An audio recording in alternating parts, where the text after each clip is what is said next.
be held in accordance with the Community Charter, Council Procedure Bylaw 2018, number 7272, and Ministerial Order number M192, governing opening meetings during a state of emergency, and the Provincial Health Officer Order regarding mass gathering events. Therefore, members of the public are required to observe meetings virtually and not attend in person, and question period will be suspended throughout the duration of the provincial health orders in effect. The first item on the agenda is the introduction of late items. Ms. Gurry. Thank you, Worship. There actually is a late item this morning. There's an updated PowerPoint presentation for item number 6B on your agenda, COVID-19 Safe Restart Grant for Local Governments, and a copy has been provided for you. Okay. Then I'd ask for a motion of approval of the agenda as amended. Moved, Councillor Bonner, seconded Councillor Hemmens. All those in favour? Opposed? Motion carries. Motion for adoption of the minutes as circulated. Moved, Councillor Hemmens, seconded Councillor Bonner. All those in favour? Opposed? Motion carries. We don't have any presentations, and we are back to reports. And Ms. Legan, are you going to introduce, or are we tossing it to Ms. Mercer right off the bat? Ms. Mercer, good morning. Good morning. 2021-2025 draft project plan. That's right. So how this is going to work this morning is Ms. Fulla and I will go over some high-level numbers that are in the project plan for 2021 to 2025, and then we're going to pass it over to the departments to talk about some of the highlights of their project plan. So we'll have corporate services. Mr. Mackay is here to talk about some IT projects that are on the docket, and then Mr. Harding and Mr. Sims' departments will come up and talk about public works and parks and culture. So I will turn it over to Ms. Fulla. Good morning, Mayor and Council. So this morning, as Ms. Mercer mentioned, we're just going to present a high-level overview of the draft project plan before you. So as we've mentioned before, the city does 10-year project planning. So our 10-year project plan, it includes infrastructure renewal projects, it includes infrastructure to address capacity for growth, as well as implement council's strategic priorities. Each year, we update that 10-year project plan. We start that process back in February, so we've been working on the project plan for quite a few months now. The first thing we do is we do look at our asset management plans, we look at our DCC project plan, as well as council's strategic priorities, and we start adding in projects. So that 10-year plan rolls forward, and so we have to add projects into year 10. Then we look at new condition assessment information we've received. This might impact timing of projects. We also update cost estimates as we refine those cost estimates as the project gets closer in the plan. So as it moves forward, we get better indication on costing of what the project will cost to undertake. As well, we look at changes to scope. So the draft project plan this year is $314 million over the next 5 years. So what this graph here shows you is how that breaks down by the different infrastructure types in the city. So almost 50%, 46% of the plan actually is two infrastructure types, transportation and water infrastructure. In the next 5 years, we're going to invest $72.3 million on water infrastructure. This includes projects such as the Midtown Water Supply Upgrade. This is a multi-million-dollar, multi-year project that Mr. Rosen will be discussing later in the presentation. Over the next 5 years, we're also going to invest $71 million in transportation infrastructure. This includes Metro Drive Phase 2 in 2021, the Midtown Gateway in 2022, as well as the Terminal Corridor in 2023 and 2024, just to name a few of the projects. And again, these are all projects that Mr. Rosen will tell you a little bit more in detail as we move through the presentation. Now, looking at the chart there, you can see some significant investment in parks infrastructure. So I just want to point out, under parks infrastructure, we're including the Waterfront Walkway project. So that's about $25 million over the next 5 years. And you can see there in 2022 and 2023, there's some segments plans, and that's why you see the big jump in the investment there. Also, I wanted to point out, in 2022, you are seeing the Harewood Centennial Artificial Turf Field. So as you know, we did apply for a grant for this project. If we are successful, because this project is contingent on the grant, that project would start in late 2021, but the bulk of the work would take place in 2022. IT. So Mr. Mackay and Ms. Mercer both mentioned last week how SAP is nearing end of life, and I hate using that term, sorry, Councillor Charlie, but it is nearing end of life, and so we will be looking at a new ERP replacement system. That project is budgeted in 2022 and 2023. On the facility side, we have about $34.5 million invested over the next 5 years. Of course, you see a big jump there in facilities in 2021, and that is, of course, related to the Fire Station Number 1 replacement. Of that $34.5 million, about $14.4 million ties to the remaining work to be done on Fire Station Number 1, mainly in 2021, but of course, construction will finish up in 2022. Also in 2022, you're going to see the Nanaimo Search and Rescue Operations Center redevelopment project, and then you'll see that little blip there in 2024 for facilities, and that's in part tied to we will be replacing a significant portion of the roof at Bevan Complex, and that's budgeted at $2.2 million. And then the last little blip I wanted to talk about on this slide is equipment and vehicle replacement. You can see it jumps up there in 2025, and that's because we have budgeted for a new aerial for Nanaimo Fire Rescue. So of course it'll be 15 years in the front line, and we'll be looking at a replacement. Looking at other highlights in our infrastructure investment plan, we're looking at about $14.4 million in new cycling and pedestrian amenities over the next 5 years. This includes $2.5 million in new sidewalk and cycling lanes as part of Phase 2 of Metro Drive. We have $32.9 million in facility renewals over the next 5 years. Some highlights from 2021 include, of course, Fire Station Number 1. We have the animal shelter improvements. So we discussed that last week when we talked about the animal control review, how we increased the budget for the service contract. As well, we're doing some improvements to the animal shelter, and that's budgeted in 2021. We have the windows that we're doing in the Port Theatre in 2021, as well as the Bevan Complex electrical substation. In equipment and vehicle renewals, we're looking at about $14.8 million in renewals over the next 5 years. Some highlights of 2021 projects include our SCBA replacement as well as Cascade filling stations. And there was a business case that was approved for that last year, and it was put into the plan for 2021. As well, we have a backhoe and a couple dump trucks that are reaching end of life in 2021, so we'll be replacing those.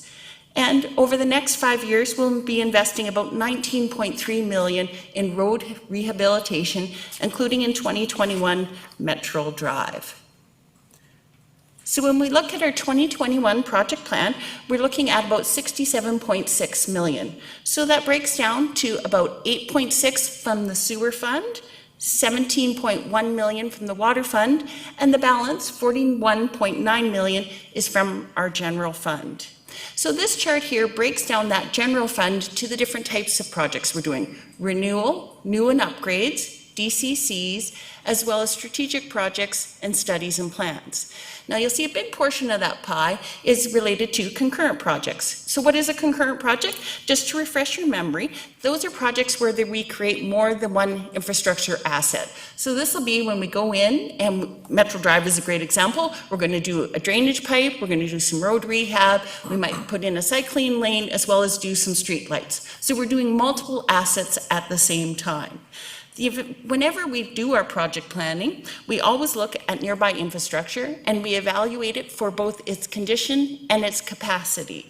Because the idea is we want to optimize efficiency, minimize cost, and also reduce disruption to residents and businesses. We don't want to replace a water main pipe on a road, dig it all up, put the pipe in, and then come back 2 years later and go, you know, that drainage pipe is now end of life, and again, we're digging up the road.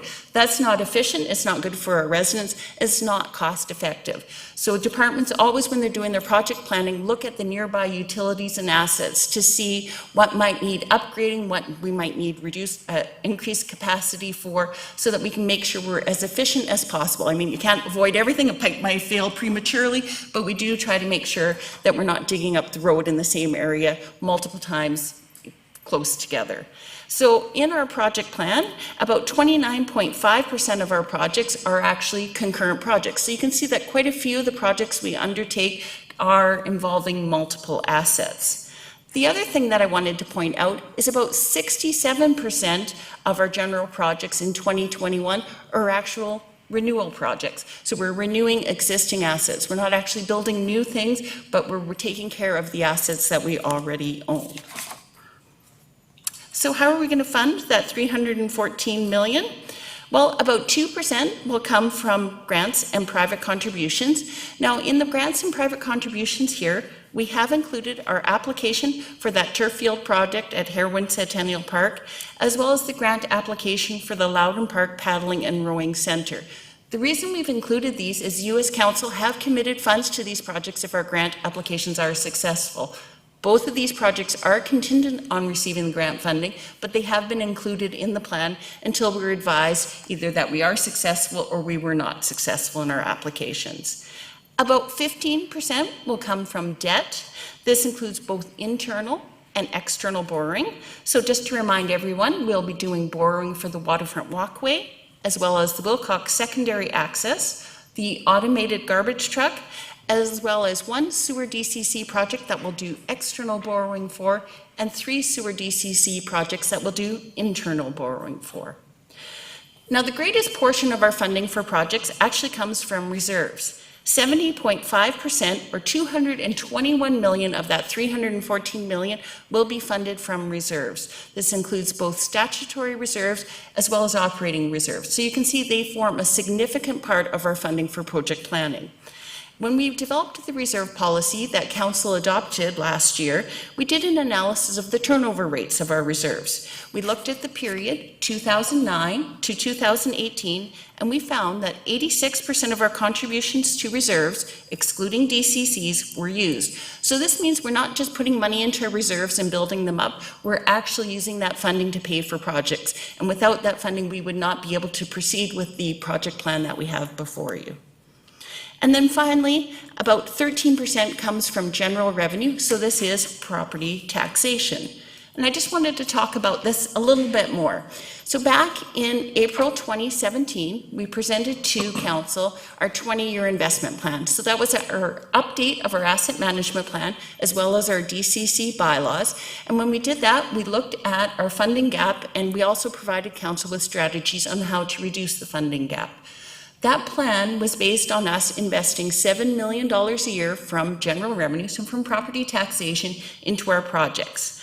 When we look at the period 2017 to 2020, so our 4-year average has actually been 6.67. So we haven't met our $7 million target. We hit a low in 2018 of 5.8 million, and 2020 we had 7.49 million.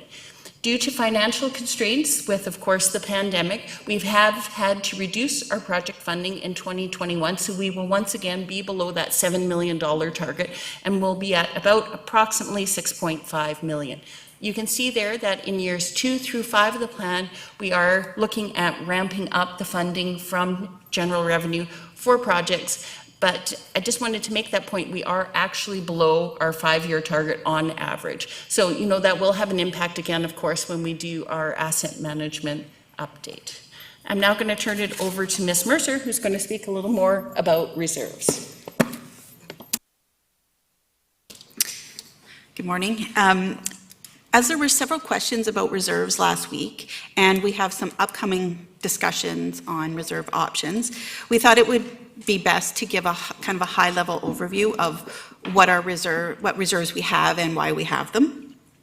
So, as you know, if we didn't have reserves, we would have wild swings in property taxes, depending on what projects were in the plan for that year.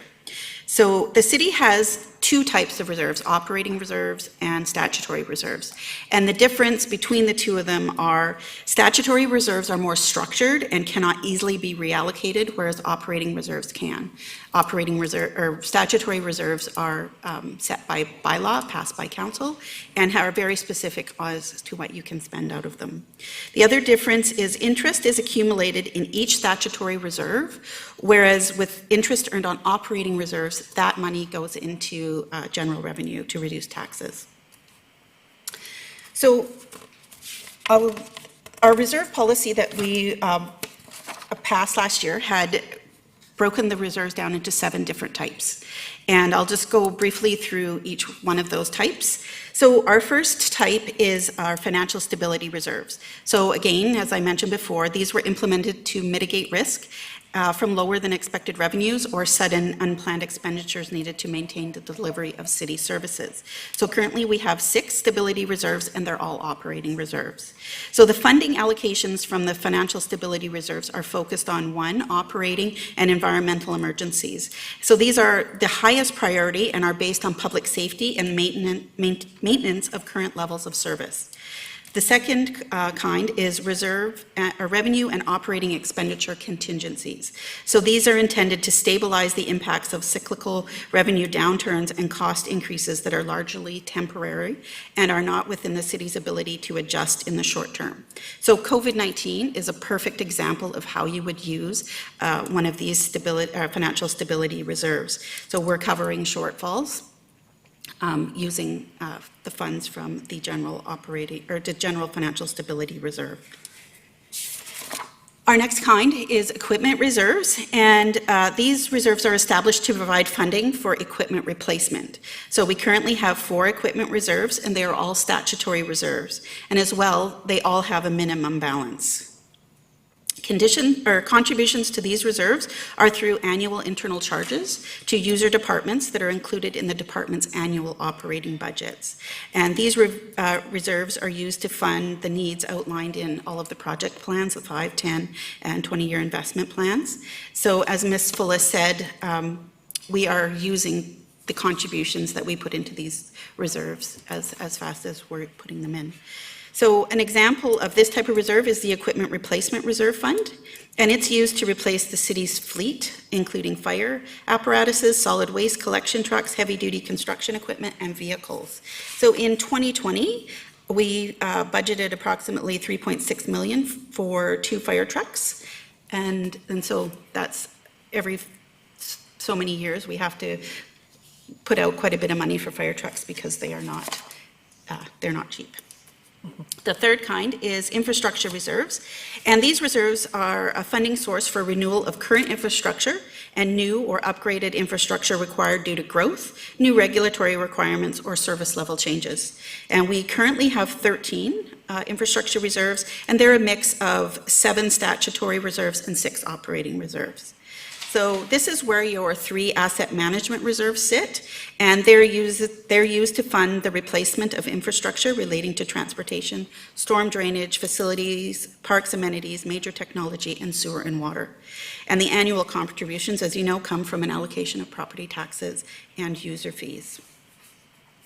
And an example of something that we have funded from out of this reserve we're funding the debt for the Fire Hall number 1 and the Gallows Point dock for approximately $448,000 was budgeted from there. Millstone Trunk South sanitary sewer project for $1.4 million was budgeted out of there, and the Black Diamond Drive water main for approximately $2.3 was funded out of there. So some very large dollars are flowing in and out of those reserves. Our fourth kind is parking reserves, and these provide a funding source for the renewal and upgrade of parking infrastructure, including parkades and meters. And we have 3 parking reserves, 2 are statutory and 1 is operating, but the main reserve is the parking reserve fund. And the main source of funding comes from annual contributions from net parking revenues. And parking is not self-funding from a capital perspective, and often we need to use the general asset management reserve to cover any shortfalls. So for example, in 2020, approximately $927,000 was budgeted from this reserve to fund the Bastion Street Parkade renewal project. Now the total cost of that project was $963,700. So the shortfall of $37,000 came from the general asset management reserve. So even though we're putting money in there, it's still not sufficient to cover some of the parking projects. And this year, as our revenues for parking are severely reduced, that'll put more pressure on the future as well.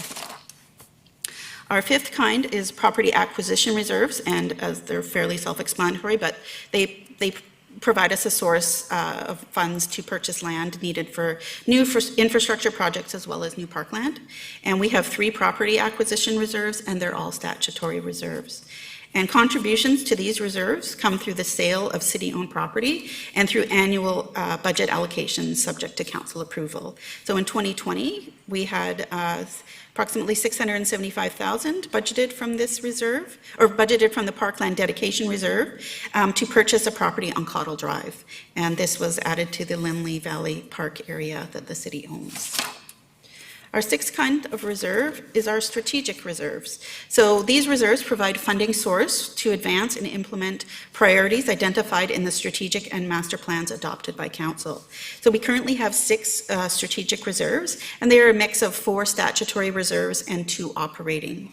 So for example, in 2020, we had from the emissions reduction reserve, we funded $100,000 from the Clean BC Better Homes rebate program. So that went out of the emissions reduction reserve. About just under $39,000 was funded the shower program out of the Housing Legacy Reserve, and $2.8 million is budgeted in the Special Initiatives Reserve to fund any shortfalls as a result of COVID-19. So these have a variety of different uses, and one has the Strategic Infrastructure Reserve is the only one that has a minimum balance. And our last type of reserve identified in our policy is other reserves. And this is basically anything that doesn't fit into the other 6. And we have 3, and 2 are statutory and 1 is operating. And they're established as a result of a bequest or a one-time expenditure. So for example, the Knowles Estate Reserve Fund is an example of another reserve. And in 2007, Mr. Arthur Knowles bequeathed approximately $488,000 to the city to be used for improvements to the Knowles Park and improvements to South End parks and youth sport facilities. So in 2020, we used $38,000 of that reserve to fund the youth park at the Harewood Centennial Park. And DCC reserves are not included in our reserves policy, but they are a statutory reserve. And they're not included in the reserve because DCCs can only be used for projects identified in the DCC bylaws. So there wasn't any reason to put them in our reserve policy because they have their own bylaws and rules around that. So DCCs are collected from developers to assist with costs of new infrastructure required due to growth. And DCC projects require funding from both DCC and infrastructure reserves, as they must assist with a minimum of 1% funding for DCC projects, and that's 25% assist factor for water projects. So we currently have a statutory DCC reserve fund, and we have 6 bylaws that one for each type of DCC collected. So that's a brief kind of overview of our reserves. And just a final recap of our reserve summary in the 5-year plan. So this chart displays the balances of each reserve type graphically for the 5 years. And in 2021, we have an estimated closing balance of $141 million. So approximately 12% is sewer reserves, 30% is water reserves, and the remaining 58% are general reserves. Now DCCs can only be used for projects identified in the DCC bylaw, and that covers approximately 34% of that total 141. And as I mentioned, some of the reserves have a minimum balance, and the minimum balance is approximately $29.8 million of that overall 141 million. And so that's where we sit with reserves. Just hopefully that's a good refresher for everyone. And I will now pass it over to Mr. Mackay to go through. Councillor Bonner has a question. Oh, sure. Thank you. Favorite topic. Just it's a quick question, if I may. The Information Technology Reserve, I know it's a statutory reserve. Is your opinion that that money could be used to purchase, acquire, or update software? We have used that that reserve to fund implementation projects. So that could, yes, it could be used for software as well. Yeah. Okay, thank you. That's it. Thank you very much, Ms. Mercer. Both. Mr. Mackay, good morning. Good morning. So I will be talking about 3 projects. The first project is the Enterprise Document and Records Management System. This project is entering its final phase in 2021, sponsored by Legislative Services.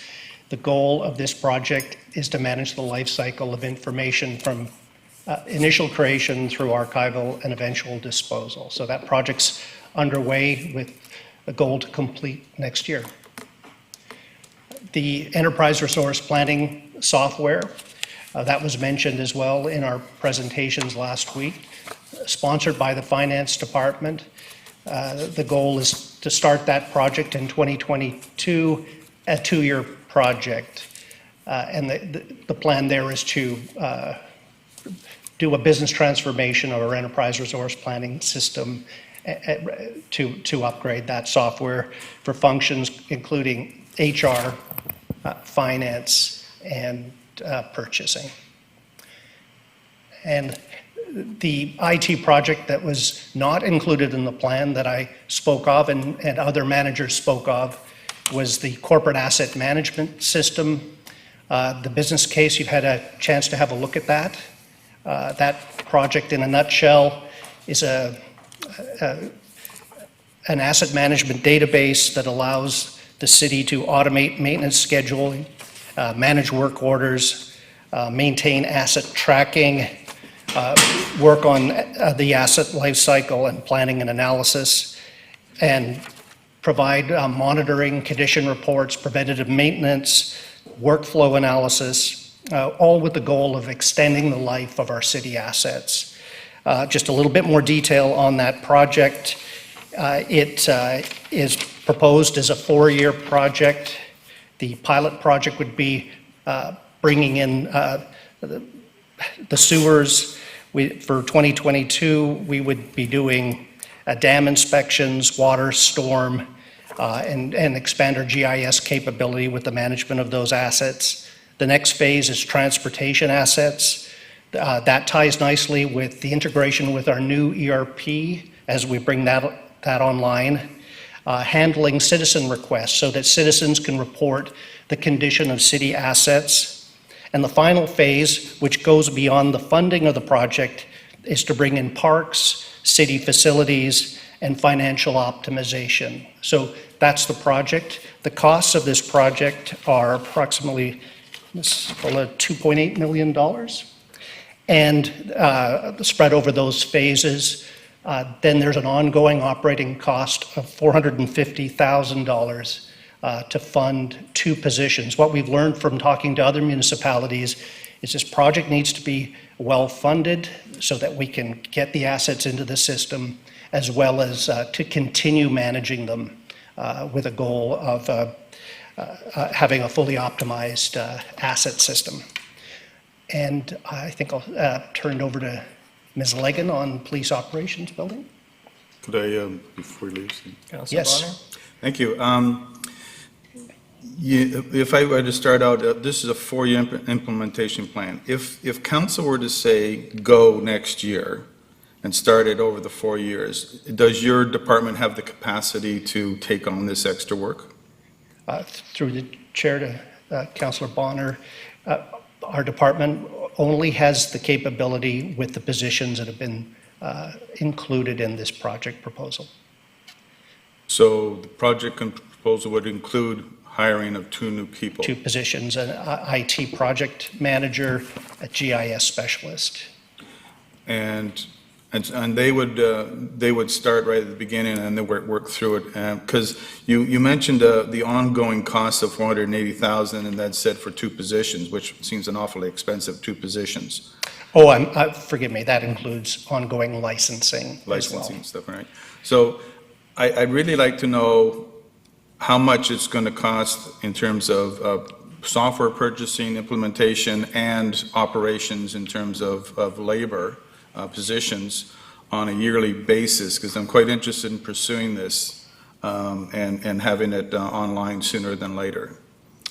So I just don't think I have a full picture of the costs, even though I read the business plan quite a few times. I'm just not sure how much it was going to cost the first year, how much it's going to cost second year and third year, and how is it paid for? How could it be paid for?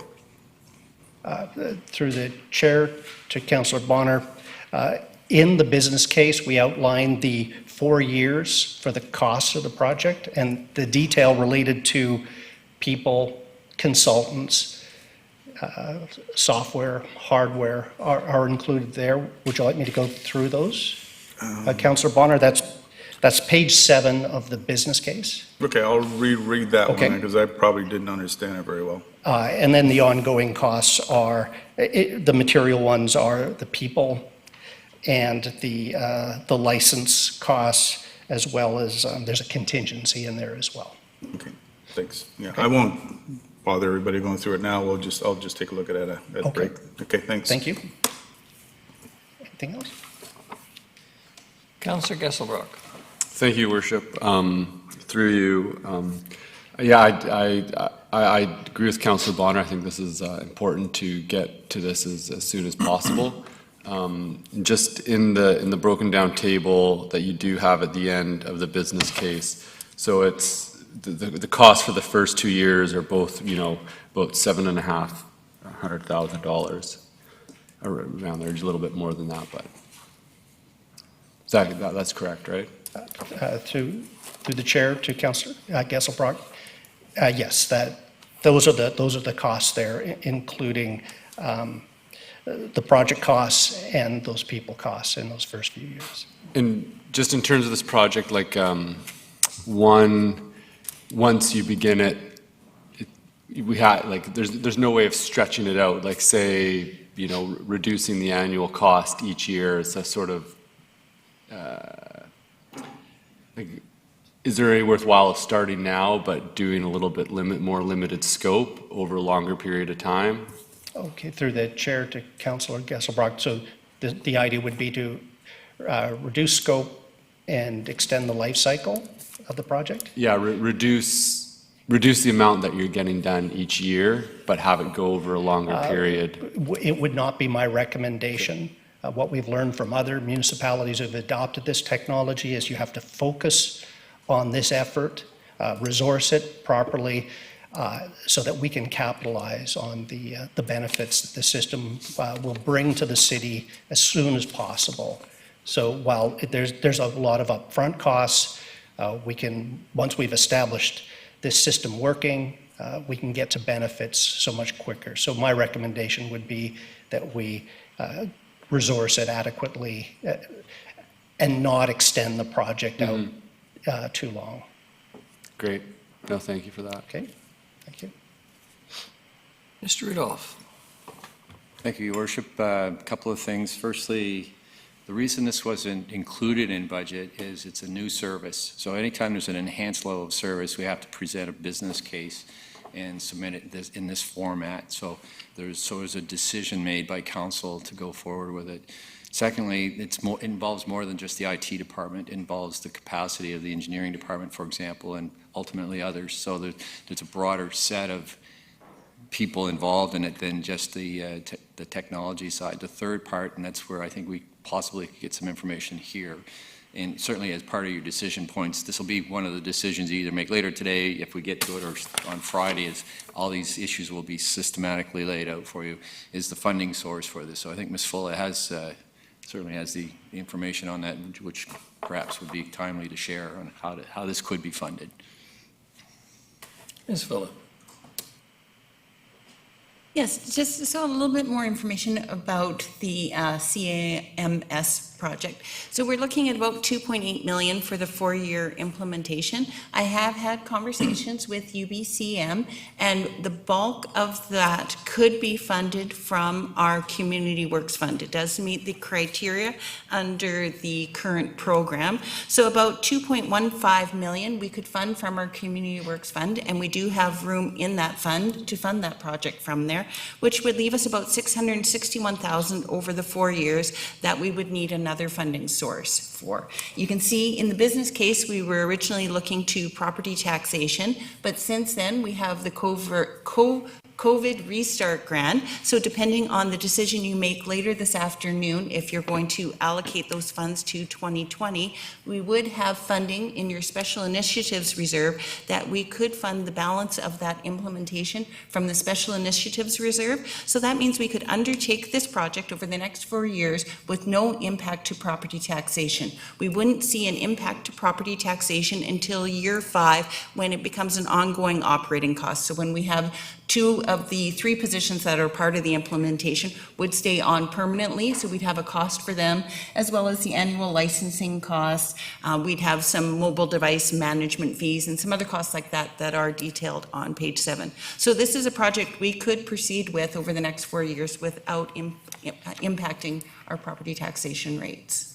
I also like to mention that, this is a project from the Asset Management Steering Committee supports this project. I think all of us on the Asset Management Committee see this as the next step forward for the city to move forward in our asset management planning, and something that we eventually need to do. The sooner the better. The sooner we do it, the sooner we're going to see the benefits from the project.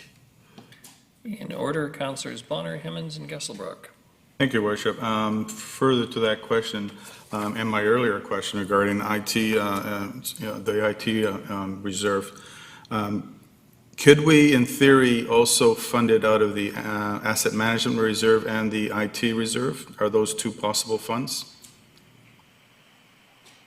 Through the chair to Councillor Bonner, the Asset Management Reserve would not be an appropriate funding source because it's not renewal of an existing asset. It's actually new software that we're looking at. We can look to the IT Reserve, but the IT Reserve also has a minimum balance requirement. We have the ERP system that we're replacing. We also have the document management system, as well as other IT infrastructure that we're planning replacement for. So we don't have a lot of room in that IT reserve. We couldn't fully fund this project from there, not without moving out other projects.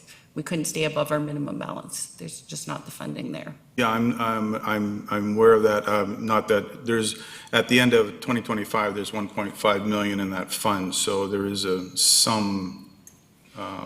money in it that we could possibly, I wouldn't suggest funding it entirely. Now, because we're replacing software that Public Works is already using to manage their infrastructure, could we then argue that because it's a replacement of software, that it could come out of the, you're starting to smile here, could come out of the Asset Management Reserve? Because even though it is technically new, it actually replaces old software.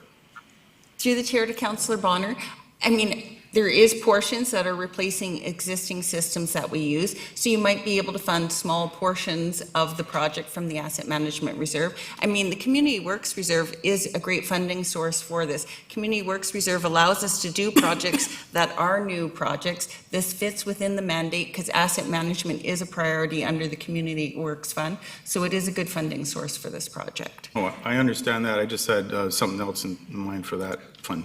Oh. Christmas is coming. Got your shopping list. Councillor Hemmons. Thank you, Your Worship. Through you to Mr. Rudolph, actually. You referenced this having implications across departments. And I'm curious, was that a caution again about our capacity? Yeah. Okay. I think, well, perhaps Mr. Sims is timely, his entry to the table here, he might be able to comment on that a little bit. But I mean, we have capacity challenges. Well, we're maxing our capacity throughout the organization where we can. So I don't know if Mr. Sims has a comment on that, but it's not just the point. The primary point was it really just doesn't apply to the IT department. There's other department staff that would be involved in the implementation of this. And this subject is dear and near to Mr. Sims's heart. So he could comment on that capacity issue as well. Thank you. Mr. Sims. Thank you, Your Worship, and thank you, Mr. Rudolph. I think as Mr. Rudolph said, there is a capacity impact to all of us because it's a shift in how we do work. But it's no different than taking on the enterprise resource program or the records management system. It's a shift in how we do work, and it will require an elevated level of work, but at the end, it will actually end up making lives, allowing us to make better decisions. So there's a lot of motivation across not only engineering public works, but facilities and IT and finance as well. So this is a cohesive, coherent, cross-departmental initiative that will allow us to make better decisions. Some of the pieces of software that we've built either through IT are old and outdated and will be sort of rolled into all of this. So it's really, as Mr. Mackay said last week, this is foundational for us to be a more intelligent city, I think. Okay, thank you. Councillor Gesselbrock. Thank you, Worship. One general question, just for the different capital projects, is there a breakdown sort of what reserves they're drawing from to fund them? Like, do we have that information? Sorry, what was that? For the different capital projects that are presented, just in general capital projects, do we have, like, does council already have the information of what reserves they're drawing from to fund them? Is that in the report? I don't think we have detailed breakdown of individual individual projects where they're broken down. We have totals overall. Okay. But do we have- Totals overall of like how much that reserve is being drawn down to fund the capital program. Ms. Fuller will get that for you. She's flipping to the page now. Through the chair to Councillor Gesselbrock, yes, if you turn to your behind tab number 1, the budget document on page 33, we have broken down over the 5 years the funding sources. So we've broken down how the 313.9 million breaks down by reserve by year. So we don't have it tied to each specific project, Right, but we do for the show whole what capital funding is coming program. out of what reserves and how much we're using from general revenue and Okay, debt. and that question was sort of on the back of just curious for the Community Works Fund, funding this project, would that be drawing away from,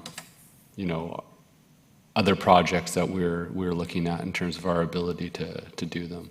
Through the chair to Councillor Gesselbrock, we do have capacity in the Community Works Fund to fund this project, so it wouldn't mean delaying anything that you currently see before you in the 5-year plan. We've made sure we've left room available there should council wish to proceed with this project, that we could add it for provisional. Okay, great, thank you. I'm going to go to Mr. Rudolph, and then I think we have Councillor Armstrong on the line. Yes. Mr. Rudolph. Thank you, Your Worship. I think what some of council may be getting at is opportunity cost, in that if you spend the money on one thing, you don't have the ability to spend it on another. So we're talking about a possible source of this funding for this particular project. You may have other projects in mind that you would like to fund from that same source. So we'd have to, by the time we get through these projects and this review this morning, perhaps those will get flagged. If there's some other projects on your mind and you're curious about how they could be funded from the same funding source, then it becomes a decision on which way or how you carve that up. So I think that's where there could be more. If you spend it on one thing, then you don't have it for something else is sort of the reality. So while it can be funded, are there other projects that are candidates to be funded that could be advanced as well? So I'm hoping by the time we get through the capital discussion today, those will be at least flagged if they exist, and then we can come back to the decision point around this project either later today or on Friday in terms of is this a go and how you're funding it. The point is it's a very expensive project, and it's a multi-year, and it's a long-term commitment because it does include a significant ongoing operating expense, which we've not been able to find the financing to do. So the COVID money does, the way we're identifying how to use this, gives you a fair amount of flexibility moving into next year. So this is just one of those opportunities, but there's possibly other ones. And so just, I think that's what Councillor Bonner and others may be alluding to. Councillor Armstrong. Yeah, my question is for Mr. Sims, and it goes along to what Councillor Hammond had said. If this did get approved by council, do they have the capacity to deal with it right away? Thanks, Your Worship, to Councillor Armstrong. And that's, I think, what I was trying to hint at when I was talking about this is an important project for all of us, that we would make the room to make the transition. We may need to delay a few other little things, but this is a high priority. So we would make the room for it. Is that the answer? Okay, thanks. Yeah, thank you very much. Councillor Bonner. Thank you, Worship, and I'm agreeing with Mr. Rudolph. I think using our imagination in terms of funding, if this particular piece of software affects a number of departments, and a number of departments have reserves that talk to this type of work, that maybe we should be looking across departments and just taking a bit here, a bit from there, a bit from there to make it up. That then frees up the community works funds for other projects that we couldn't necessarily fund out of taking a little bit out of the reserves of the other departments. So that's kind of where I'm heading for, is some fancy accounting work that I know can be done. Councillor Brown. Thank you, Your Worship. Building on some of those comments and also Councillor Gesselbrock's comments, this is, I think, some of my concern around how we're doing these capital decisions. So, for example, the Wakesire report came back with basically no options in it, but here we are with a significant amount of community work funds that project would be eligible for. And then the flip side of that is the Loudon Boathouse for the grant came back recommending, I believe, paying for some of that out of community work funds, which it's neither here nor there whether I agree with the project, but again, it was no conversation with respect to how it fits into the context of this greater capital regime. So I'm left with the impression that, not left with the impression, I would appreciate sort of what Councillor Gesselbrock was alluding to there, is having the breakdown so council can make these strategic decisions about, I view that as sort of staying in our lane, is making these strategic decisions on projects for the city. And when we're not furnished, I think, with the complete information or the information to decide one way or the other, we're not in a position to set the course with respect to the capital projects. So I'm just expressing my concern based on those comments. Mr. Mackay, thank you. I think we're on to Ms. Legan.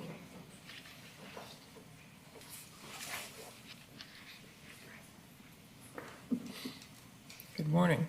Good morning, Your Worship and Council. I was talking about one bullet point there, Police Operations Building Space Issue Resolution. Unfortunately, we do not have a reserve to address this issue.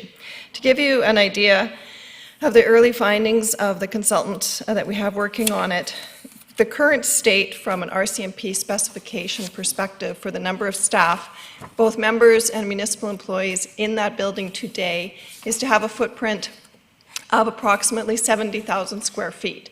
They're currently occupying a building of 35,000 square feet. This is completely exacerbated in a COVID situation where people need to physically distance. Much has been done to alleviate the situation, but we know if we don't move on this initiative, we're going to be a full 5+ years until we have a resolution in place. The small measures that we've been able to take with a ton of cooperation across the city is to utilize the lower level of the fire rescue headquarters. Chief Fry has provided us with an opportunity to move victim services into that space. We don't need the same level of security in the building to move victim services there. They also will have their own entrance and exit, and we don't have to do any renovations to put them in that space. The second measure we've taken is we have occupied some space at 575 Fitzwilliams for traffic, and that's front of the building, and there is appropriate security and hardening of that space for that effort.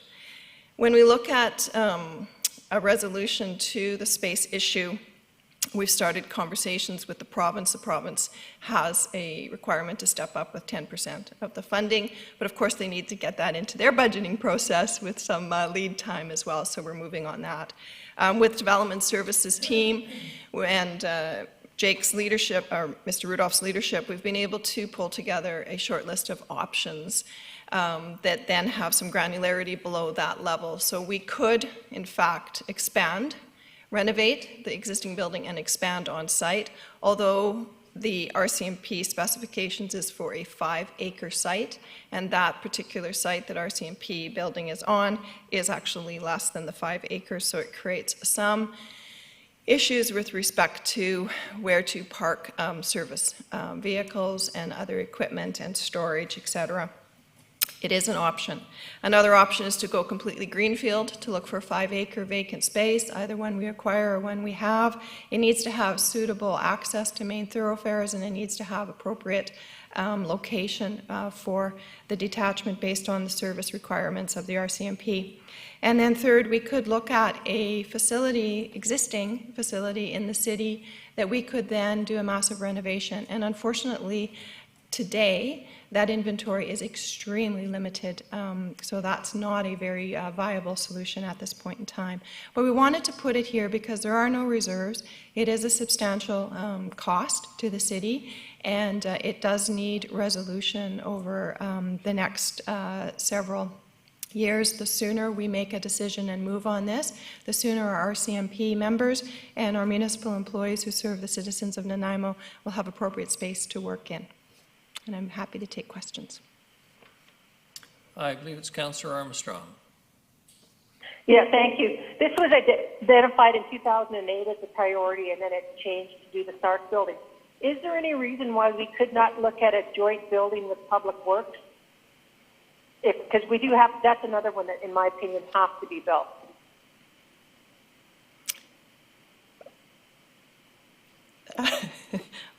Thank you for the question, through you, Mayor, to Councillor Armstrong.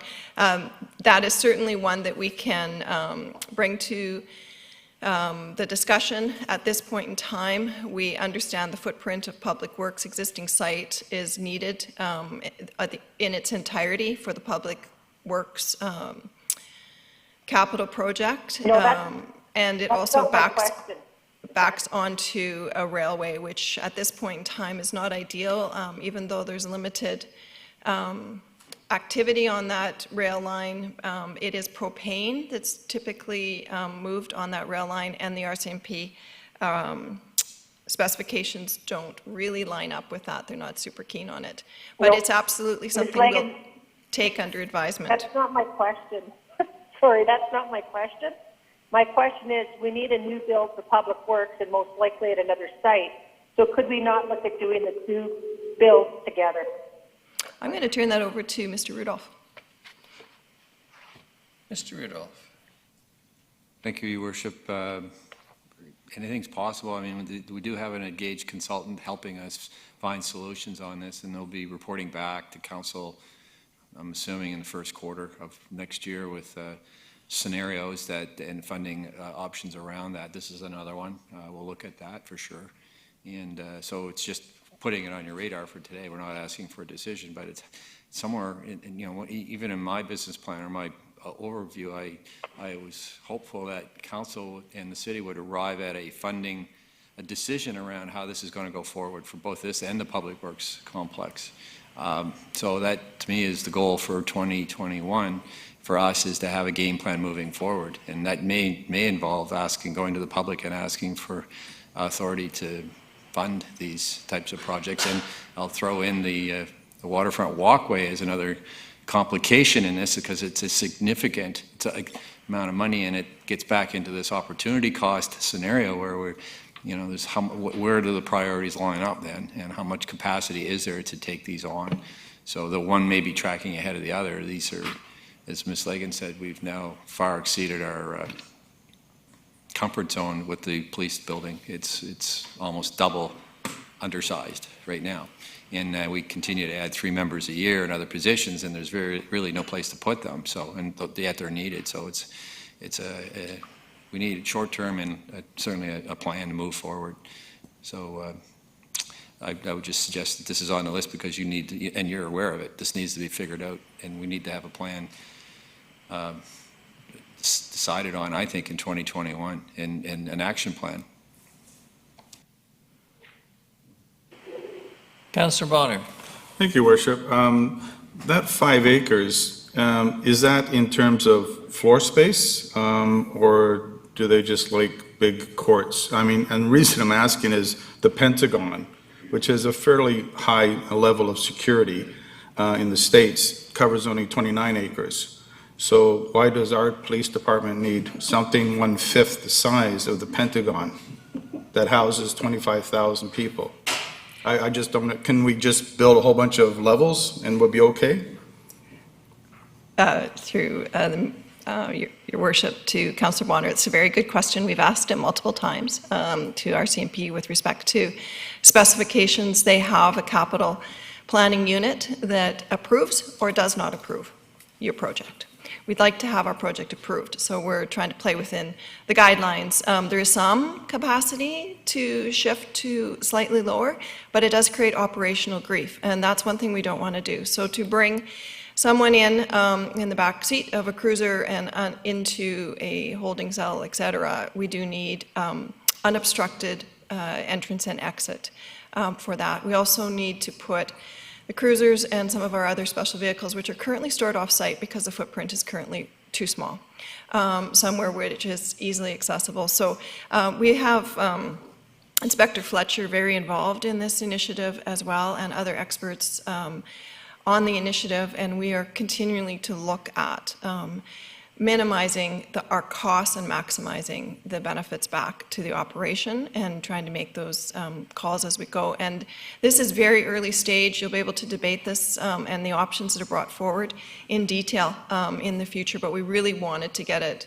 on your radar and that this is going to be a significant capital initiative, whether we renovate and expand Greenfield or find another facility and do a massive renovation there as well. Thank you. Councillor Hemmons. Thank you, Your Worship. Through you, I'm curious, we've freed up some space in the SARC with people going to work from home due to COVID, and I know that we've resourced them to do that, and there's security issues, but is there an opportunity with our new work from home kind of ratio scenario to put enough security in one corner of our SARC building to tide our CMP over, to bring departments that, you know, don't necessarily need to be stationed there? I'm sure Cheryl will correct me if that's impossible, but are we looking at that, free space in the SARC, as a temporary measure? Sure, thank you, through your worship, to Councillor Hemmons. It's a very good question.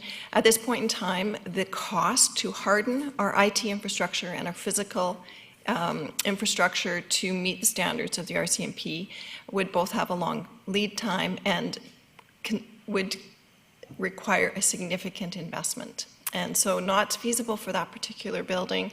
We're leveraging nearby buildings that have some security in place or can be modified relatively, low cost.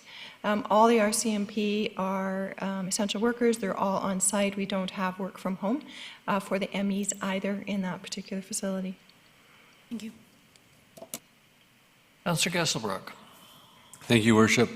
Just on this item, I definitely think something needs to be done and quickly. But I'm just curious, in terms of the current ask right now, I'm just not clear, like, are we looking for direction from council to go ahead to develop a business plan, or does a business plan exist for this already?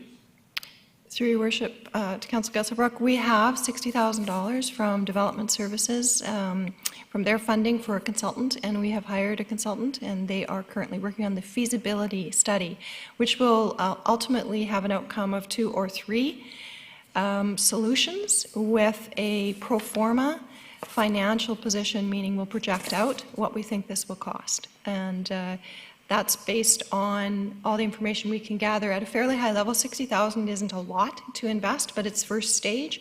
Once we get direction from council on whether we will stay on site, renovate and build, go to Greenfield, or acquire another facility and do a massive renovation and relocate, or potentially what Councillor Armstrong mentioned, is there an opportunity to combine facilities in the future, because we'll leave that in the mix. We will then need a substantially larger sum of money to move to a detailed design or potentially acquisition of land, but that will become evident in the report from the consultants who are working on it today, and that's due sometime before Christmas. So we're getting close. Due when, November 6th, or? Sometime before Christmas. Okay, so this is kind of flagging that this is something that's going to be coming before us that is going to potentially be another budget draw that we need to be prepared for. Absolutely. Okay. Yeah, it's a major capital expense that needs to be considered in the overall capital plan. Yes. Great. Ms. Legan, one of the things that occurs to me, and Inspector Fletcher has advised of this, that a number of the members are in fact using their cars as offices essentially because they're all connected by computer. And I'm sure I'm stating the obvious, but I'm sure they're also considering that in the longer term in light of COVID and resiliency, that, you know, there are innovative ways that people are doing their work now, and if we don't have to have a building and we've bought your expensive car, it just strikes me that that's a consideration around this, and certainly as city staff have responded so well. I just throw it out there. I'm not wed to the idea, but I do like to think about it. Mr. Rudolph. Just again, Your Worship, will be coming back to Council with some sort of a report that's Ms. Legan laid out. What are the options? What seems to be available? The numbers that we're hearing are standards that the RCMP has as aspirational standards. The 5-acre thing assumes surface parking. So that's for not only for the service vehicles, but the members that bring their vehicles to work when they're on shift, and in the MEs, and there's a big parking component to that. So obviously, if you don't have 5 acres, you have to find other solutions, and you would prefer to be on transit routes and that type of thing anyway. So there'll be lots of chance to sort through this. If it is not a central location, then transit will be less of an option possibly. So there's reasons why certain sites would work better than others, but and even the size is indicated. If we met their current standards for space allocation, we'd be at 70,000 square feet. That doesn't even provide any room for growth. So we're looking at a building more likely 90. another third bigger than that to complete this exercise or provision for future expansions that could take place. So it's not a small complex, and it's by far, as you know, the largest detachment on the island this way. So there's 26 detachments, and we are huge compared to most of them. So there's a big expense attached to this. So it's just, the point was it's not funded in the 10-year plan at this stage. Hopefully we'll get it to a place where we're comfortable and you understand how you're doing that, and that would be one of the goals for next year. Councillor Armstrong. I just wanted to reply to yours about the working in the vehicle. There was a study done in that in 2006, and it was turned down for health and safety reasons. If I may, Your Worship, Ms. Legan. we do have some issues right now with respect to zero amenities in the building. We're having to use space that would be generally taken for wellness. And one of them is the wellness facility. We're having to close it and create space for lockers. So we are in a situation where an immediate solution needs to be put forward. Inspector Fletcher and I have had many conversations with Mr. Rudolph and Mr. Lindsay about this. If the members and the municipal employees can see that a concrete plan is in place, that will alleviate some of the stress that they feel as well, because there is that light at the end of the tunnel and the promise of a different space or expanded space for them. So it'll go a long way. Thank you. Curious bit for questions. On to engineering and public works. Your Worship, there is a scheduled recess at 10:15. I'm not sure if this would be a natural. I think that's a very Place. sensible suggestion as always, Ms. Gurry. Thank Why don't we you. take the 15 now? Sorry, Mr. Rosen. Blame Ms. Gurry.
Hi, Leonard Krogh here. I'm here with Karen Lindsay today. She's going to show me how to sign up for our app. Voyant Alert, the City of Nanaimo's emergency notification system. So we'll start by going into the App Store, Mayor Krogh. Done. Next, you're going to hit search. And you're going to search for the app, which is Voyant Alert. So it's V-O-Y-E-N-T. Now you see, it's already selected it. Click there, hit get, and then we're going to install. And why are we downloading this app? We're downloading that so that you can get this onto your phone system, and what it will do is it will send you a push notification out. So if the City of Nanaimo issues an emergency alert, it will actually push the notification out onto your phone. The really nice part of this app is that it's anonymous, so it goes by postal code. So we're not requesting you to put your name or personal information in, it just works off of the app through your phone system. There are also, if you have family members or friends that maybe don't have a smartphone or would like another way, you can also sign up online or call our Public Works Department, and they have phone and texting options available as well. So there's lots of options for people depending on what their needs are. Fabulous. So you can rest with some comfort knowing you can find out what's necessary and know that people who are important to you are notified. Absolutely. So now you have Voyant Alert on your phone. And now just select open. So the next thing you're going to do is you're going to tap in the postal code that it's prompting you. All right. So you just click on there and start entering. And then find on a map. So here you'll see the welcome page for the City of Nanaimo, and you want to subscribe to notifications, yes? Yes. Click that you agree to the terms, so click both to the yes for consent, and then hit next. And it's going to ask to either allow or not allow notifications, and you want to always allow. Always allow. Always allow. And the reason that is, if you don't allow, it won't push the notification out to you. So always allow. Always allow. And now you see here, you've got a message to accept that you've signed out. That's the two-factor authentication, and you're going to tap yes. And now you're in the system. Also, when you have a moment, we recommend that you pick your locations and sign up based on those locations, and then you'll get alerts from the City of Nanaimo. Karen, thank you. Everyone, sign up.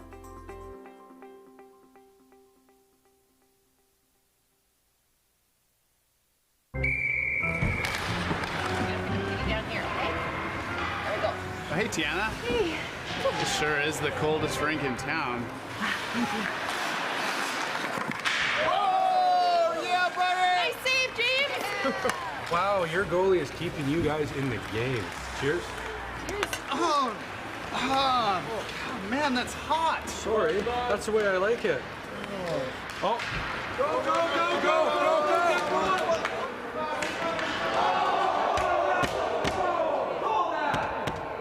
Penalty shot!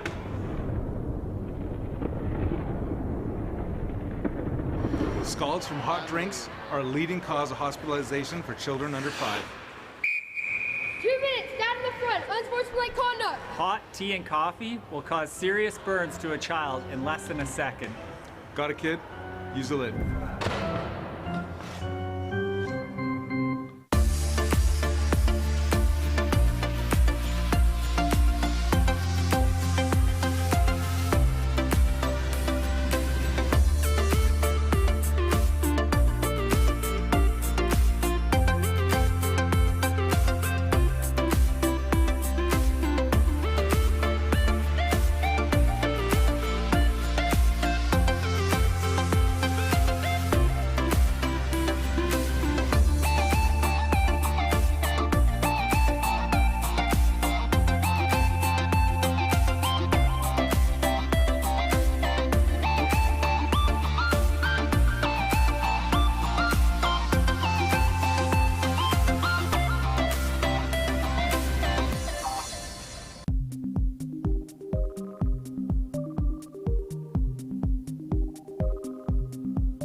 This is the 2018 redux of the lighting at Nanaimo's historic bastion. I've had the pleasure of being part of the relighting project on this amazing building in downtown Nanaimo.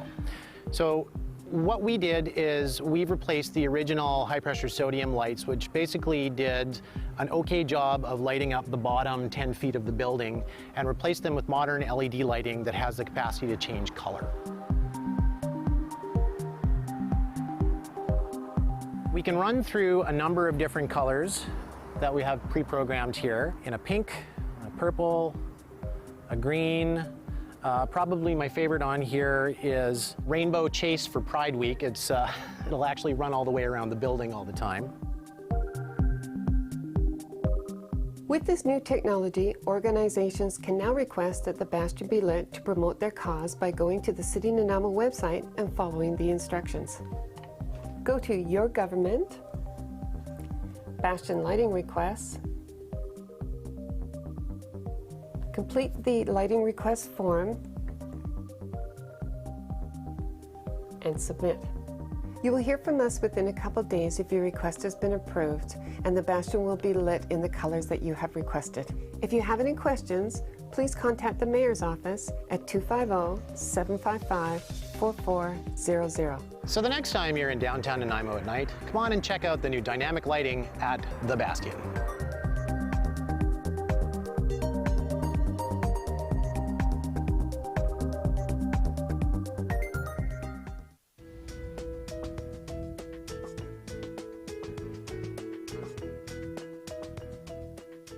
We're here today to make a couple street names. There was some vandalism in town, and we're just going to make replacements. In the roads today, we're doing our Dundas Street and Bruce Avenue.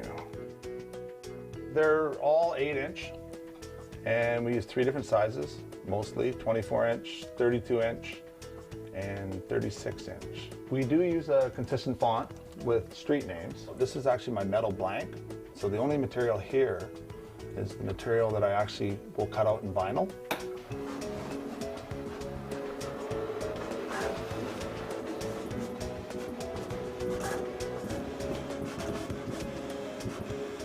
From here, we have to take out the vinyl that's not needed, which is the outer. So all we want to do is save the inside borders. From here, we actually have to put a transfer tape on it. And what this does is it allows us to take the blue vinyl and pull it away from the clear backing that it's on, so we can apply it to our aluminum blank.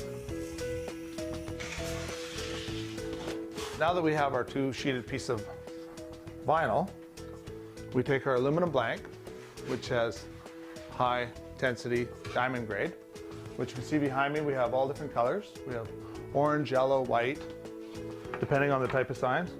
Most of our white signs are regulatory, and the yellow ones are warning signs. And right here, all I'm doing is pushing the transfer tape a little tighter to the vinyl. And then from there, we peel it back, our plastic, which basically leaves us with a big sticker. We put it on the aluminum.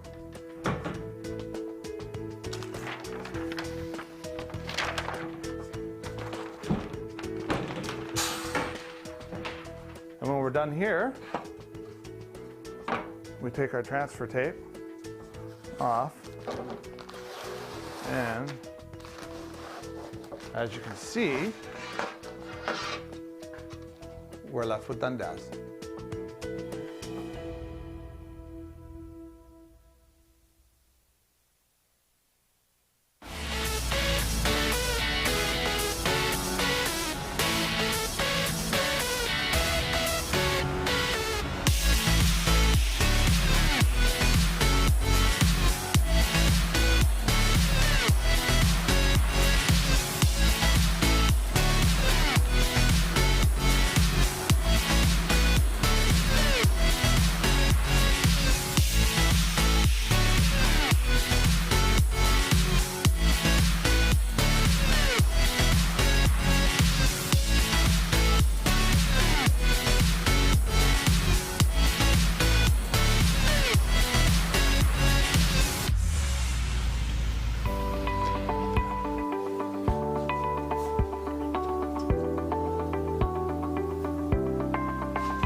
Hi, Leonard Krogh here. I'm here with Karen Lindsay today. She's going to show me how to sign up for our app. Voyant Alert, the City of Nanaimo's emergency notification system. So we'll start by going into the App Store, Mayor Krogh. Done. Next, you're going to hit search. And you're going to search for the app, which is Voyant Alert. So it's VOYENT. Now you see, it's already selected it. Click there, hit get, and then we're going to install. And why are we downloading this app? We're downloading that so that you can get this onto your phone system, and what it will do is it will send you a push notification out. So if the City of Nanaimo issues an emergency alert, it will actually push the notification out onto your phone. The really nice part of this app is that it's anonymous, so it goes by postal code. So we're not requesting you to put your name or personal information in. So engineering and public works, we tend to focus on the four main categories of water, sanitary sewer, drainage, and then obviously transportation. This slide shows how those funds are broken down categorically for 2021 as well as over the next 5 years. You can see between water distribution and water supply, that forms the largest single piece, and then transportation is sort of a close second. In terms of projects, this series of slides is just a sample or a select sample of probably the more major projects. We have hundreds of line items of specific projects or project components. Obviously, we're not going to get into all of those, so just going to talk about a few of the key ones here. Midtown water supply upgrade. This is really, it's a new project. It's precipitated by that large water main break we had on Bowen Road earlier this year. As council knows, that was an extremely nerve-wracking moment for us. Mr. Sims refers to this as our most successful failure. And the reason is because our crews had the foresight to have on hand in stock an extremely hard to procure piece of this pipe. It had been sitting in our yard for quite a while, and so just in case, they had it sitting there. So kudos to our crews for that. But what it did highlight for us was the condition of this water supply main. You can see the photograph in the bottom right there. It shows a picture of the actual pipe, and you can see the corrosion in the hoops that hold this pipe together. We know that particular pipe was in that shape, but it's an indicator of what the rest of the pipe, the condition of the rest of the pipe. And also we know that when there's a break on a water main like this, it puts an enormous amount of stress on the rest of the pipe. So we're quite nervous about this. So what we've done is we've fast-tracked the replacement of this particular pipe, and it's going to be done over 2 phases. The first step is to create a new pipe, and we're not sure exactly what the alignment's going to be yet. We're working on that right now. But it'll essentially create a redundant pipe to this one. Then once that's online, then we can go back and actually replace this particular pipe. So ultimately we'll have 2 that we can sort of spread the load over. But our first step is to get a new pipe in place, and that's pretty high priority. So we'll be focusing on that in 2021. Councillor Hemmons. Thank you, Your Worship. Just a curiosity, 3 reservoirs were drained. How many reservoirs do we have? And what did that compromise? Like I'm seeing the hospital plus thousands without water, and it could have been much worse. 3 out of how many? How much was our system compromised? Through your worship, Councillor Hammond. So in terms of the number of reservoirs, perhaps Mr. Sims can answer that. Looks like 10 reservoirs. So draining them is pretty scary thing, because we have not only balancing for general consumption, but there's also emergency storage for fire and so on. And obviously with the hospital impacted, that's a major concern. So that's why we're fast tracking this project, because it's such a high consequence. When you have a pipe that large of that pressure, it can drain reservoirs really fast, and major users can be out for quite a substantial period of time. So that's really why we want to fast track this project.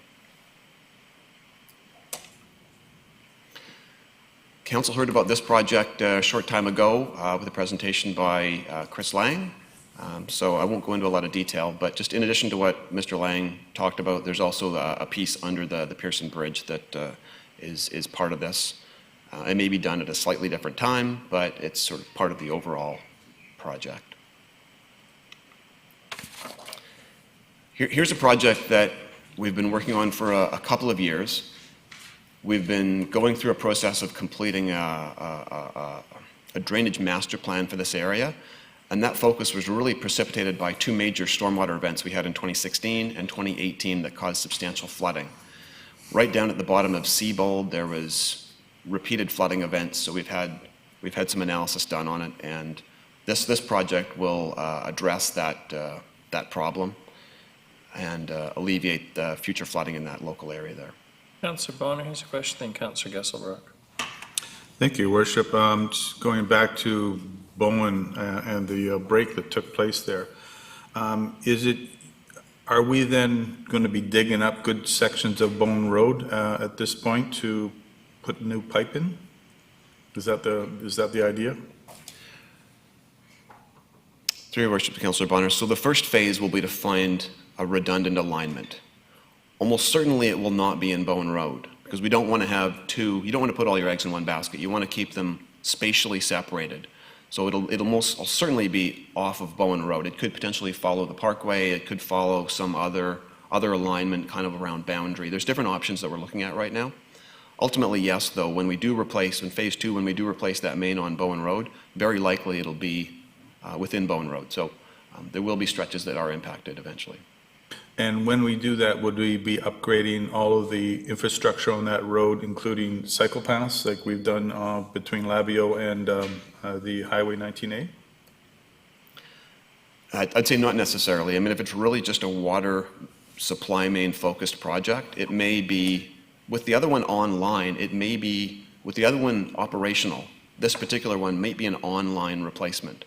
So we might just pick the existing alignment, take the old pipe out, and put the new one back in. So we'll look at opportunities where there's a possibility of enhancing the road at that point in time, but we really haven't looked at those project details yet. It'll be sort of the second phase of this water supply project when we do that. Okay, thank you. Okay. Councillor Gesselbrock. Thank you, Worship. Sorry, just back to the Midtown water supply upgrades, through you to Mr. Rosen. I just, where it said 3 reservoirs drained, I just picked up what Councillor Hemmons was saying, like, to clarify, like 3 reservoir, amount of capacity of water was drained during that, like in terms of like our reservoir at Jump Creek, or? No, it would be the distribution reservoirs, the little local reservoirs. So there's a number of them around the city, and they're typically at the top end of a pressure zone. And so they might hold, like 1 million liters or something, somewhere in that neighborhood. And they really just provide balancing for that pressure zone. And then, so like Jump Creek Reservoir and then South Forks, they provide the overall supply. So those aren't impacted. Yeah. So it's the water that's coming out into the various balancing reservoirs around town. And then there was 3 locally that sort of feed into that area that were impacted. Okay, like Jump Creek, what is the capacity of that reservoir currently? Like how many millions of liters? Mr. Sims is going to tell us. He's very excited to tell us. I'm glad to provide comedic relief here and tell you in all seriousness, Your Worship, that 16.5 million cubic meters is the capacity of Jump Creek, or that's 16.5 billion liters. So it's 16.5 billion, okay. Yeah, it's I just to get the scale in my head here of sort of what. To give you a further sense of scale, our typical water consumption on any given day varies between about 30 and 60 million liters, depending on the season. So this was almost, getting close to a winter day's consumption at 22 million liters. Of a daily use? Yeah. Okay. Awesome, thank you for that. Mr. Rosen. Carrying on, next one is Metro Drive. So phase 1 is currently under construction, and phase 2, if all goes well, it's under design right now, and we'll be tendering that one in the spring, hopefully, and scheduled for construction completion in early 2022, or in spring of 2022. 4th Street. So this one, we had to alter this one a little bit from the previous plan. So this is a facility that'll extend the active transportation link from VIU through to the downtown. Originally, it was envisioned to extend all the way from Harewood all the way down to Dunsmuir. Unfortunately, for financial constraints and project complexity, we had to pare back the scope a little bit and end this particular phase at Pine Street. So future phases will look at going up the cut there and over the hill. Councillor Brown? Yes, thank you, Your Worship. Again, I'm just curious, it sort of feeds into this not always building complete infrastructure. I'm just wondering what the financial constraints are, and will options be presented to council to complete the entire corridor? Through Your Worship, Councillor Brown, so as part of making the budget work this year, there was a number of financial challenges we had, and we had to sort of delay some projects, pare back on scope on a few projects. This was one that it naturally made sense to pare the scope back on this one because of the, in terms of getting the most bang for the buck. The piece between Harewood and Pine is the most cost-effective, the most straightforward. We're able to do that fairly quickly. The piece up the cut, up through sort of to Albert Street, it's quite expensive, especially crossing the Cat Stream there. There's some challenges around that watercourse crossing, as well as obviously going up the cut. So we did have to pare that back. The remainder is still within the plan. I think it might be in it's about 5 years out, I think. So that's what we're proposing. If council wants to accelerate it, we could look at that, but there is some funding challenges there.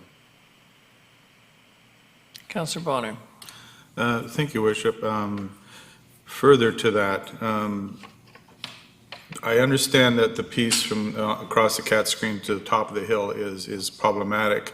What about the piece all the way downtown, which is along Albert Street? That I would think would be the similar vein as the Harewood to Pine piece in terms of cost. So could we not do that and then figure out how to do the last little tiny piece just down the hill from the top of the hill down to Pine Street at a later date? Yes, that's possible. We could fragment that piece off and accelerate that. This was the piece that was recommended by staff that we do first, and then attach that other piece to the part up the hill, the cut. So this was how we are recommending it. Okay, and something completely different. The yellow or the green crosswalks where bike paths cross a perpendicular to flow of traffic. I see those are in this design, which is great. I don't see them on Bruce in the new work that we did, like at the corner of Bruce and I guess it would be a 4th, and where ordinarily there's a bike lane comes up to the intersection and there's no green paint to get you to the other side. I just wondered why that wasn't put in there, and it is in here, and it's also on the work that we just finished on Bowman. Through Your Worship to Councillor Bonner, I'm not sure the specific reason why we may not have done that. And generally, that green paint goes into conflict areas where we're anticipating conflict between cyclists and vehicles. And so maybe the designers didn't anticipate it met the warrant for conflict in that particular spot, although I'm not familiar with that exact location.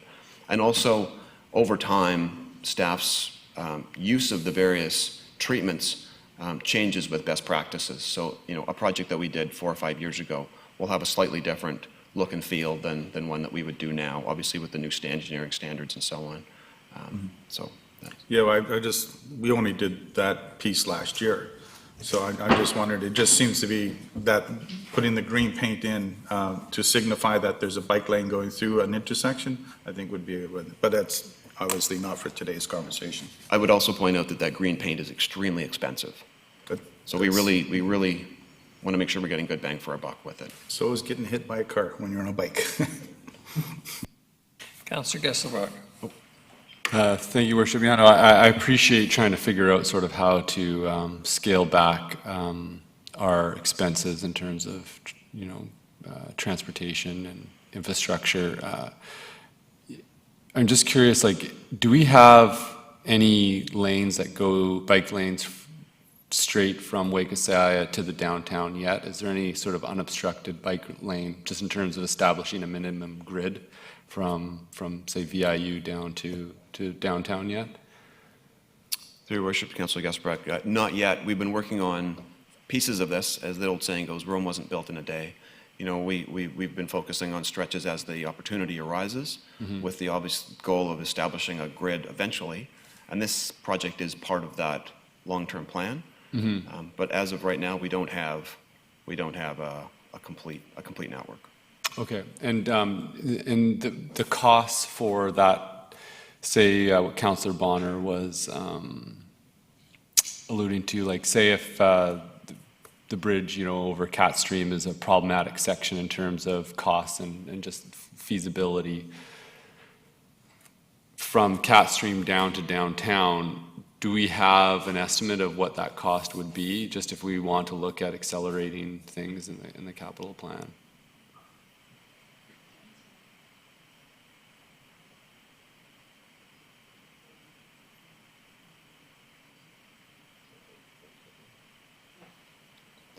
So it's about $850,000 to build that particular piece. Okay, $850,000. And do we have the cost of the Cat Stream Bridge? That's without the Cat Stream Bridge. With the Cat Stream Bridge,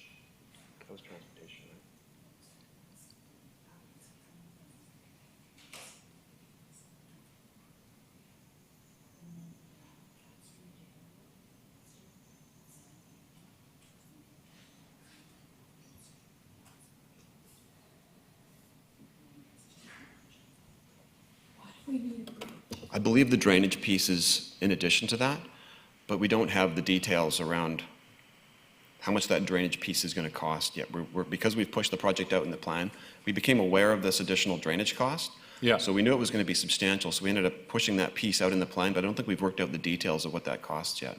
okay. So the cost that Ms. Fuller was just reading out, we don't have access yet to look at what those sections are.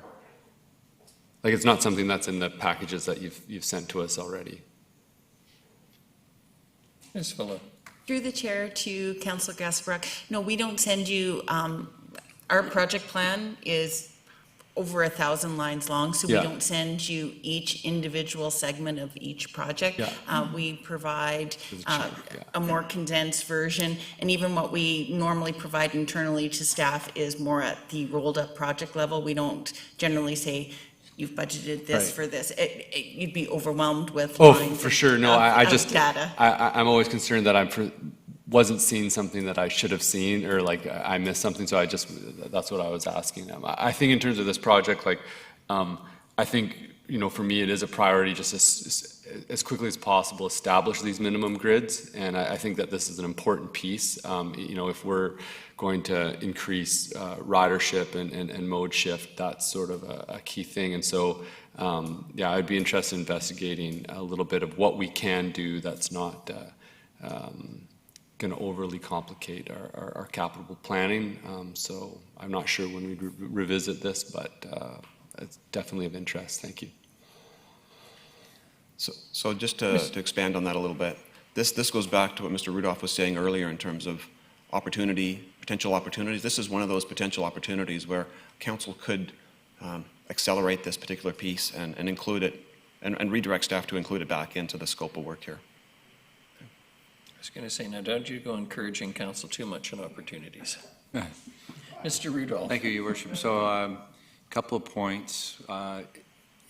It would be helpful as we go through these, and maybe there's things not on the list that you're wondering about, to flag those of projects of interest so we could unpack the funding sources for those, as opposed to having 1,000 lines. You just really drill down to those types of projects.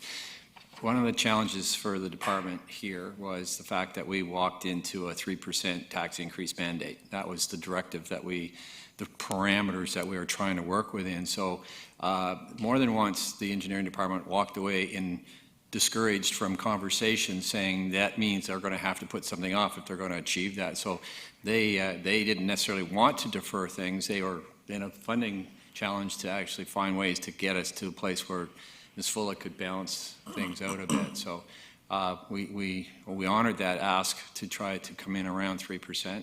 And because of that, there were a number of these types of projects that decisions had to be made for. Doesn't mean they can't come back in. And now with the COVID funding, obviously, perhaps we're in a different spot.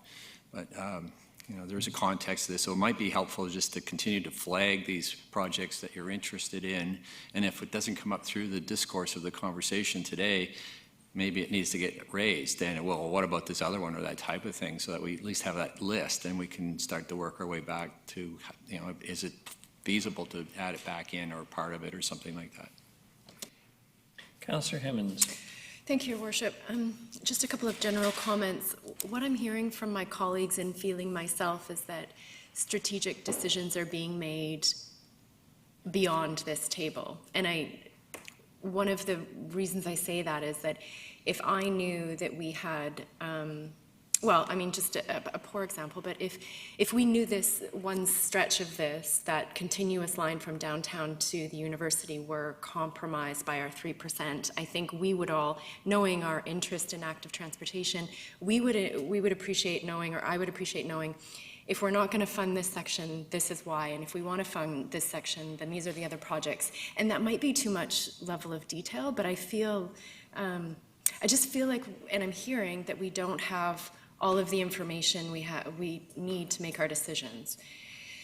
The second piece to that is just a general comment that getting from the university to downtown by bike is actually quite easy, and I don't want anyone to wait for bike lanes, and I think I say this every opportunity I get. We do have we have kind of low traffic compared to a lot of cities, and I would just hate for people to say, oh, the bike lane isn't coming, so I'm not going to ride my bike this year, or I'll wait until next year. We do have good facilities, and I think what Councillor Brown was saying is, because they are so expensive, they get done in these little pockets, and I would appreciate kind of a bigger view of, okay, this is our priority right now, and if we have limited resources, we're going to possibly delay that project. And I personally would like to be involved in those decision points. That's my comment. Councillor Bonner. Thank you, Worship. Today we're talking about projects, and it's my understanding projects are sort of separate from operations in terms of the budgeting, and the majority of the funds for projects come out of reserves, in theory. So is the information we're talking today necessarily affected by the 3% ask from council? You see you're shaking your head, right? But if that's the case, how much? As an example, let's take this 4th Street Harewood to Pine. How much of that is being paid out of tax dollars? Do we have that number? Through your worship, Councillor Bonner. So with projects, and I'm sure Ms. Fuller can elaborate on this, but there's a number of funding sources. For certain types of projects, general revenue or taxation is really the only option we have. And that really does put a lot of sort of constraint on what we can do. A project like this, there may be several funding options or opportunities we could explore. Maybe Ms. Fuller will expand on that. Ms. Fuller. Through the chair to Councillor Bonner, this specific project is not funded from general revenue. I think one of the things probably when departments are putting together their project plan, we tell them not to focus on how we're going to fund the plan. What they need to do is prioritize their projects on what needs to be taken care of. So infrastructure that's end of life that needs to be renewed, looking at council's strategic priorities, as well as capacity to address growth issues. They put together their project plan. Once they put their project plan together, then we start looking at how we're going to fund it. I play Jenga. And I move pieces around. So what I try to do is fund those projects that they have put as the top of their priority list. When we have insufficient funding, then we go back to the departments and they start to look at projects that potentially could be moved out, or maybe less of a priority, or there's resource constraints beyond money for doing that project at the same time, because there is only so much capacity to do so much project work in each year. So I don't think we should be strictly focusing on how is a specific project funded. The question should be, what are your priorities? Which projects are your priority? And if you identify projects that you really want in the plan, or you want accelerated or moved back up, then we as staff can go back and look at how we can make that happen. There may be trade-offs to make that happen. We may come back and say, well, we can't do that without pushing something else out. And we might come back and say, okay, here's some options. If you want to accelerate this, then one of these projects we would have to move out to make it happen. So I don't think personally that you should be strictly focused on what's the funding source for each project. Your priority should be what are your priority projects, and then staff will do what they can to make it work and provide you with the trade-offs that would have to take place to move some of those projects around. Perfect, thanks. Councillor Brown. Thank you, Worship. It's good to have that understanding. I guess the sentiment I feel is that part of that Jenga council should be involved in. And again, I used the Wakasai report as that was something that we said, hey, if we wanted to accelerate this, how would we do it? And there's lots of options there. It could be tax increase, it could be community work funds, it could be borrowing, et cetera, but none of those were provided as a decision point. So it's just, or something for council to chew on. So you just get a report and that says, no, we can't do it at this time. But the whole point, I believe, of that original discussion was, if we wanted to do it, what our options would be. And so that's, I think, the Jenga is, we don't know what is left off the, we don't know what doesn't get to us because we're never presented with that information. So coming at it from a councillor that's campaigned on things and tries to negotiate different things, not being part of that, and I get it, there's 1,000 sheets, so there's going to be a scale there that at some point has to be acknowledged, but at what point do we sort of enter in and say, you know what, it is a priority, we would like to see this, say, extended all the way to downtown. What are the options? And then that gives council the decision to say, you know what, I'm not comfortable with that tax increase, or I'm not comfortable spending community work funds here when this rec center needs X. And those are the Jenga pieces that I think strategically we should be a little more involved in. Thank you. Councillor Kesselbrock. Thank you, Worship. Yeah, just building on that, like I definitely understand the direction from council to like get under 3%, and then everybody's got to go and figure out how to do that within their realm of influence. I think like and specifically in transportation,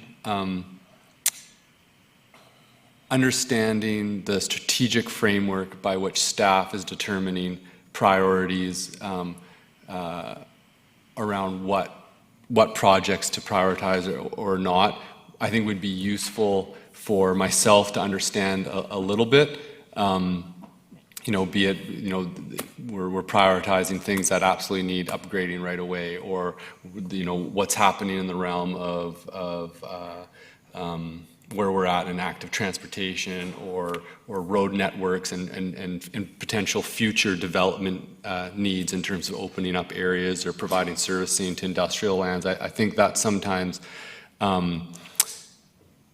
having that knowledge would be a little bit helpful for then to how much we need to be looking into sort of how that strategizing is happening, because it feels to me a bit of a black box, and then just like, oh, well, we decided not to fund this last little stretch of the Harewood because of this, these projects were more of a priority because of this. I think would help me out a little bit, and yeah, I'll leave it at that. I'm not sure exactly what. Yeah, thanks. I feel compelled to comment in light of the comments from various councillors this morning. This is our second full go-round at a budgetary process. There's little sheets in here that say notable changes from previous plan, projects not included in plan.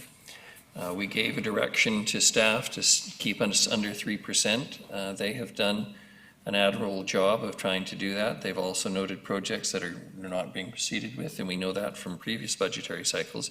With respect, I think we have set a strategic plan. They pay attention to that strategic plan. They then look at what we've said in terms of a tax increase. They then consider the projects that are absolutely necessary, that have to be done. Sticking to the knitting is the phrase is commonly used. And then there's the stuff that, is nice to and would be great to have. And is it a priority? Does it fit with strategic plan? So I don't know how much more information. Perhaps it could be put in a somewhat different form, but with respect, This is what it's all about. We've want these things, we've indicated these things, and we're sort of getting what we wanted. And to suggest now that we haven't been given it in maybe a clearer form, perhaps I'm being harsh on council and too kind to staff, but it just strikes me that we're perhaps being a little bit overly critical this morning of what staff's trying to achieve in the circumstances, given the parameters we give them. Councillor Turley. Thank you, Your Worship. First of all, I agree 100% with what you say. In fact, I'd go a little bit further in that some of the projects that some of the councillors are referring to, if they didn't see them on the list here, I'm assuming they read the agenda prior, they could have prepared a question for that. And I believe that that's what this meeting is all about, is to try to find out, are there things that we could add or why were things taken off? But I don't think there's anything that prohibits a council member from approaching a staff member to ask questions about a specific project. Now, if I'm wrong, Mr. Rudolph, you can correct me, but I'm getting a little uncomfortable with the criticism that's coming out of some corners, shall we say, today. So I'll leave it at that. Thank you. Mr. Rosen, you have the floor again. So there seems to be a lot of questions around how we plan and develop projects. So a lot of what we do revolves around asset management. So we have certain roads that are starting to sort of near the end of their life. We have also the transportation master plan, which directs staff to focus on certain priority areas. And we use that information. And we also know sort of where the city is growing, like growth demands and so on. And we try and build projects that will not only achieve council strategic direction, but get the most bang for the buck. So we try and factor all those things in together and recommend projects that are achieving all of the objectives there. One thing I'll also add in is, as part of Reimagine Nanaimo, as you know, we're conducting an active transportation master plan. So there'll be a lot more information around the specifics of active transportation routes and priorities and so on. And what I would anticipate out of that process would be a series of projects potentially prioritized into sort of like low, medium, high kind of priority. And council will have influence over that document. So that would probably be a very suitable way for council to apply their focus in terms of how we prioritize projects going forward. Moving on to the next slide, Midtown Gateway. This one was previously known as the Boxwood Connector. We've rebranded it as the Midtown Gateway because it's a lot more than just a road project there. In the recent past, we've conducted the preload, so it's ready to receive the road in maybe a year or two. We're currently in the process of conducting detailed design. We're modifying it slightly from what you may have seen before and what's up on the slide there. It's going to meet our current engineering standards for road.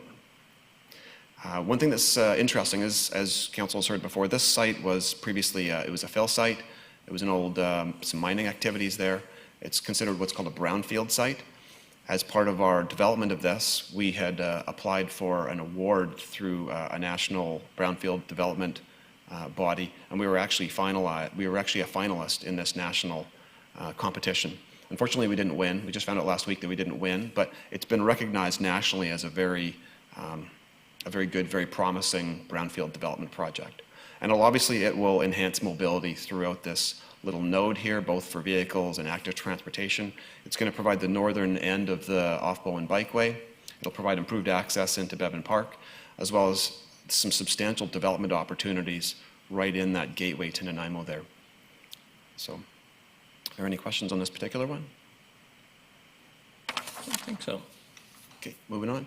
Terminal corridor. So this has been topical for a number of years now with Terminal Nickel Reimagined.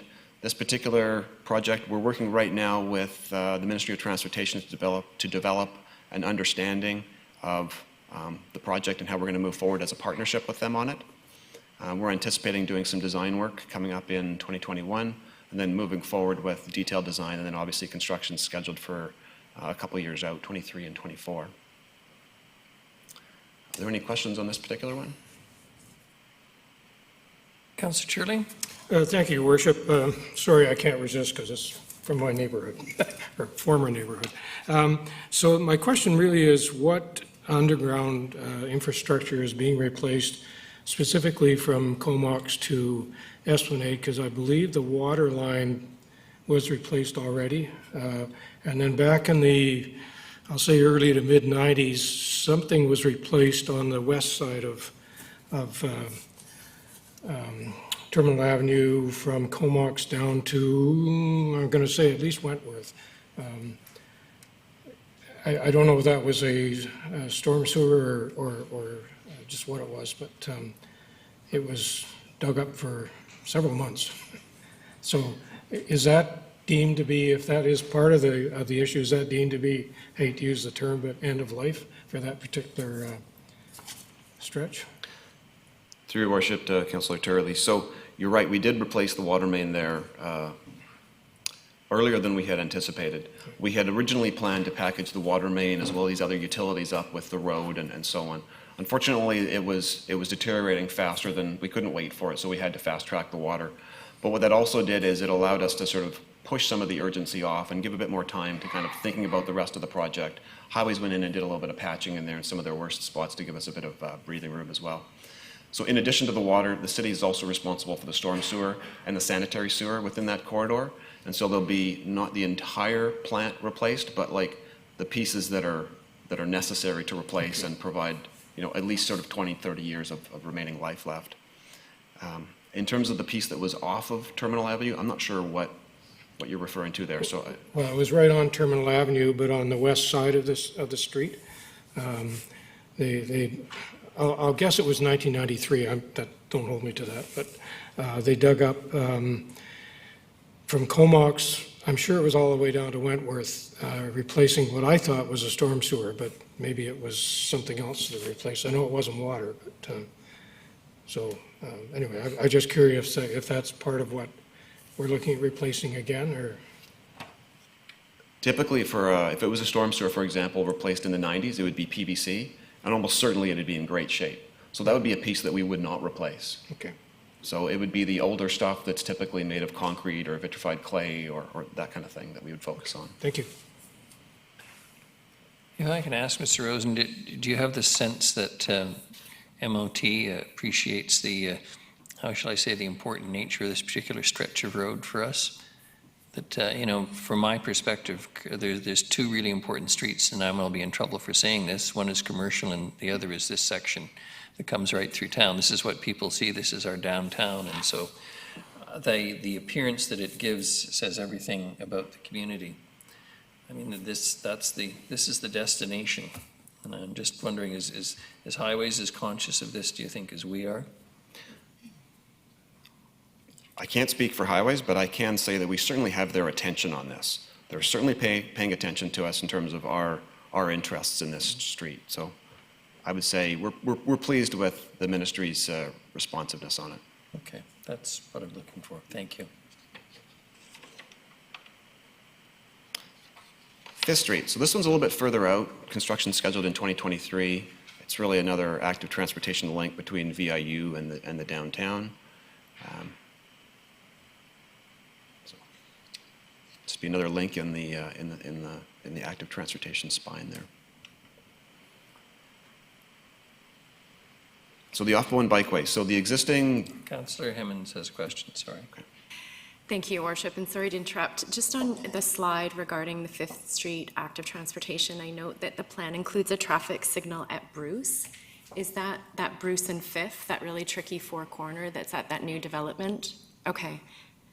And that is, do we have a date on that, the plan in 2023? 2023. That will be signalized. Okay. Yep. Thank you. Okay.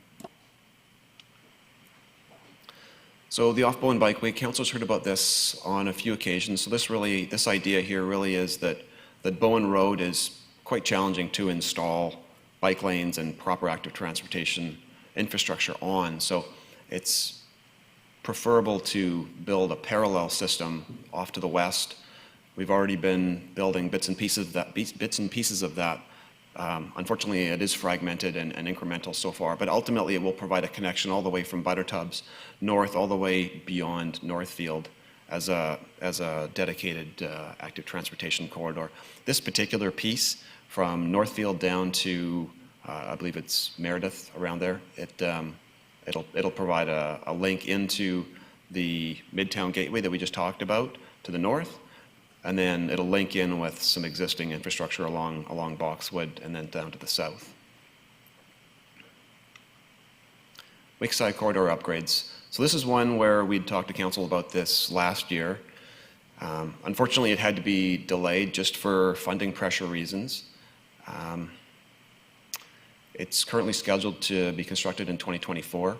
We ended up having to put in some substantial patching this year just to keep the road intact, to provide some time for us to be able to get this project, the funding in place and so on. There is a drainage component down around 3rd that our crews are really watching carefully. Part of the pipe, it has no bottom, they can't get a camera into it, so we're quite concerned about that. So we may have to fast track a small component of that. That's not currently in the budget, but we're just watching it. Are there any questions about this particular project?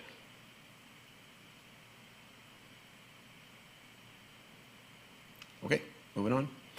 Madsen and East Wellington. So this is one where when the southern end of Boxwood Road was being constructed through development, we knew this link was going to be created with East Wellington. We were quite concerned about this segment between East Wellington and Boxwood because the road is it's really quite substandard compared to Boxwood and the remainder, as well as the intersection with East Wellington and Madsen. We were concerned about left turns and so on. So we fast-tracked some of the functional design for that project in the anticipation that we may have to accelerate the construction of it. It's turned out it's not as bad as we'd worried it would be. So right now it's scheduled for 2024, and we feel that timing will be okay. Councillor Gesselbrock. Thank you, Worship. So with this, like this area gets flagged for some type of intervention, like based sort of like on a safety and congestion like metric. Like I'm just trying to, yeah. So in this particular case, when the link to Boxwood was connected, it created the potential for a lot more through traffic to use the Madsen Road and then the Madsen East Wellington intersection. One of the things when the signal at Boxwood and Northfield was installed just about 10 years ago, Boxwood soaked up a lot of the left turns that were at Bowen and Northfield. So it picked up an awful lot of traffic. So that signal right now is operating at not a great level of service. So what it means is Boxwood Road, it attracts quite a bit of traffic. So when we opened this up from East Wellington, we were a little bit worried that on opening day there would be a lot of traffic on it. It hasn't turned out to be as a popular a route as we were worried it might be. So that's why we had originally done a bit of kind of getting ahead of what the project might need to look like, but then we didn't need to implement it until we're suggesting 2024, just because the volumes weren't what we were worried they might be. Mm-hmm. Good, thanks. Okay. Councillor Bonner. Thank you, Worship. This, if I may, through you, staff, this piece here seems to be that it's one of these broken active infrastructure things. If we're doing the bike path and walking paths on Boxwood in 2023, why would we not just do this one as well? Because it's what, only a matter of a couple of blocks, I would imagine. We're trying to get over to the bypass that goes down to Millstone River, if I'm correct. Like that's a piece, that little piece that's missing. Is it possible to bring that up to be done the same time we do the bike path on Boxwood, so that there's not another whole year gap before that last little piece gets built? Sorry, I'm not sure I understand the question. So you're wondering, could we bring this piece up to align with the northern part of Boxwood? Is that the question? All of Boxwood is creating that as an active transportation road. That's the key, because it looks like we're building another piece, and then a year later we're going to build another piece, and then a year later we're going to build another piece. So is it possible that those could be combined into one project? So they certainly could be combined into one project. The disadvantage is that we only have so much staff capacity as well as funding to be able to implement these things. And we try and get the most bang for the buck in terms of what the highest priority is and so on. And we certainly could redirect our resources and focus on this particular piece, but it would be at the expense of some of the other projects that are in the plan, unless additional resources were applied to be able to get more work done here. Okay, thanks. Okay, moving along. Streetlights. So typically with streetlights, when we're upgrading a road or building a new road or whatever, we'll put the lights in at the current standard, but we don't have dedicated funding specifically just to enhance lighting just as a standalone project. We do have the LED streetlight conversion. We've been going through a couple of years of that. I think this is the third year we've been going through. We've been focusing on the major corridors, so you've probably noticed a lot of the lighting along the major corridors has already been changed out. We've done a small amount of residential areas, and we're proposing that the next phase occur in 2024.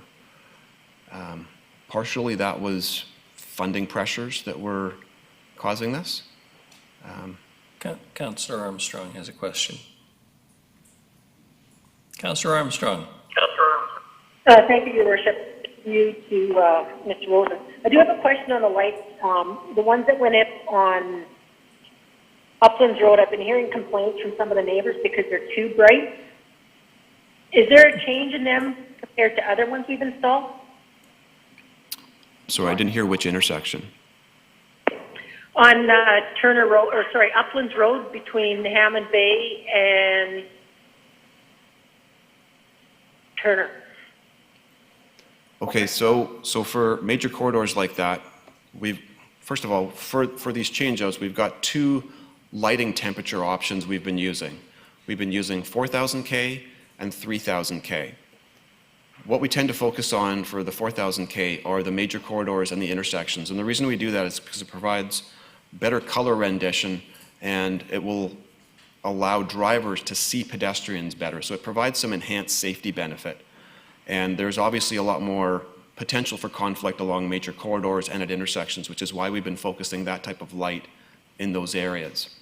Now, it's well documented that residential neighborhoods aren't quite as happy with the higher temperature lights. They tend to be more white, a little bit farther from what they're maybe used to and so on.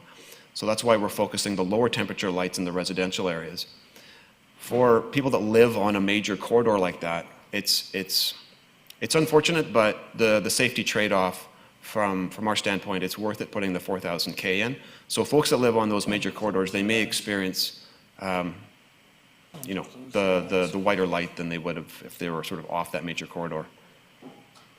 And to follow up on that, because for me, when I sometimes look at them, I'm temporarily blinded, so I have to actually pull over for a few minutes. Is that because of the way they're focused, or is there something that can be done for those of us that have, what's it called, progressive lenses? Because I've heard that from other people too, that they're very difficult for those that have to wear progressive lenses. So I'm not too sure I understood the question, but it was related to... Well, the concern I have is, for me, I find them extremely dangerous because if they catch my eye, I become blinded by them and I get like a white light that goes for probably 10 seconds. So I actually can't really see the road, so if I can, I pull over. And I've heard that from other people that wear progressive lenses as well, because the way it hits, it does something so that it just vibrates in and out. So for me, that's a concern I have, because it wasn't just me that experienced it. I talked to other people as well that had the same concerns about them. Because if you're left temporarily blinded because you can't see from the flash, not exactly safe. So one of the things that we consider when we're doing the design work is that we don't necessarily want people to have to adjust between the 4,000 K and the 3,000 K often. So we try and establish a certain color temperature along a corridor so people don't have to sort of adjust back and forth between those different color temperatures. So we certainly are factoring that into the design. In terms of the fixtures themselves, they are more efficient than the standard SAG or even the flat glass high pressure sodium. I mean, they are able to direct the light in exactly where you want it and they are a lot more efficient that way. There's much less wasted light with these new fixtures. Okay, I'll follow up with you in private after. Thank you.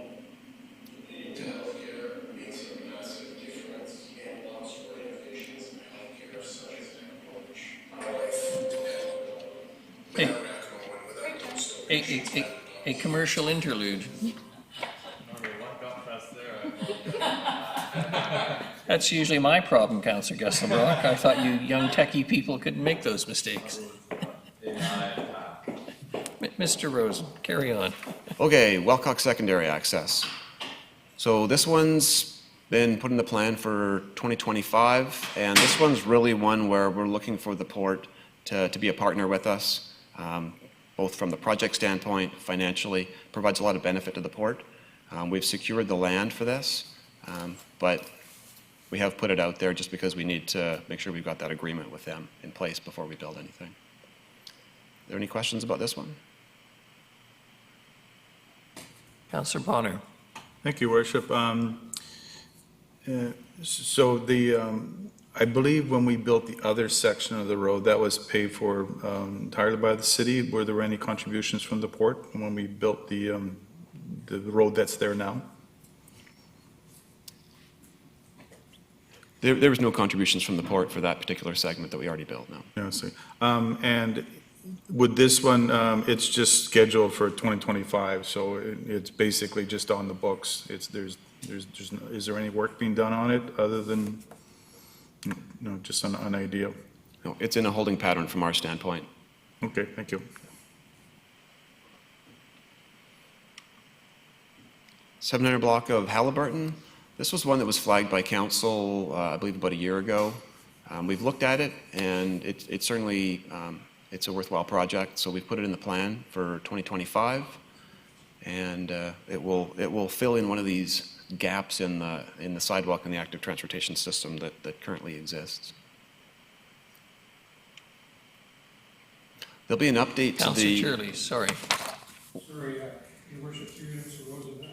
With regard to the secondary access to Wellcock, is that a level crossing or is it an above grade crossing, the second one? So initially in the planning, we looked at both potential options. What we've anticipated is a level crossing. Okay. It's a lot more cost effective. Thank you. Councillor Bonner, do you have another question, or I just not knocked you off the list? If you don't mind, yeah, sure. Halliburton, is it my understanding that's just a one block section? And if we just do it, then the whole thing will be done? Like we'll be going from where Halliburton comes out at Highway 19A, down by the Calico Cat area, all the way to downtown? My understanding is it's missing the sidewalk piece. From the standpoint of the cycling infrastructure, the piece south on Halliburton is not ideal. I mean, we did do that multi-use trail in the very southern portion of it, so that's in good shape. And we're looking at the piece to the north of that coming up, but then there'll still be a gap, and this will help fill that in from the cycling standpoint. But does it get us all the way downtown, or does it just get us to the 700 block? My understanding is it fills the gap in for the sidewalk, so certainly that's an important piece. From the cycling standpoint, I don't, like north of this particular block, I don't think there's much from a cycling standpoint. It's okay, thank you. It's just quiet streets. Councillor Hemmons might have a question about the Wellcock secondary access. Thank you, Your Worship. Just a curiosity, I know, this is years out, but we are looking at Farquhar, and that, Farquhar has the food bank depot on it, and I travel this road almost every day, and it often has cars lined up and around the block getting into that food depot, so I just want to flag that as a, that could be an issue. In terms of right now it's a quiet residential street. If we open it, it's on, we're going to open it up, and that's going to need to be addressed. I guess just a word of caution, and that might be more related to COVID, but that is an extremely busy depot with a ton of foot traffic and actual car traffic. That's it. Okay, thank you. Councillor Marvin. I think that really is related to COVID with the cars and the far car and loaves and fishes, because it's the only way they can pick up now. So I'm not sure if that's a concern for the future. So moving on to the Transportation Master Plan update. So our goal is to update this about every 10 years. So in 2024, we're planning to start that with some new data collection and then plan to target the new plan for 2025. So this is a summary of the transportation projects. They're categorized by expansion or upgrades to active transportation, which is worth about $15 million in the plan. So this is the 5 years of the plan. Expansion or upgrades to the road network, which is about 27.8. Now, I would point out that those expansions and upgrades to the road network, they also include like sidewalks and cycling lanes, and all that goes with a new road. The category above really is projects that are focused specifically on cycle lanes or sidewalks and so on. And then the lower bullet there around renewal, that's mostly road rehab, which is pretty standard. Some notable changes. So one of the things that we do every year is we update the project cost estimates, and we feed that information into the budget cycle. So we're setting budgets based on the best information we have. As I mentioned just previously, the LED street lighting conversion project has been delayed a bit. We already talked about the Albert Street cycling, how that scope was adjusted. The Wallace Street cycling facility. So that was the downtown cycle loop. That's been delayed a number of years. We've added some scope into the Terminal Avenue project to deal with some concerns around the intersection with Comox, Pearson Bridge. There's also an opportunity on Pearson Bridge to enhance a cycling active transportation facility across the bridge. We've had to delay the Departure Bay sidewalk project by a number of years. I believe it's in 2026 right now. That's an unfortunate one, budget pressures. Any questions? Brown has a question. Yeah, thank you. Through you to Mr. Rosen. I'm just curious why the Wallace Street cycling has been delayed and also the Comox Terminal Pearson Bridge. So Wallace Street cycling facility? You correct me if I'm wrong, was that supposed to be this year? Sorry, Wallace Street? Yeah.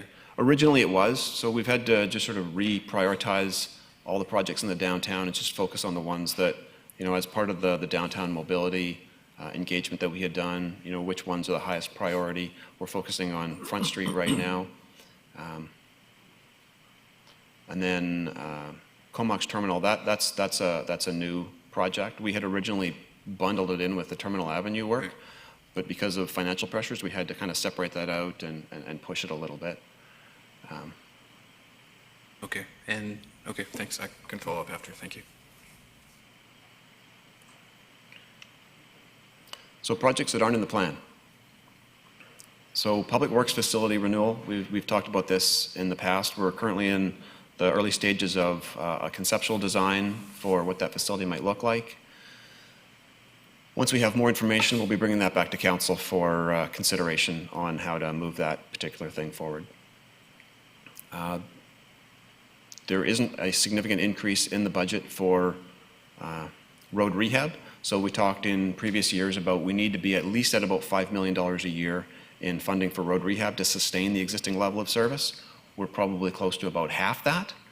So that's why on Friday I mentioned that we're going to conduct this level of service study to try and see how far we can let things go before the public will be unsatisfied with where things are at. And then South End Cinnabar Valley access, that's been pushed out in the plan a little bit. It's beyond the 5 years of the plan. For financial reasons, and yeah. So, questions? Councillor Bonner. Thank you, Worship. Just on that point that you just raised on road rehab, in your 2021-25 transportation projects, you have road rehab at 19.3 million, and if it was $5 million, that'd be 25 million. So, is that the half you're referring to, or because that's almost like 80%.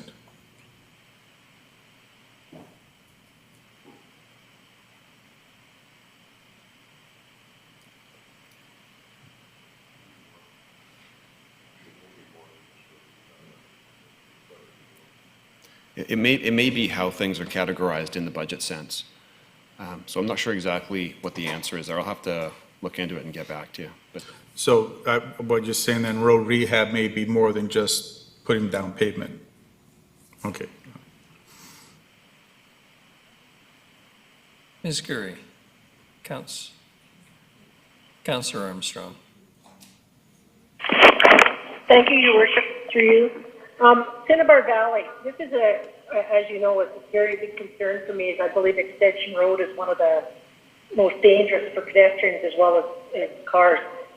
How far out are we on trying to get a fix for that road and another entrance? I mean, it's ridiculous, in my opinion, just how bad it is out there now.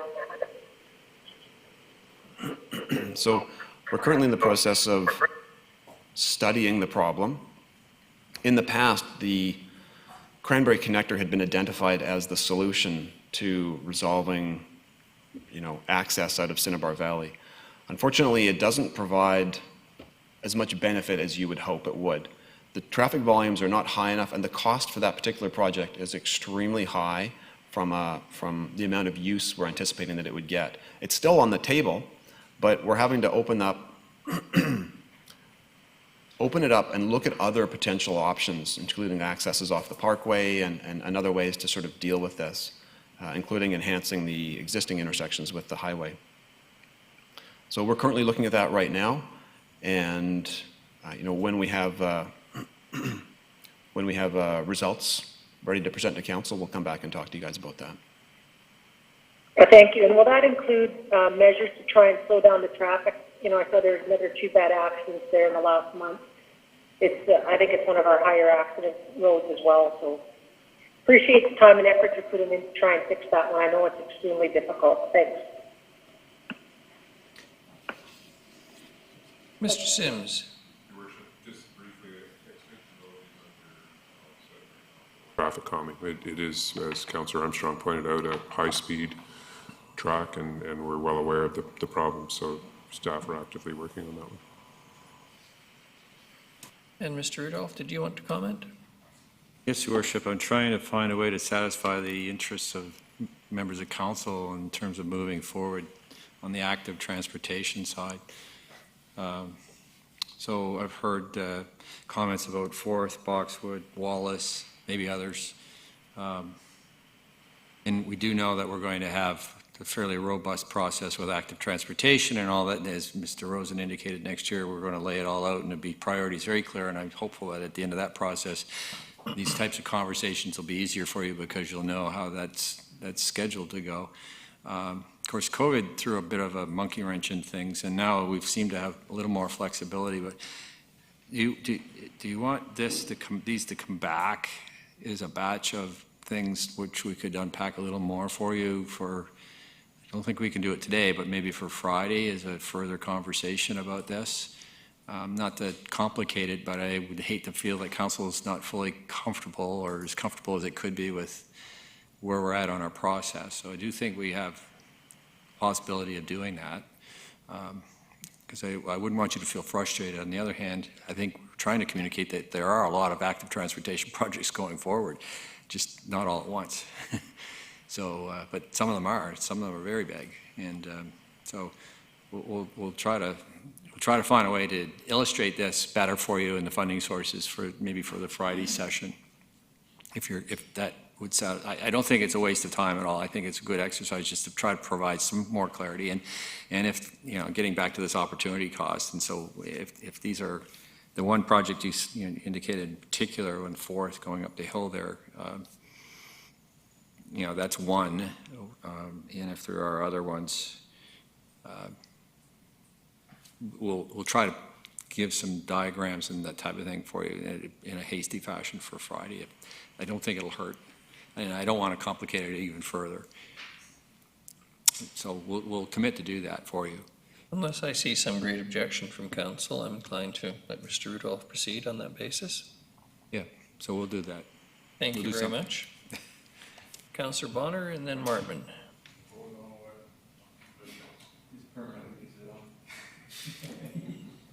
Councillor Martman, please. Thank you. And I just wanted to echo Councillor Armstrong's comments on Cinnabar.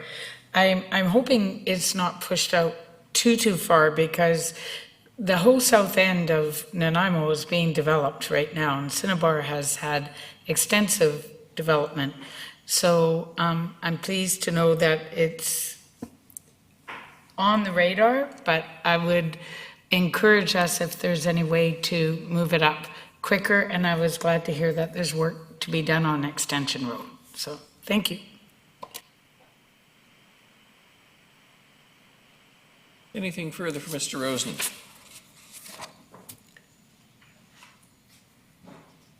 If not, thank you very much. Mr. Groot? Good morning, Your Worship. Good morning, Council. Parks, Recreation and Culture. Yes. Where's this one? There we go. Okay. So similar to Mr. Rosen, I'm just going to provide a high-level overview of some examples of projects that are in the Parks, Recreation and Culture capital plan in the coming years. This first slide just discusses the Parks, Recreation and Culture Master Plan update, which, as everyone is aware, is happening through the collaborative process of Reimagine Nanaimo. And it's a document that is going to provide the direction for us in the coming decade. And so it's an exciting time to be getting that kind of information to be able to help lead us to where we want to go to. Some nuts and bolts projects that I'm far more comfortable talking about. Port Theatre glass replacement. So you can see in the top right picture there, the glass throughout Port Theatre, it's extensive at all levels. We've had issues with the glass over the years, and I'm really excited to actually see that next year we get to realize the project of replacing all of them rather than 15 units here or 20 units there, but doing a full replacement. So it's going to return the Port Theatre, and the way that the glass was designed, it'll put it back to the way that it was intended to perform. Councillor Gesselbrock? Thank you, Your Worship. Just a question. What happens to all the old glass from the windows that are currently there? Through Your Worship, to Councillor Gesselbrock. So as part of the project, it's going to be a recycling requirement for it to not just end up in a landfill, but there'll be a recycling requirement in there. Great. So is that something that's worked into like the project RFP? Yep. Yeah. Okay, great. Yeah, because it's the glass. It's specialty glass, so there's laminates and films on it. So it's not something that can just get reused. But we're going to try to divert it out of a landfill situation. Not reused. Potential some fancy greenhouse project. Yeah, there's a lot Maybe there. that coating can work for us. Yeah. That's good. Good that that's built into the RFP. Thank you. Yeah. The Nanaimo Search and Rescue, the Operations Center at 195 4th Avenue. So the project is currently underway through Nanaimo Search and Rescue. And then our portion as the city of in the project is scheduled for 2022. So it'll see a complete rebuild, remediation of the facility. And yeah, it's great to see that facility getting used for that. The electrical upgrade at Bevan Park. So the tender document went out to market in the last 2 weeks, and it's going to stay out till about December 10th. There was an on-site meeting, and we actually were pleasantly surprised at the amount of turnout to the mandatory site meeting, so that's good news for the city. Absolutely. Councillor Brown has a question. Yeah, thanks. The question came up last week about this as well, and one thing I was curious, if we're not purchasing the generator, but there was an event where of significant, earthquake, whatever, that requires us to use this facility in sort of a different fashion. Are they specialized generators, or could we just, head over to United Rentals and bootstrap something together that would allow the center to be operational? So through your worship to Councillor Brown, the generators so there are generators on site, so I should explain that. The Bevan Park is not generator-less, it's just the generators that we're talking about in regard to the ice plants and things like that. We don't have generators for that, but the generators that we do have, they do run lighting and basic electrical requirements. But the project is being designed to be able to be generator-ready. But to answer your question about going to United Rentals and getting something like that, it wouldn't be something that you could just do now. You would end up having to have some sort of agreement in place and have something kind of ready to go, but it's not something that's here locally. Yeah. There will be a scheduled shutdown of Bevan Park during the project. We're anticipating that to be about a month long, and we're just currently working with the other managers on site to just try to figure out what month is the least impactful. The Facilities and Parks Amenities Condition Assessment Program, it's a program we started in 2018, 2019, and it's an ongoing program that, although we're shooting to add information into the 2021 Asset Management overall update for the city, the program itself will continue to go on in perpetuity, essentially, because there's always going to need to be assessments being done on the assets that we own. Councillor Bonner has a question. Thank you, Worship. Further to the generator at Bevan Park shutting it down for a month, is that a project that you could start almost immediately? And the reason I'm asking is, if COVID goes sideways again and we're back into a complete lockdown, it'll probably shut down Bevan Park for a fair amount of time. Would you be able to just start it up right then? That would become your month? Yes, those three, worship to Councillor Bonner. The idea is to start as early as possible in the new year. The only item or issue is there's lead time for some of the very specific equipment for the electrical upgrade, but a lot of the pre-work that goes into running new conduit or preparing areas for the capital project, that work can start right away, and that's where we're leveraging the fact that large portions of Bevan Park or Bevan Pool is closed, so we're going to do all the pre-work that we can there. Okay, thank you.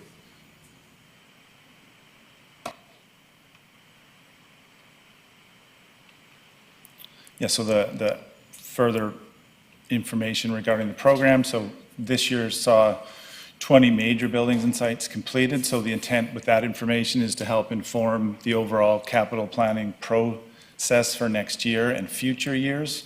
And obviously, or what I had said before too, was that it's going to inform the asset management update, so that it'll be an amazing amount of information that we'll be able to utilize.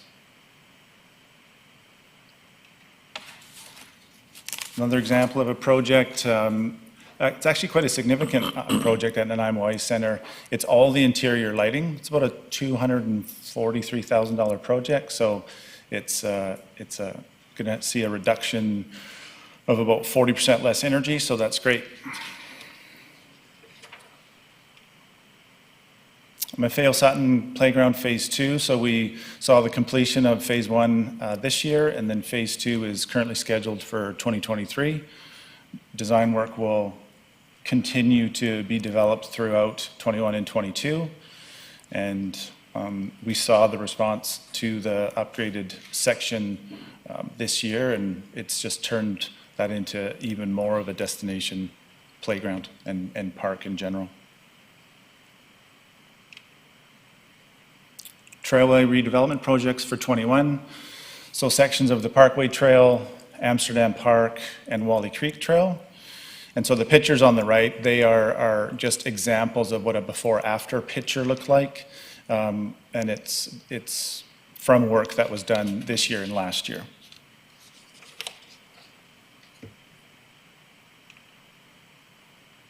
The railing replacements at Pioneer Plaza and Diana Krall Plaza. It's a multi-year project, and it's a result of just how the metal was cast into the concrete, and so this is a project to rectify that and have it be surface mounted, so it won't be something that repeats in the future again.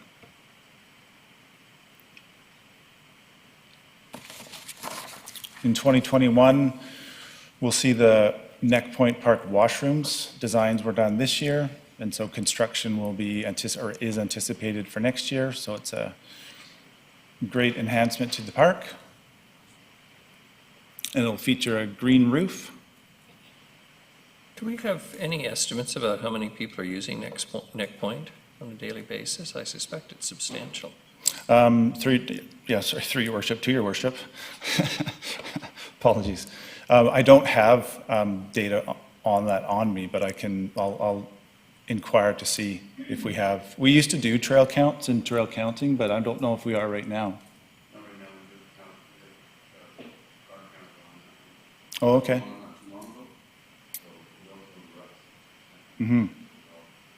I'll see what information I can get If together. it's all right, I think it'll be a very popular project. The Long Lake Paddling and Rowing Center, contingent on grant funding. Design is currently underway, and we plan to come before council just as an overall project update in regard to the status of the design. Hoping to do that early in the new year. When do we anticipate hearing the news, yay or nay?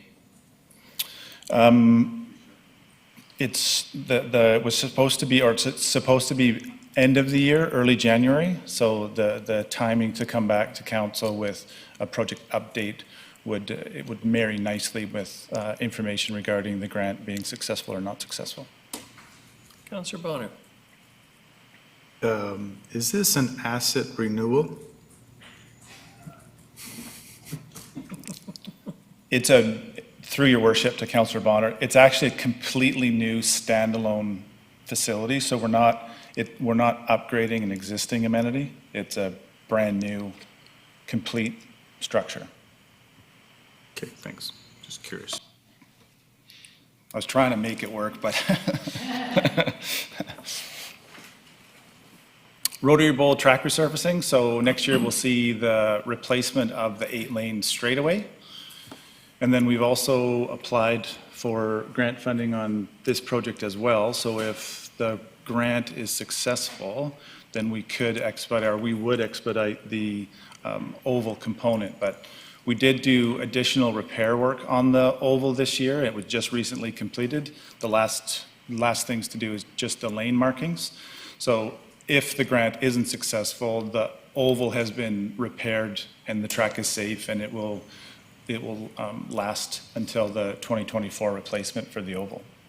Councillor Turley.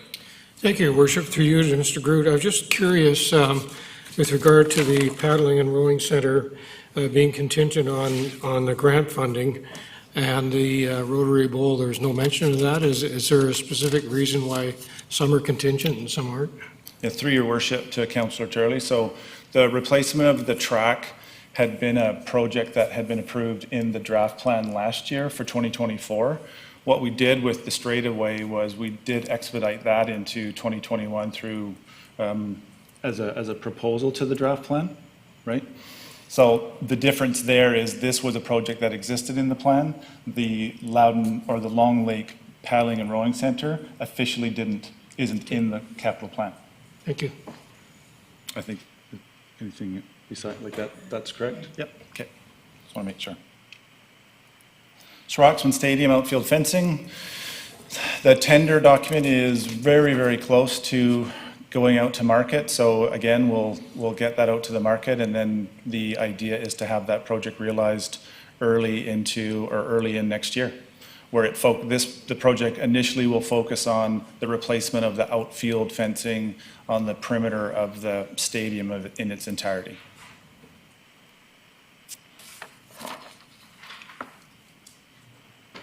Councillor Bonner. Your Worship, on that front, this is a kind of a COVID-related question. The new fence we're putting in, can you see through it? Like it's just chain link?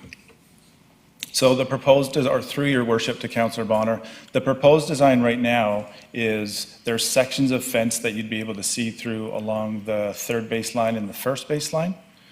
But the stadium concept that's been discussed at council, at a high level, there would be an intent to at some point create like a perimeter fence for the amenity so that you just don't get too many people if for a ticketed event, kind of doing the peekaboo attendance.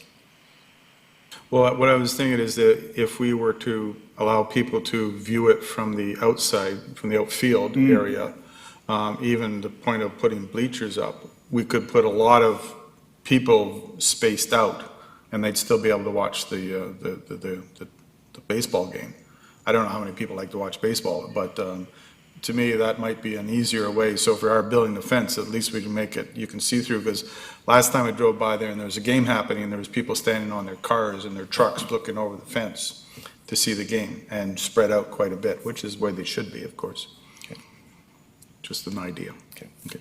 Thank you. Harewood Centennial Artificial Turf Fields, also a project contingent on grant funding. Just some diagrams or pictures there to show the concept. It would be a joint project in partnership with the school district, multi-purpose facility, not just for single sport, but would provide amenities for soccer, football, lacrosse, and baseball.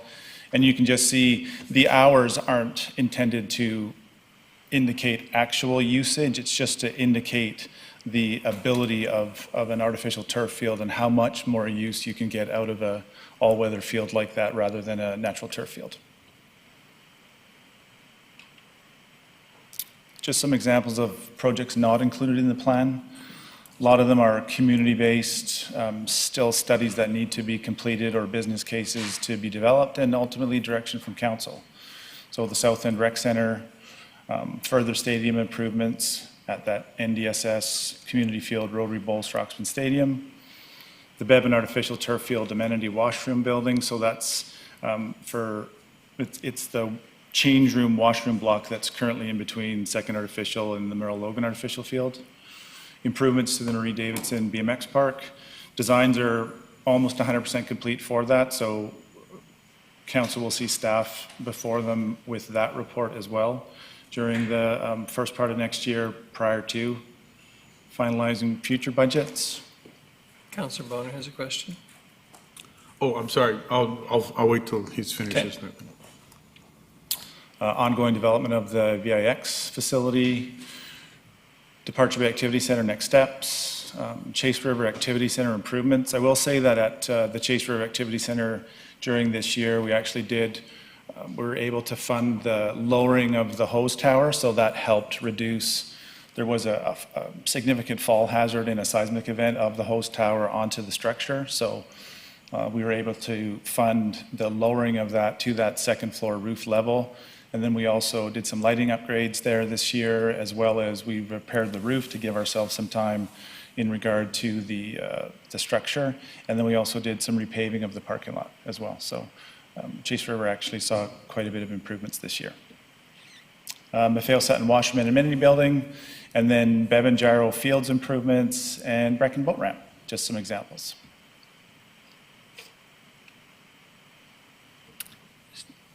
Councillor Bonner. Thank you, Worship. I noticed on the projects not included, I do see the VIX facility, which is part of the Bevan Park Master Plan, but the other parts of that plan don't seem to be on the list, and specifically the Indigenous Peoples' Place of Culture is not on there as well. It would be nice that still be on the list. Because we have roughly at least 6,000 urban Indigenous people in our city who don't really have a place that can practice the culture as it's meant to be. I mean, a lot of us are ending up in parking lots and in corners of parks and stuff like that, and it's really not the best way of doing it, especially if it's raining. So I'm wondering why that's not on the list. Through your worship to Councillor Bonner, there's many projects that I didn't put on that list. It was really just a snapshot as an example of just some of the projects that aren't in the list. Oh, okay. We actually have like a 2-page document of community projects that still aren't in the long-term kind of community plan. Okay, thank you. No one else? Mr. Groot, thank you very much. Thank you very much. Much appreciated this morning. Ms. Curry, we have finished the morning's business, I see, and it is 1:45. I don't know. Yes, Your Worship, possibly maybe we could recess early and come back 15 minutes early. I can see maybe the afternoon could go past 3 PM. I'm not sure about that, but I think if finance staff are okay with that suggestion, yep, So we'll reconvene at 12:45. that sounds great. Excellent, thank you. We recess till 12:45.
Welcome to the city's South Fork Water Treatment Plant.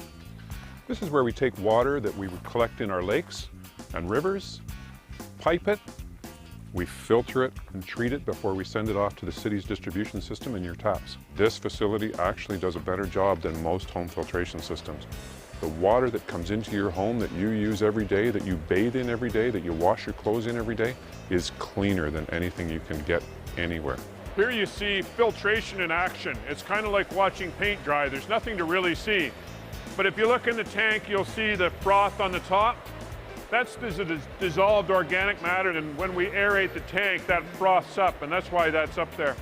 We take all the little particles, all the organic matter, any insects or bugs that might be in the water, and pathogens that we're trying to filter out, they're all gone. We filter the water using a series of membranes. So what we're looking at here is a membrane filtration module. So when I talk about the membranes filtering the water, this is what we're filtering the water with. And while you might think that the water flows through like the baleen of a whale, it's not true. These are hollow fiber membranes. So each of these little tiny strands are hollow, just like a shoelace. And the membrane is wrapped around the outside of these tiny little hollow fibers. So these sit in a bath of water, raw water, and then we pull the water through the wall of the straw or the shoelace, and then it travels along and it collects in this vessel at the end here. And this hole at the end is where we pull the water out. And the membranes are like an almost impermeable waterproof layer that we pull the water through. So now we're just left with clean, pure drinking water. Take care.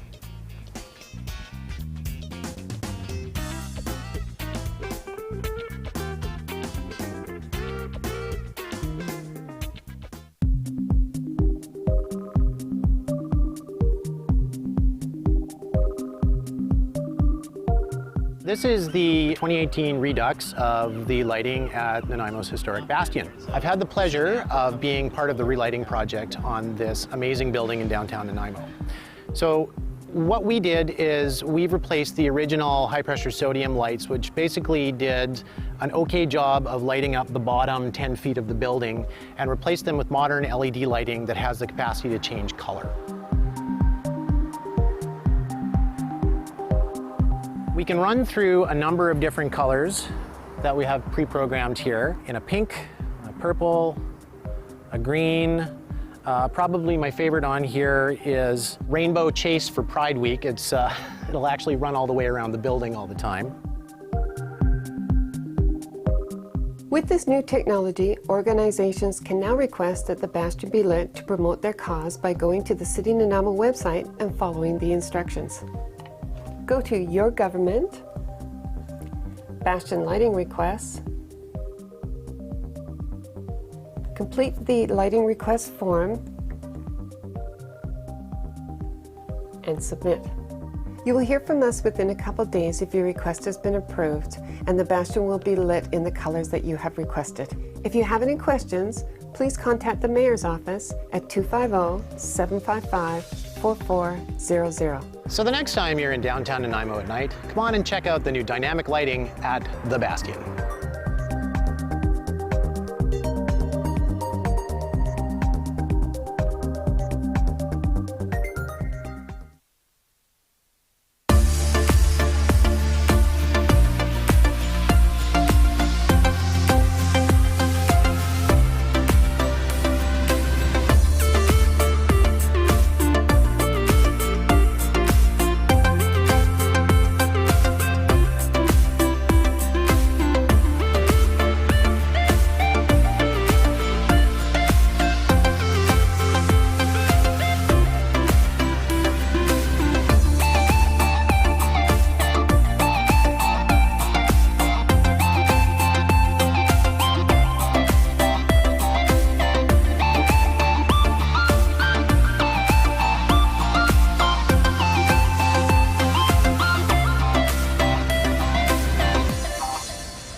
Oh, hey, Tiana. Hey.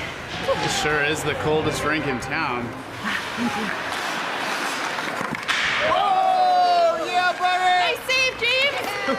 Wow, your goalie is keeping you guys in the game. Cheers. Oh, man, that's hot. Sorry, that's the way I like it. Oh. Go, go, go, go, go!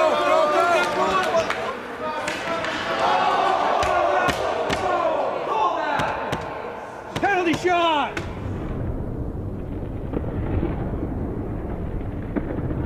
Scalds from hot drinks are a leading cause of hospitalization for children under 5.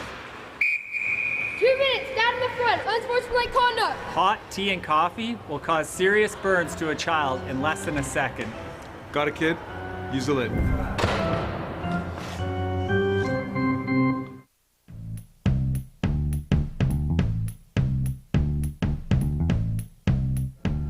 What we have here is the Real Ice technology that was installed at the Nanaimo Ice Center. It allows us to use cold water from traditionally hot water that we used to use for making ice.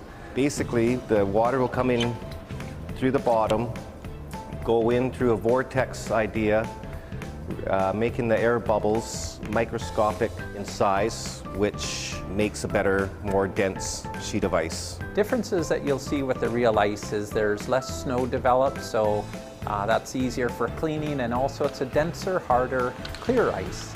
So the ice skaters will certainly enjoy that. And the city plans to implement Real Ice at our other 2 arenas as well.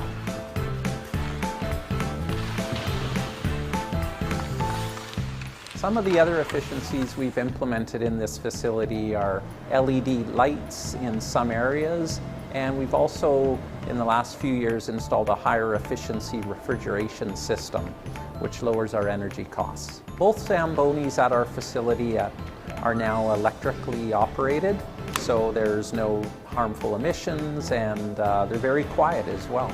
So what this means for the city is that we're able to use less energy and also reduce the amount of greenhouse gas emissions, which is more beneficial to the environment.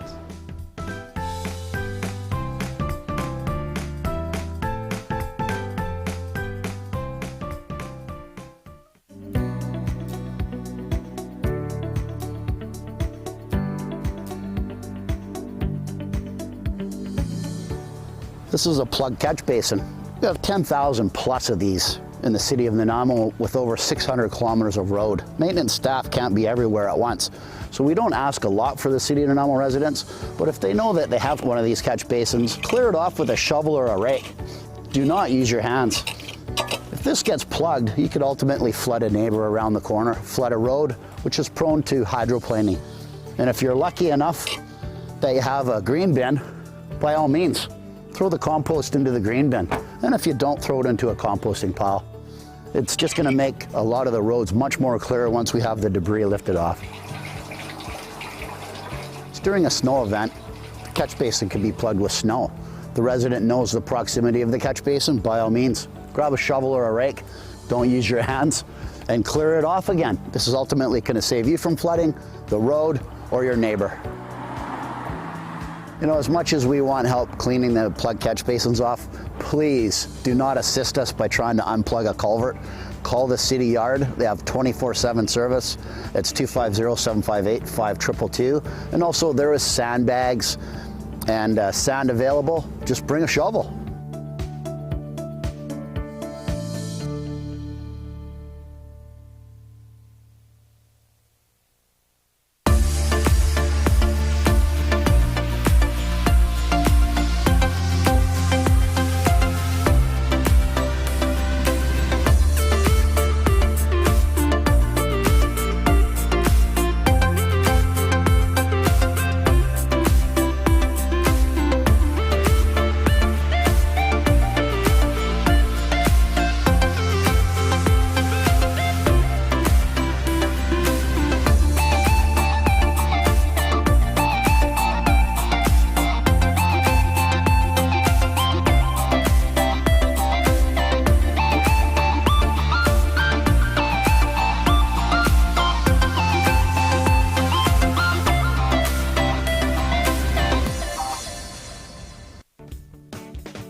This is one of the City of Nanaimo Public Works snow and ice control vehicles. And this is actually set up for a brining unit right now, or anti-icing. And what brine is a 23.3% sodium chloride solution. And it comes out of the spray bars down here at the bottom, and it's made here at the Public Works Yard. It's a proactive method of snow and ice control, as when we know that there's a winter storm coming, we can actually lay this down on the road prior to the event. By putting the brine down before the snow comes, it buys time. It lets us get on the roads, and then when we hit it with the plows, it doesn't stick. The snow doesn't stick, it comes off much easier. Whereas if we didn't brine, the snow has an opportunity to freeze to the road. So another benefit of the brining or anti-icing unit is that during the frosty mornings, we can have it drive down the road, and then immediately the frost disappears as they're applying the brine. Brine's a great tool for us. It's very cost effective. We can stretch our hard-pressed tax dollars to the maximum. We can make brine for cents on the dollar. So the other thing that we ask is that everyone stays back from these anti-icing or any winter maintenance vehicles, as they have limited visibility and it's poor conditions out there, and they're trying to maneuver around everything. So just stay back and give them a little bit of room to operate and clear the roads.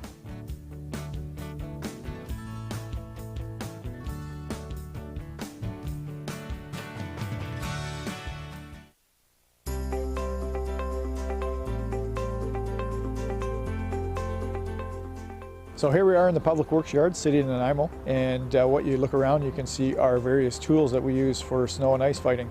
We have tandem trucks, 4x4 trucks, we have backhoes. All our trucks are capable of having front plows on them, and the larger trucks we have belly plows on them as well, and they all have a salter sander that can be mounted on the back. This is another tool in our winter maintenance fleet.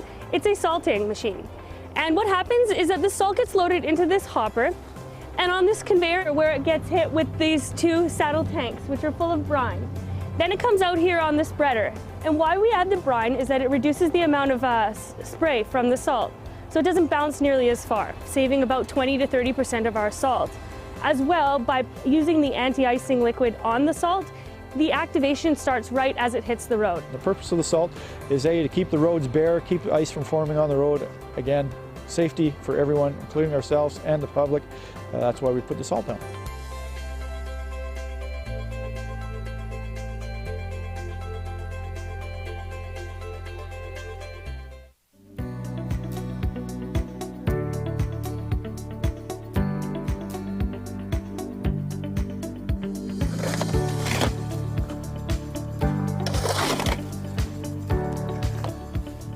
Today we're talking about clearing catch basins or road drains on residential roads. The first thing to understand is where the catch basin is in proximity to your residence.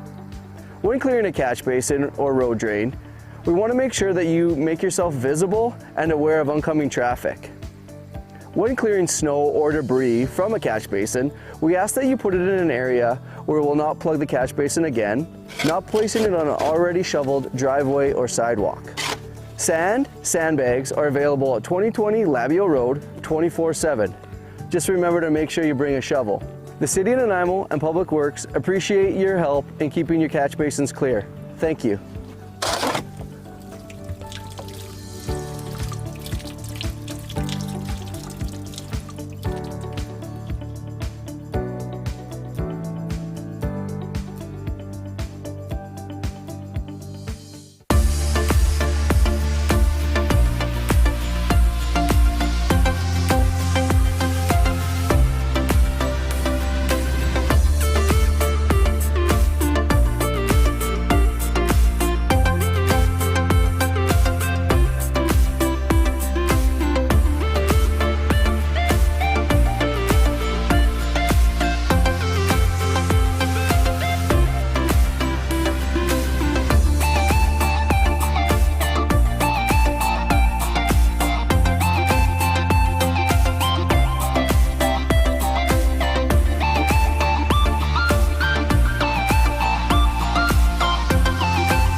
So this is one of our larger winter maintenance vehicles. They're very versatile in that they can be equipped with a lot of our different pieces of equipment. Right now this one has a front plow, a belly plow, as well as a salter or spreader box.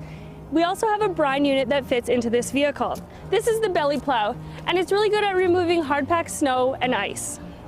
And then back up here to the front, we have what everyone is more familiar with. This front plow can push a lot of snow, so make sure that you slow down and keep your distance from the vehicles to ensure safety. We have 17 vehicles that we use within the snow and ice operations for the city of Nanaimo. We also have an early shift that starts at 5 in the morning, and we have a night patrol, an afternoon shift, and an evening shift. They are eyes on the road, keeping us appraised of the conditions so that when the snow starts falling or ice starts forming on the roads, they can start salting and also call for other resources and mobilize the crews out.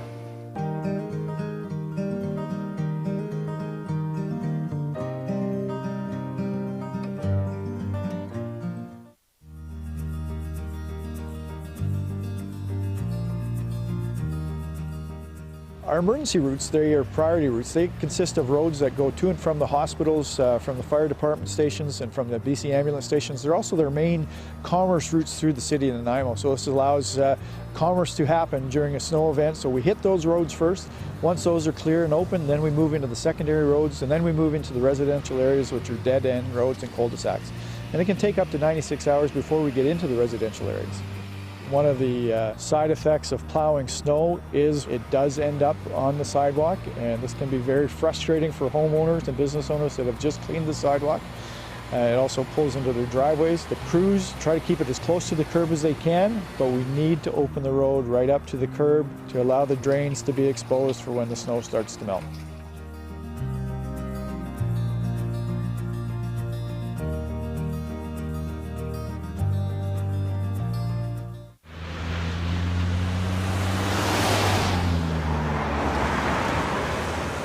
On snow days like this, the city of Nanaimo sends out a fleet of plows.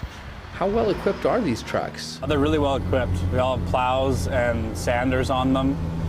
We come with a belly plow too, so we're well prepared once we get a big snow like this. A lot of waves, a lot of friendly faces. People are pretty happy when you come and rescue them and clear off their road. So on our maps to determine where we go, we follow our red routes, which are our bus routes and our major routes, and they're first. Then our secondary routes are in purple, followed lastly by our side streets, which are in yellow. We try not to cover a nicely shoveled driveway, but sometimes we don't really have an option, and it's unfortunate. We're not trying to do it on purpose. In some cases, the plows can't scrape heavily packed or iced snow right down to the surface of the pavement. So how does it clear away? We're taking off as much as we can, and then we're putting lots of salt down to melt the rest. So sometimes it just takes a little bit longer, but it's usually pretty effective. Salting is really important because if we get it down like this, then roads won't freeze, and way safer for the drivers out there. And in terms of safety and getting the job done, are there some challenges to plowing in Nanaimo? Yeah, Nanaimo's got a lot of hills, a lot of narrow streets, cars parked on it. It can be pretty tough sometimes. How can drivers parking on the side of the road in Nanaimo help? Just make sure they're parked legally and as close to the curb as possible so we can widen the streets as much as we can. We don't always move very fast, but that's important to push the snow, so we really appreciate if people can give us a little bit of space. These are big trucks. We have salters going, spinning, and we're still on a lot of ice and snow, so when we try to go up a hill, if people are right behind us, it can be dangerous for everybody. So we appreciate it. Everybody can give us some space behind us, and we'll give lots of space in front.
hey Tiana. Hey. It sure is the coldest rink in town. Thank you. Oh, yeah, buddy! Nice save, James! Wow, your goalie is keeping you guys in the game. Cheers. Oh, man, that's hot. Sorry, that's the way I like it. Oh. Go, go, go, go, go, go!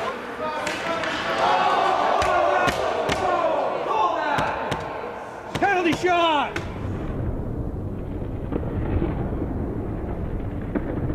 Scalds from hot drinks are a leading cause of hospitalization for children under 5. 2 minutes, down in the front, unsportsmanlike conduct. Hot tea and coffee will cause serious burns to a child in less than a second. Got a kid? Use the lid.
Hi, Leonard Krogh here. I'm here with Karen Lindsay today. She's going to show me how to sign up for our app. Voyant Alert, the City of Nanaimo's emergency notification system.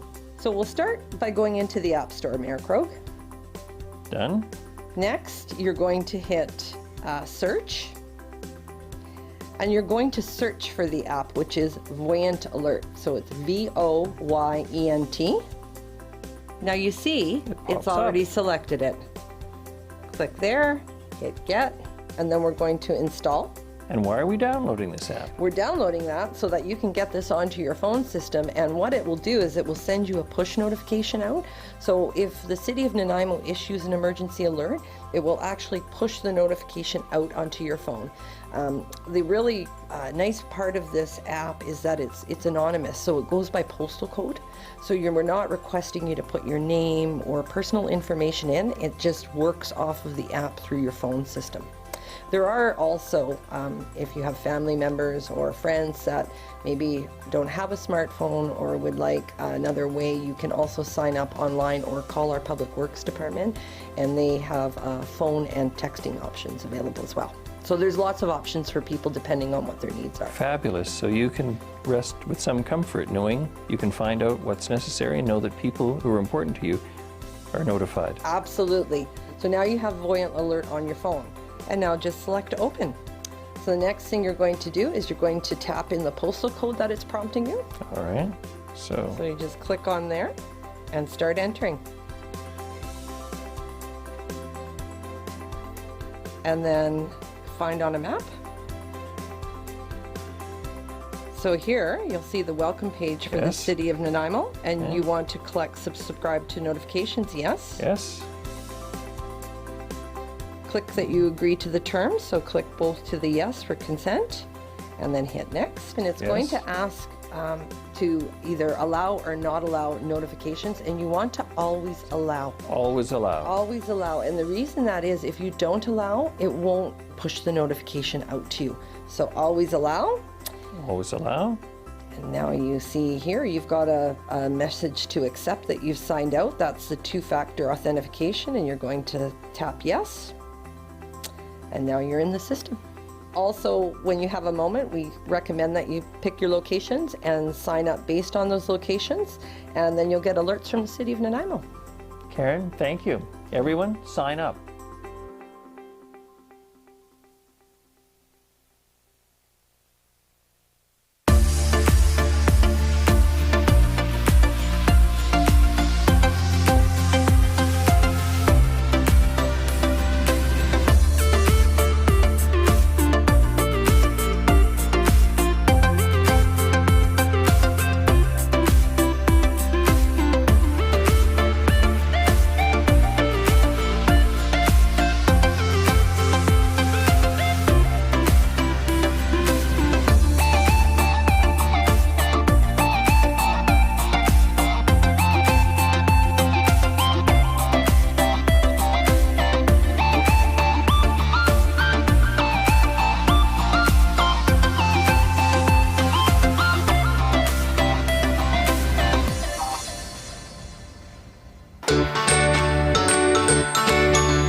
everyone. Let's reconvene. And the next item on the agenda is COVID-19 Safe Restart Grant. Ms. Ligon, sort of a Santa Claus role. Yes, I don't mind playing that role at all. Little financial relief. Thank you, Your Worship, Council. I'm going to talk about the COVID-19 Safe Restart Grant and some options and potentially one decision that could be taken today. And then I'm going to turn it over to Ms. Mercer, who will talk about some of the decision points that we anticipate for Friday, December the 4th. And we'll have an opportunity to add to that list and a few days to do some homework and prepare some slides and get some information in anticipation. So please do give us a heads up if you have a line of questioning or query that you'd like to see more information on December the 4th. But before we start on that conversation, I'd like to just revisit the $6.693 million grant that is at our disposal to help us with our financial situation as a result of COVID. I did present some of this information in the past, and I just want to go over it for context rather quickly. We did cut the draft 2021-25 financial plan before this was announced, and we were not given a heads up, so we were not making any allowances for it. It's a good news story for us. We're proposing an option or a treatment of it to give Council the most flexibility going into 2021 and beyond. Some of the things we did to get ourselves in good shape going into 2021 with a budget that didn't have a very high tax rate included is helping the citizens and businesses. We borrowed, we had a bylaw to borrow up to $50 million that we didn't have to access because we had excellent payment on taxes. We extended utility billings, discount dates to provide some relief. We provided relief to those that rent and lease in our city-owned properties as they were closed, and then our very important penalty due date deferral out several weeks for individuals. And we've kept the significant capital program running strong in the city so that we can keep the small businesses who bid on those projects working. We postponed a tax sale and reserved the $2.8 million 2019 variance, which went into the general fund for COVID expenses, which we have not had to draw down on. Internally, we suspended non-essential travel, put a hiring freeze on for non-essential positions, minimized layoffs by redeploying staff to other positions where we required a service level to be maintained. We reduced contracting services, thereby utilizing existing staff, and for this facility, we took a lot of expense-saving measures to come in as close to budget as possible. To keep property taxes in around the 3% in process, getting it into its first draft that's in front of you, we looked at funding $1.4 million from the General Financial Stability Reserve, and we're going to talk more about that because we have an extension to that might work well and smooth out some tax increases in the future. We reduced project funding. You've heard about some of the cuts this morning and some of the deferrals.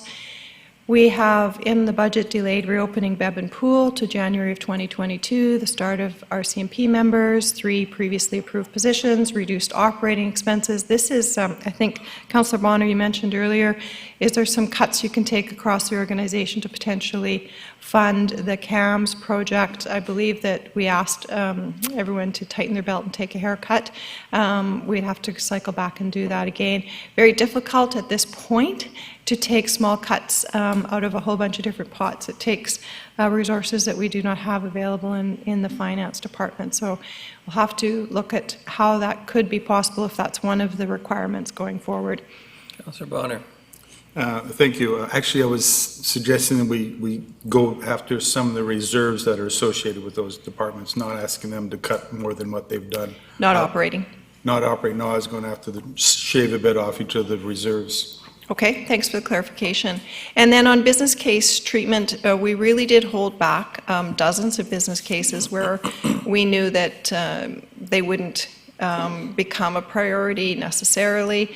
And we put the absolutes in front of you and then built business cases on all of the areas that you had asked city staff to provide more information on. So we did receive the funding. I know you're familiar with the eligibility criteria. It's really key that we account for every penny of every dollar that comes into the city. That's why we're accountants, because we account for every penny along the way, and we answer to that as well. So it's good when we have the answers or we can find them in our systems of record, which are really key as well. So we're suggesting that we use the $6.693 million in 2020 to make up for the revenue shortfalls, and we know we have just shy of $6.693 million revenue shortfalls, as well as the balance going to some expenditures. We have $2.8 million in the special initiatives reserve, and we would have a budget variance pushed into 2021 if we in fact used the full or expense the full $6.693 million. There are some implications of expensing it that I want to talk to as well in a minute. Some of the allocation going into 2021 could be using $1.4 million to reduce the 2021 property taxation instead of using the general financial stability reserve. And over the weekend, we did some work with respect to even doing more, so using both the financial stability reserve as well as some special initiatives reserve to lower taxes in years 22, 23, 24. So we'll talk about that in a minute. We do think that the pandemic is persistent and we're going to need some backstop. So we suggested a week or two ago we need to have an internal order of about $500,000 just as a backstop. We have made suggestions that we could possibly reinstate the new positions to start on January 1. We think we need to fund the clean team all through 2021, potentially with the COVID money, and maybe address downtown public safety. We also believe that a contingency needs to be in place for 2021, and then possibly a discussion around reinstating some of the projects that are delayed or canceled. So let's get right to the point. With the allocation of the grant, if the decision is taken to allocate the total amount of the grant to offset revenue losses and then any residual pandemic expenditures that we need to make up the full $6.693 million, it will trigger some reserves. So I think you heard in an earlier presentation that we have, in some cases, a 20% that would go into parks and recreation facilities, for example. But it would create a budget variance for 2020, and that would then flow into the special initiatives reserve, which doesn't have the same stringent criteria around eligibility for use. So it would give you maximum flexibility. You would not have to make a decision on how that funding is allocated. In the short term, probably by March of 2021. A second option for you is to allocate a portion of the grant to offset losses, so revenue shortfalls and pandemic expenditures, and defer the remaining funds to be used for council priorities in 2021 that meet the eligibility criteria, which is not the option that we are recommending. So let's talk about the impact. I mentioned earlier that if we use you can see the bottom line total, instead of 6.63, it would be, was it 6.693? It would be 6.53 would go against revenue shortfalls, but you can see that if we offset casino parking and public recs and culture shortfalls, we will also have to top up the reserves. And of course, the reserves are absolutely key with respect to the capital program, which is outlined for 10 years. And then that gives us 6.53. And the balance would come from, we have lots of other pandemic-specific expenses that we could draw the balance down from.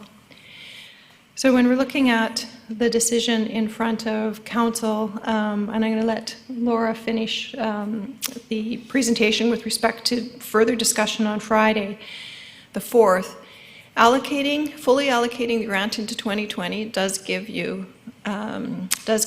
Mayor and Council complete flexibility. It does trigger the reserves, and the reserves, as you've heard, are very key to the city. We anticipate right now that it would push a variance forward of about $5.1 million, even allocating for the reserves. Correct, Wendy? Correct, thank you. Going from memory because I don't have that slide in front of me. And the $2.8 million on top of that gives a lot of flexibility with respect to the Special Initiatives Reserve as well. We've done all these calculations for 2021. Variance from the 2020 third quarter financials. So our projections in the third quarter, which tend to be conservative. So we do believe that we're giving you, barring some unforeseen situation, an upside that's not accounted for at this point. Councillor Turley. Thank you, Worship. Through you to Ms. Lagan. So I'm just trying to get my head around the criteria eligibility where it says draw down the money fully in 2020, and then I see option number 2 is referring to deferring the remaining funds to be used for council in 2021. Would that not put us offside from getting the amount? There's no timeline for the money to be allocated against COVID-related revenue shortfalls or pandemic-related expenses, and we have checked this recommendation with respect to the province and anything that we might be missing, and they've assured us that our proposal to you will fly and is exactly what they expect. So I guess my confusion arises out of the term draw down fully in 2020. I obviously don't understand what that means. Oh, sorry. So the $6.693 million would be fully expensed against 2020 revenue shortfalls and pandemic-related expenses. It could be used later. Then that would push, because we are currently projecting a break even, that would push about the same amount, less the reserves, into 2021 strategic initiatives reserve for mayor and council consideration. And then the list of 2021 considerations that we're putting forward are because we know that there is no immediate source of funding for the clean team, for example, to continue in 2021. And Okay. we know it is a priority, so we've taken the liberty of putting some suggestions in place. Councillor Gesselbrock. Thank you, Your Worship. I'll maybe just, I need to look up a few more numbers before I answer my question, so I'll skip myself here. Thanks. Fair enough. So Ms. Mercer is going to pick up the presentation from this point, and we are going to elaborate with an option 3 here that we determined over the weekend might be the right answer. So we're going to leave it with her to move on. You want the clicker? Thank you, Ms. Lagan. Ms. Mercer, when you're ready. It's the only one I have. Is there another clicker? Oh, you moved that one.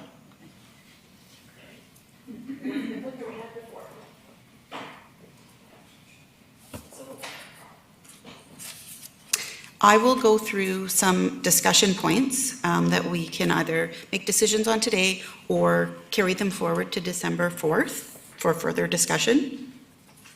What you'll notice in front of you is that we provided an updated PowerPoint slide presentation because we took out the current, the slide number 1 that we had and replaced it with 3 options because that we kind of brainstormed last week and finalized some of the ideas that we had. So what I'll do is I'll go through, there's the first 3 slides give the 3 property tax reduction options, and the 4th slide gives an overview of each option's impact to the reserves as well as tax increases. So currently in the draft financial plan, we have used 1.4 million from the General Financial Stability Reserve to offset revenue shortfalls due to the COVID-19 pandemic in 2021. So we've used that to reduce the tax increase. And this was before we knew about the COVID-19 grant that we got, the 6.693. And now we have another funding source to consider. So option one, instead of using the 1.4 from the General Financial Stability Reserve, we're recommending that you could use the Special Initiatives Reserve to fund that 1.4 in tax reductions. So the benefits of this are there is still no impact to taxes, like it still keeps your taxes where they're at, but it will maintain a minimum balance or a balance above the minimum balance in the General Financial Stability Reserve. And this would give us the ability to use the 1.4 million in 2022 if the pandemic persisted past 2021. We could use that 1.4 in the General Financial Stability Reserve to lower taxes without triggering a repayment schedule, because it would be above the $15 million minimum balance we have there. Option two is that, like option one, instead of funding the 1.4 from the General Financial Stability Reserve, we recommend using the Special Initiatives Reserve for 2021. And in addition to that 1.4, you could use another 1.4 million from the the Special Initiatives Reserve to reduce property taxes over the next 3 years. And it would go as follows: an additional 400,000 in 2021, so that would bring your tax reduction to 1.8 million in 2021. Reduce taxes by 800,000 in 2022 and 200 in 2023. So the benefits of this are it allows further property tax reductions without having a large impact on future tax rates. And because, as you may remember, unless you fund one-time costs, there is an impact on future years' taxes when you use reserves to fund operating. I do note, Ms. Mercer, that would the biggest breaks comes in the 2 remaining years of council's term before the next election. Yep. So we wanted, that was an easy way to flow it, that we could even it out in those 3 years. This would maintain at a balance above the minimum balance in the General Financial Stability Reserve. And again, it would give us tax reduction options in 2022 if COVID persisted. And the last option, option number 3, is that you keep the 1.4 million funding from the General Financial Stability Reserve, as it's currently in the draft plan, and you take an additional 1.4 out of the Special Initiatives Reserve to reduce the property taxes again for the 3 years at the same levels that were outlined in option 2. So the benefit of this is it allows further tax reduction options, but this option has risks, because what it does is you've now reduced the General Financial Stability Reserve down to its minimum balance, and if we needed to use that money in 2022 to reduce taxes, you are triggering a repayment plan. Council could mitigate this by leaving some contingency funds in the Special Initiatives Reserve for 2022, and that would kind of offset that. But those are the 3 options that we have before us. So this slide shows how each option impacts the reserve balance and the projected tax increase. So really what we're asking you is, 1, would you like to fund the 1.4 million that is currently in the draft financial plan from the General Financial Stability Reserve or the Special Initiatives Reserve? And 2, would you like to fund an additional 1.4 million from the Special Initiatives Reserve to reduce property taxes over the next 3 years? And so how this is laid out is the first box talks about which fund the money would come out of in each of the options. The second box is how those funds would be distributed over the next 3 years for each one of the options. And at the bottom, it tells you what the estimated or the projected tax rates increases would be based on each one of those options. So Currently, we have a 3.3% increase in 2021, and in option 1, it would stay the same because all we're really doing is moving the 1.4 from one reserve to another. There's no impact on taxes. However, with option 2 and 3, because we're reducing it an additional 1.4, or 400,000 for 2021, you'll see that the projected tax rate is now at 3%.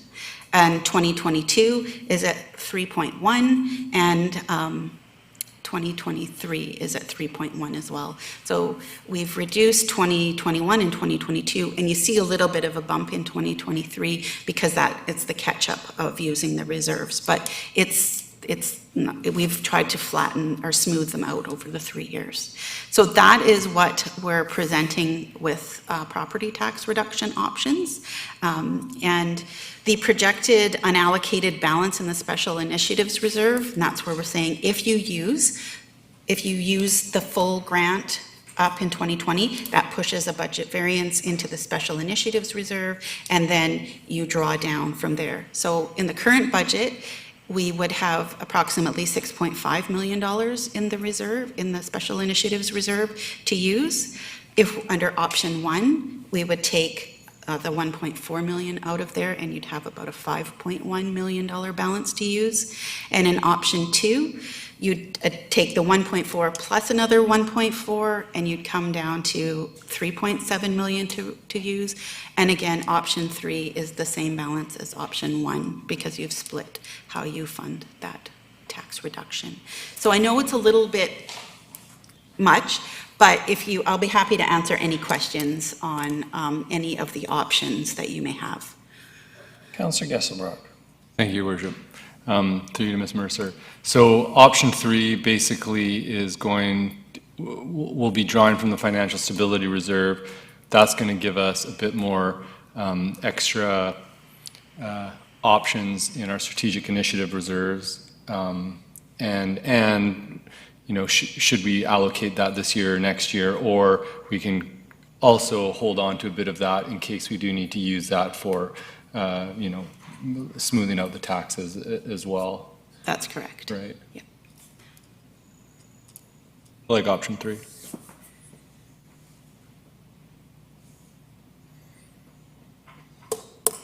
So you're thinking option 3, is that what Ms. Legan said earlier? No, if I could provide clarification.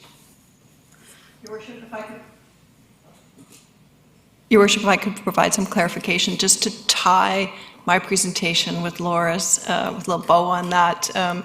So I think I confused things when I said option 3. The 3 options presented here are separate from the 2 options I presented. So I presented fully expensing the 6.693 million against 2020 to drive up the Special Initiatives Fund. The current draft budget is exactly option 1, where we have allocated 1.4 million of the General Financial Stability Reserve to bring the taxes down in the first place.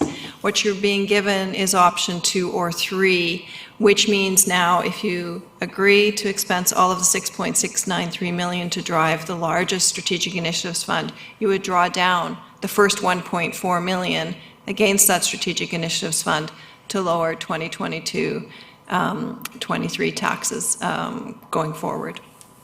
So just to tie it together for everyone. Ms. Mercer. I'd like to clarify. I think from a finance perspective, option 2, if you want to provide additional tax relief, option 2 is the least riskiest of the options because you still keep a cushion in your General Financial Stability Reserve of 1.4, and then you have a little bit less in your Special Initiatives Reserve. But keep in mind that if we expense that grant all in 2020, that triggers a contribution to the special or your strategic investment. Thank you. There's too many SIRs, Strategic Infrastructure Reserve. And that will give you room in that reserve as well to fund any of your initiatives. So this is kind of the middle of the road, it's kind of the best option, but both 2 and 3 give you the same tax increase result. It's just how much cushion are you comfortable with in each one of the reserves. Councillor Gesselbrock? Just option 3 gives us a little bit more strategic money for the next couple of years, should we use it? Yes. Yeah. That's correct. Yeah, okay, awesome, thank you. Councillor Brown? Thank you, Worship. I'm happy this option is on the table because I had a very similar motion drafted. So I just want to make sure that I'm fully understanding that option 3 or option 2, both of them are maximizing our ability within the Strategic Infrastructure Reserve and the Special Initiative Reserve for spending. But option 3 just carries slightly more risk due to pulling down the available funds in the General Financial Stability Reserve, that if we do need to tap into them, that risk is essentially triggering the payback scheme, which would need to be accounted for in future years under our reserve policy. That's correct. Okay, thank you. Yep. Councillor Bonner? Thank you, Worship, and this is where I start to slowly go under the water.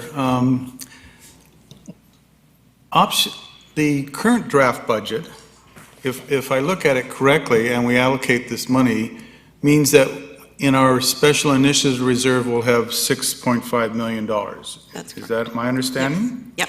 We'll have brought our General Financial Stability Reserve down to its minimum. Yep. That we just changed recently. Yes. Which we could probably change next week if we wanted to. Technically, yes, you could. Yeah, okay. But there's always a but in there. But that is where we felt that you still had an appropriate amount of money if something happened. Well, and I keep coming back to this, if something happened. I think worldwide pandemic pretty well covers all the bases in terms of something happening, and we're actually doing fairly well. I mean, we're talking about, we are definitely having shortfalls, but so the option 2, if I look at that column, means at the end of all of that, we'll only have $3.7 million in our strategic infrastructure, our strategic initiatives reserve. Yes, but then you wouldn't necessarily need to use any of that money to fund any shortfalls in 2022 because of the pandemic, because you would have your General Financial Stability Reserve with a $1.4 million cushion in it. But I think in our budget, we've already calculated our losses to the point where we're not opening the pool, and so we looked at the revenue that's not going to be coming and all that sort of thing. But not for 2022. 2022 assumes that we are back to pre-pandemic levels for parking and recreation revenues. We have casino and investment income are staggered with a 75% increase of pre-pandemic budget levels in 2022 and then 100% in 2023. So there are some risks in not having a cushion for anything for 2022. And if I just could go back to this bylaw thing, we still though have $14 million sitting in the bank in case something goes wrong. So in theory, to me, that's what that money's for. If for some whatever reason we have a loss of revenue in one particular year, we just pull it out of that fund. And according to the bylaw, we just then make a payment back again. From the political crass point of view, and I'm probably going to get quoted on this someplace, is I'm less concerned about the tax increase in 2022 as I'm more concerned about making sure that we have projects on the ground and completed. So I'm wanting to maximize the amount of money, thank you feds, that they've given to us. So I'm I'm quite sure that the fact that the work that you've done so far will protect us into 2022, and you've already accounted for the fact that things aren't going, realizing that by then we should be back on our feet, things should start rolling again. And there is no indication to say in the world why that wouldn't be. Haven't figured out a meteor strike yet, but these things happen. So I'd be looking at maximizing what is in the Special Initiatives Reserve so that we can hire more people, get more people on the ground, get more projects going during this time when everybody needs a job and we need things going. So that's just my understanding of it. I mean, option 3 to me works. I would rather pull more money out of the financial stability reserve, quite honestly, and than to take it out of a special initiatives reserve. But I'm just one voice, so over to somebody else. I would also like to caution council that if you're going to start funding positions from the Special Initiatives Reserve, you're going to have implications in future years, because what is funded by reserves this year and is not next year will need to be picked up in taxes. So that's just a caveat on that.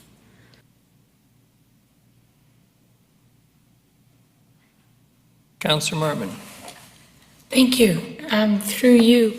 So the General Financial Stability Reserve really can only be used for stability of finances.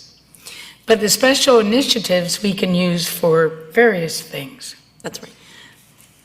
I'm liking option 2, but I'm not as concerned with 2022 or 2023.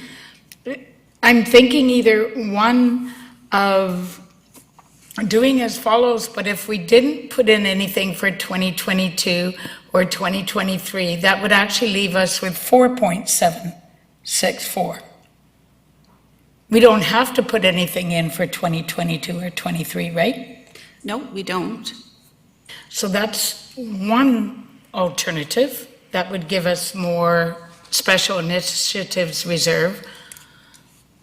The other one, I'm with your general stability. That's what we're needing right now, is a general stability reserve. I like being able to have that room for projects, as Councillor Bonner has said, under the special initiatives. So if we did under option 2, the 1,000,004 under the general stability, what is different between option 2 and option 3 is 8.2. We would almost end up with 6.1 under option 3 if we didn't look after 22 and 23. Just saying, just putting it out there. You would also, if you didn't do the 800,000 in 2022, your tax rate for 2022 will go up from 3.1. I'm okay with that. Ms. Curry, is there, Councillor Armstrong's on the... Yeah, Councillor Armstrong is waiting to speak. Councillor Armstrong, please. Thank you, Your Worship. I'm in favor of option number 2. I think that's the best route to go for the citizens. I am not convinced that we're not going to have a lot of issues in 2022. And the other thing is I'm concerned about the number of bankruptcies that are going to come, which is going to also have an impact on our finances. So for me, I think we need to be more conservative, which is option 2.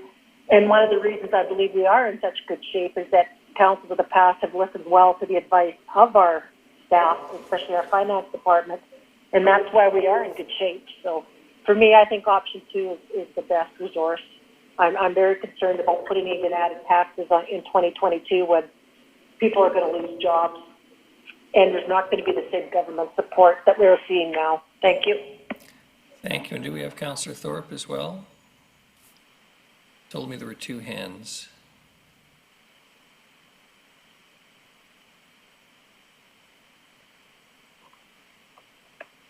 It wouldn't hurt to ask, Your Worship, but I'm not sure if he does. Yeah, his hand's up. Hello. Councillor Yes. Thorpe, please. Oh, thank you, Your Worship. Glad I could join you. I've been appreciating the information today. As far as the table that's in front of us, my thinking personally is option 2. I feel that economic recovery is going to take several years, and I want to be in a position to be able to reduce taxes, certainly in 2022 to some extent. I'm also not comfortable with the risk that's been pointed out in option 3. So I'm sort of a middle-of-the-road kind of guy, and I think I heard our financial department suggest that option 2 might be the best in their opinion, but the way I read it, that's the way I would tend. Thank you. Councillor Brown. Thank you, Your Worship. Just again for clarity, if we went with option 3, that wouldn't put us below the, or that wouldn't put us into the payback scheme just yet, and it would still leave like $15 million in the bank in that reserve for anything that might emerge, which, okay, I see some nodding hands, which I would just note that is over double the amount that we're talking about here. So I'm pretty comfortable with that position, and I'm also pretty comfortable or pleased with the flexibility it allows for in the special initiative reserves, and also what it does to the taxation rates. So I will strongly be supporting number 3. I think, while I understand there is more risk associated with it in terms of the actual dollars and the cushion that we do have, I believe that risk to be very minimal from a mission-critical perspective of the ability for the city to function. Councillor Gesselbrock. Thank you, Worship. I'd also like to reiterate that point. I think that it's important to recognize that it is uncertain and there is some financial risk and there's some more hits that could potentially come down the pipes. But I think that even if we take $1.4 million from the Financial Stability Reserve, it will still be above the minimum balance, and that still leaves us $15 million for a cushion should we come on to more difficult times. I think the upside of option 3 in having more money in our strategic initiatives reserve is that it does give us more leeway to engage in projects that we have identified as priorities in the community and that the community is expecting us to deliver on. And I think that we've been given an opportunity with the money that we've been provided from the province to make good on those commitments. And so option 3, I think, provides the best of both worlds, and I think that the risk of drawing from our Financial Stability Reserve is minimal given how much we have still in there and that we are above the minimum reserve. So I'm all for option 3, and I think that it's a good, healthy balance. Thanks. No further speakers. Councillor Bonner. Thank you, Worship. If we wanted to reduce this 3% that we're doing for option 3 here, the 3% tax increase in 2021, that includes 1% for the asset management, right? Yes, so basic is a 2% increase. Yes, it's 2 plus 1. If we were to borrow from the Financial Stability Reserve another $600,000, make it $2 million, what sort of payback regime do we have to kick in at that point?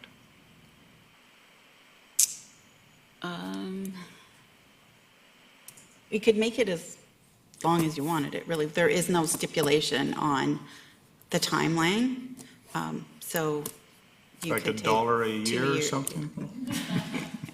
You might get yourself into a little bit of problems later on if you have another issue, but there is I think what we outlined in the reserve was, say, a 5-year payback, or 3 to 5 years, somewhere in there.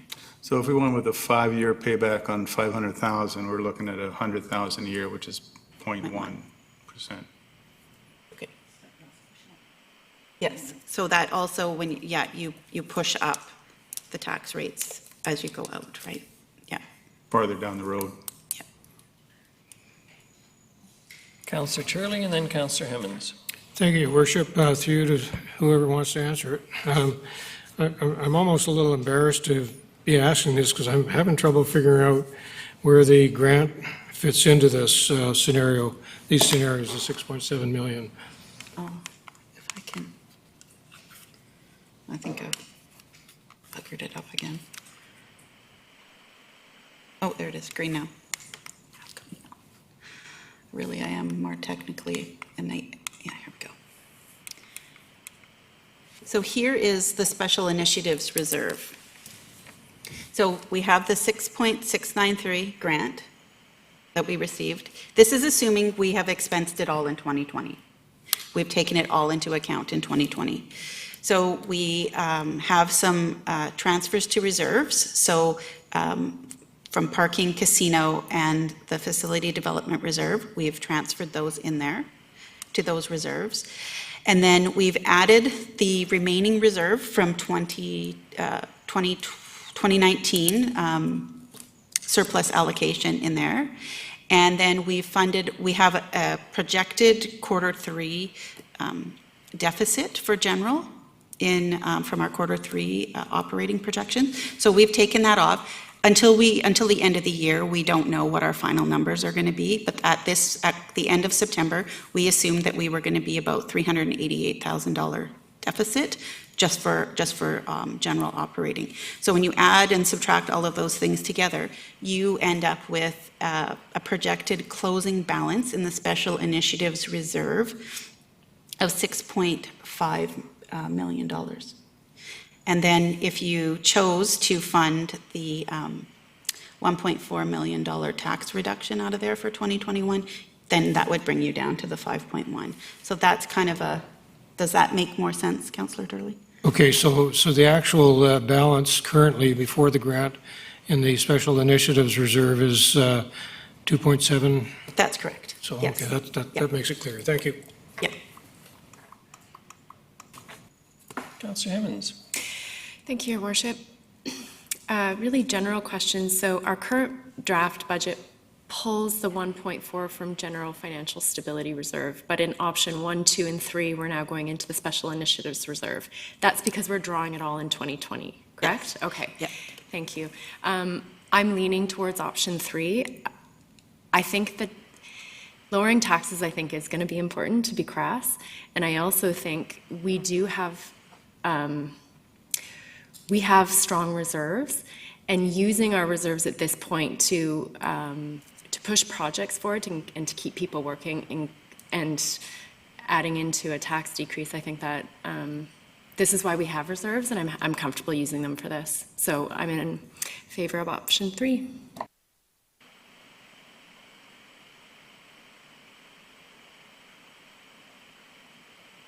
Councillor Emmons. Thank you, Your Worship. I'd like to move option 3. Second. Seconded, Councillor Martman. Discussion. Councillor Bonner, did you wish to speak, or are you just going to move an option? No, I got a question, if I may, sir, on this part of the motion. I'm trying to figure out how our tax increase goes only from 3.3% if we take current budget concepts with just the 1.4 million coming from the Stability Reserve. Say what? Oh, it's 3.3 for 3 years? No. I'm just trying to figure out if we're adding a lot more on option 3, like 1.4 million, but our tax rate only comes down to 3% as opposed to 3.3. So in 2021, the draft budget already includes 1.4. It gets a little confusing because both amounts are 1.4. So we take 1.4 is already included in the budget, and that has already reduced taxes. What we're saying is in 2021, we're going to take another $400,000 out of the Special Initiatives Reserve for 2021, take $800 out in 2022, and $200 out in 2023 to reduce taxes in all 3 of those years. So the 400 and the 800 and the 200 all add up to $1.4 million over the 3 years. Oh, I didn't see the 400 in there. Because it's lumped in. You'll see option 1 is 1.4 and option 2 is 1.8. Option 2 and option 3 have an additional $400,000 in them because we've tried to spread the joy over 3 years rather than all in one. So option 1 includes 1,408 plus 400,000. In option 2 and 3, yes. 3, okay, so that's a light coming on. Okay, thanks, got that figured out. In the event that we were to take, well, I'm still thinking, so if we were to take another $400,000 out of we would then drop our tax increase by going with option 3 to 2.6. Is that fairly accurate? Yep. If you're taking it out of the General Financial Stability Reserve or the Special Interest, which one? Financial Stability Reserve. Okay, and then that would trigger, if you're going to pay that over 5 years, you would have an increase in 2022 and outwards. You want to speak? Through the chair to Councillor Bonner. now I'm in So trouble. yes, that would drop your 2021 tax rate to about 2.6%. However, it now pushes, before we even look at repayment, it would push your 2022 starting tax rate to 3.5. And then that's assuming the world has returned to the new normal and we're back to full revenues in Parks and Rec and parking. Plus then we'd have to figure into that our repayment schedule, which might be over 3 or 4 years, but that would be a further increase on top of the 3.5. So you just have to remember that every time you take money from reserves, you're going to push up your starting tax rate in the following year, because now it's one-time funding before we look at repayment. Would this be a lot easier if we were all accountants? I'm just Probably.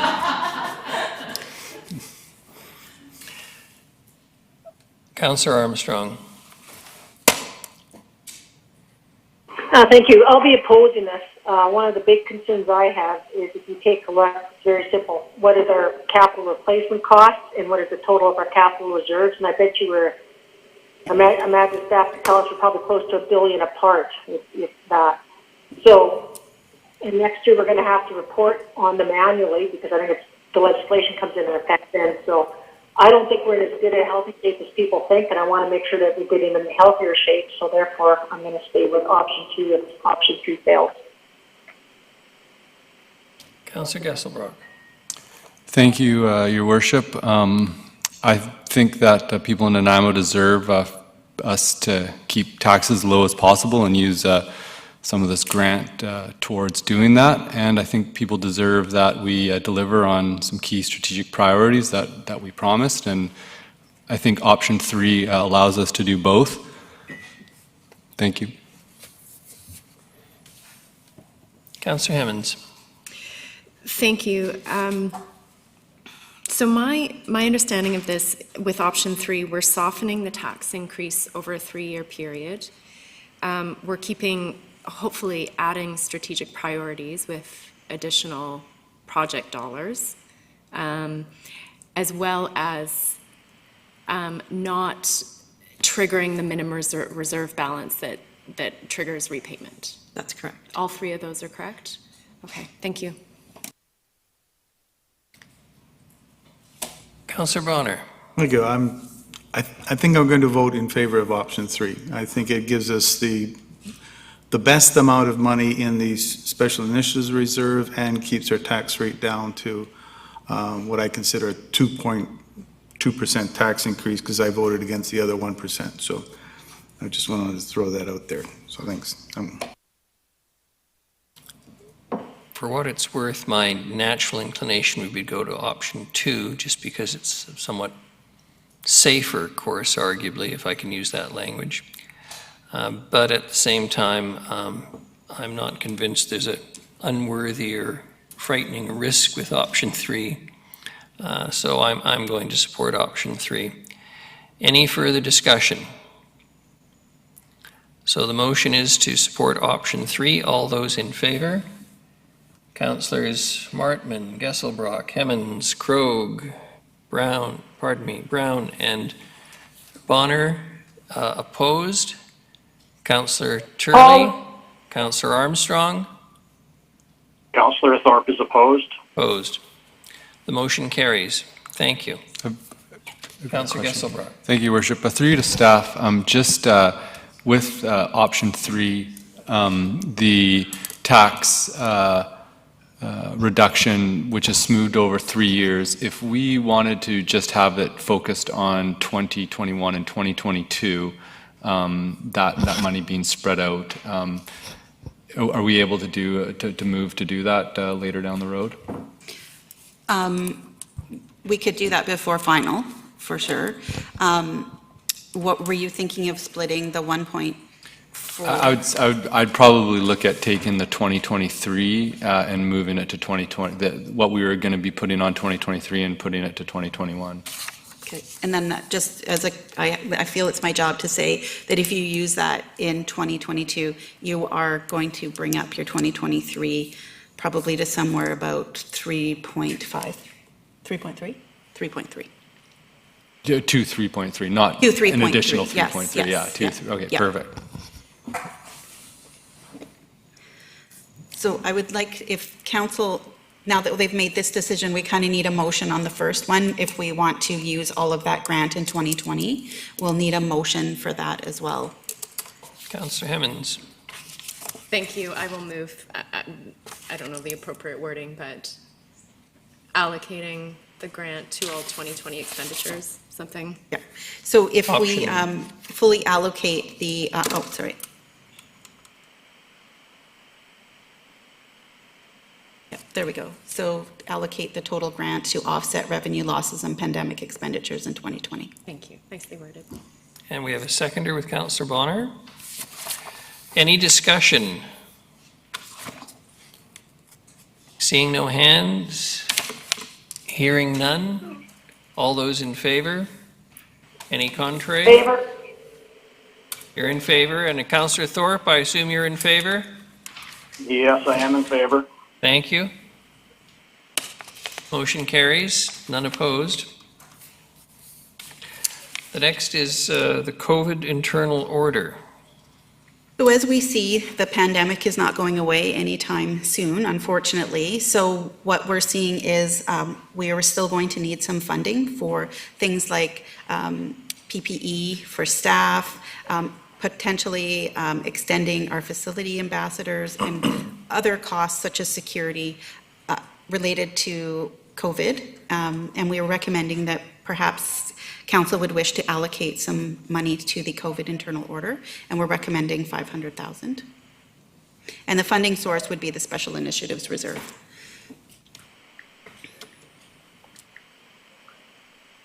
You can think about it now, or you can talk about it on Friday. Councillor Bonner. So does that mean the 5.1 that we have in there just dropped by 500,000? If you use that to fund this, yes. We don't have to make a decision today. No. My mind's going to blow up. You might want to consider all of this for Friday. Yeah, sure. Okay. That's certainly one of the many ways we can spend the money. The next one is. It's on many. Oh, sorry. Is there any more discussion on this one? Councillor Gesselbrock. Thank you, Your Worship. Through you to Ms. Mercer. Just to be clear,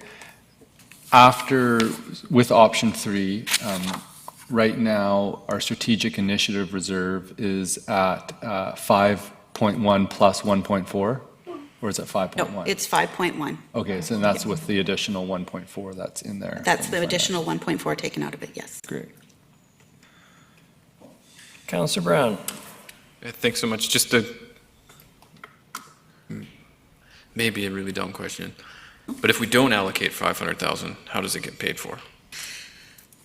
Well, we would have to find other sources to fund this. Right, so it just got to come from somewhere. It'll have to come from somewhere, yes. This isn't like something you do or you don't do. It's you do it and you have to pay for it. We will have to find another way to fund it, yeah. Ms. Mercer. Okay, next.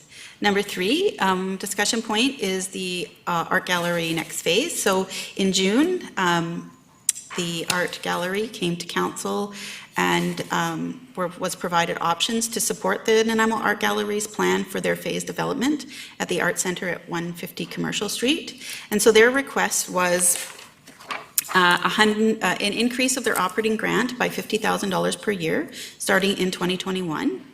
And that would have an increase of 2% annually on the agreement to account for inflation and whatnot. Their second ask was for $10,000 annually for capital expenditures. And their third ask was a one-time ask of $25,000 in 2021 for the development of a feasibility report of the concept of an art center and Nanaimo Art Gallery Phase 3 facility project. So currently it is in the budget and it is funded from taxation. What we're looking at is a $60,000 annual operating increase and a one-time $25,000 increase for 2021. And you had asked for it to come back as a consideration point as part of the budget discussion. Councillor Bonner. Thank you, Your Worship. Would we not allocate number 3, not out of general revenue, but out of a reserve because it's one time? Yes, we could, and that's one of the options is, again, we were recommending that, you're probably not going to like hearing this, but Special Initiatives Reserve was a funding option for that. I know. Is this already in our budget? Currently, it is in the budget, yes. So and is it in our budget that we allocate that from general revenue, number 3? Yes. Which means that if we take it out of a reserve, our revenue, our tax increase goes down 0.025? Yes, that is correct. Okay, favor that. Yeah, yeah. 0.025? 0.1, yeah. It's small. It's small. It's going down. Yeah. That's right. You're going in the right direction, yeah. Councillor Kesselbrock. Thank you, Worship. Through you to Ms. Mercer. Is it possible, the art gallery presented their current their budget and the 50,000 increase to their operating to finance and audit committee. Do we have a copy of that report? Would it be possible to get that sent? I would suspect we've got that, Ms. Gurry. Yeah. That'd be great. Thank you. Councillor Hemmons. Thank you, Your Worship. Through you to Ms. Mercer. The $50,000, the bump in operating, is that just for 2021 or is that a recurring bump? Recurring, so that 50,000 for operating and 10 for capital is an ask every year, and we have an increase each year of 2%. Yeah. Okay, thank you. Mr. Harding.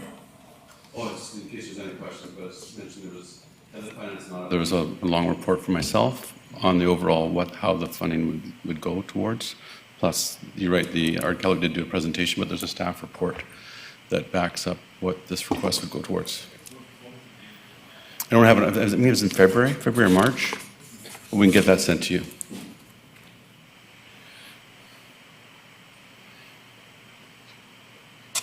I assume we're deferring this still unless I hear otherwise, I'm going to assume we're going to deal with these on Friday, potentially for decision point. So number 4, sanitation. Sanitation. So back in November at the GPC meeting, you were presented with some recommendations out of the residential curbside collection post-implementation review.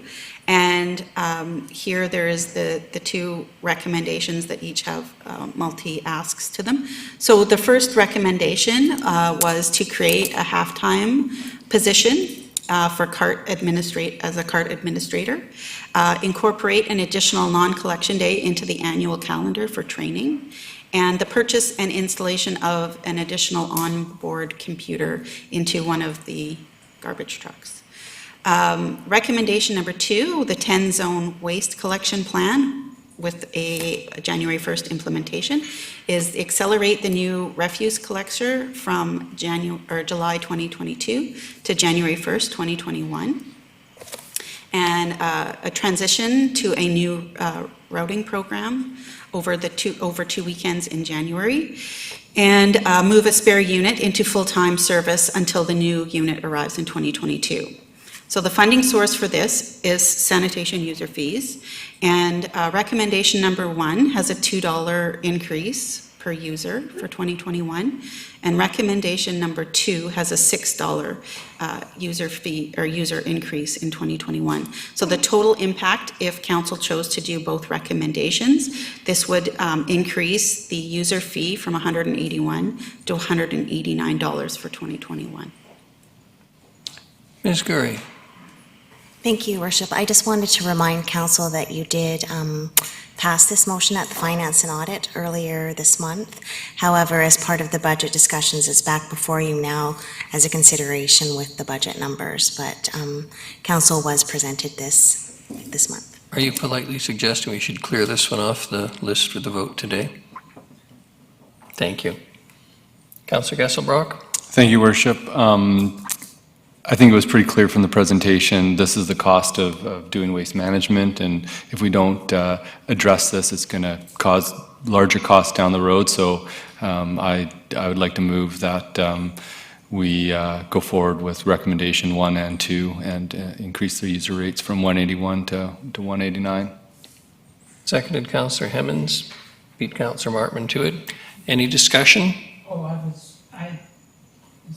Sorry, Councillor Martman. Thank you. I just wanted to concur with Councillor Gesselbrock that if there's anything that's really important to our city, it's our garbage collection and our sanitation. So I think this is dollars very wisely spent. Thank you. Yes, everybody has a garbage can, but not necessarily a cat. All those in favor? Any contrary? None contrary, motion carries. Thank you very much. Item 5, Community Connect.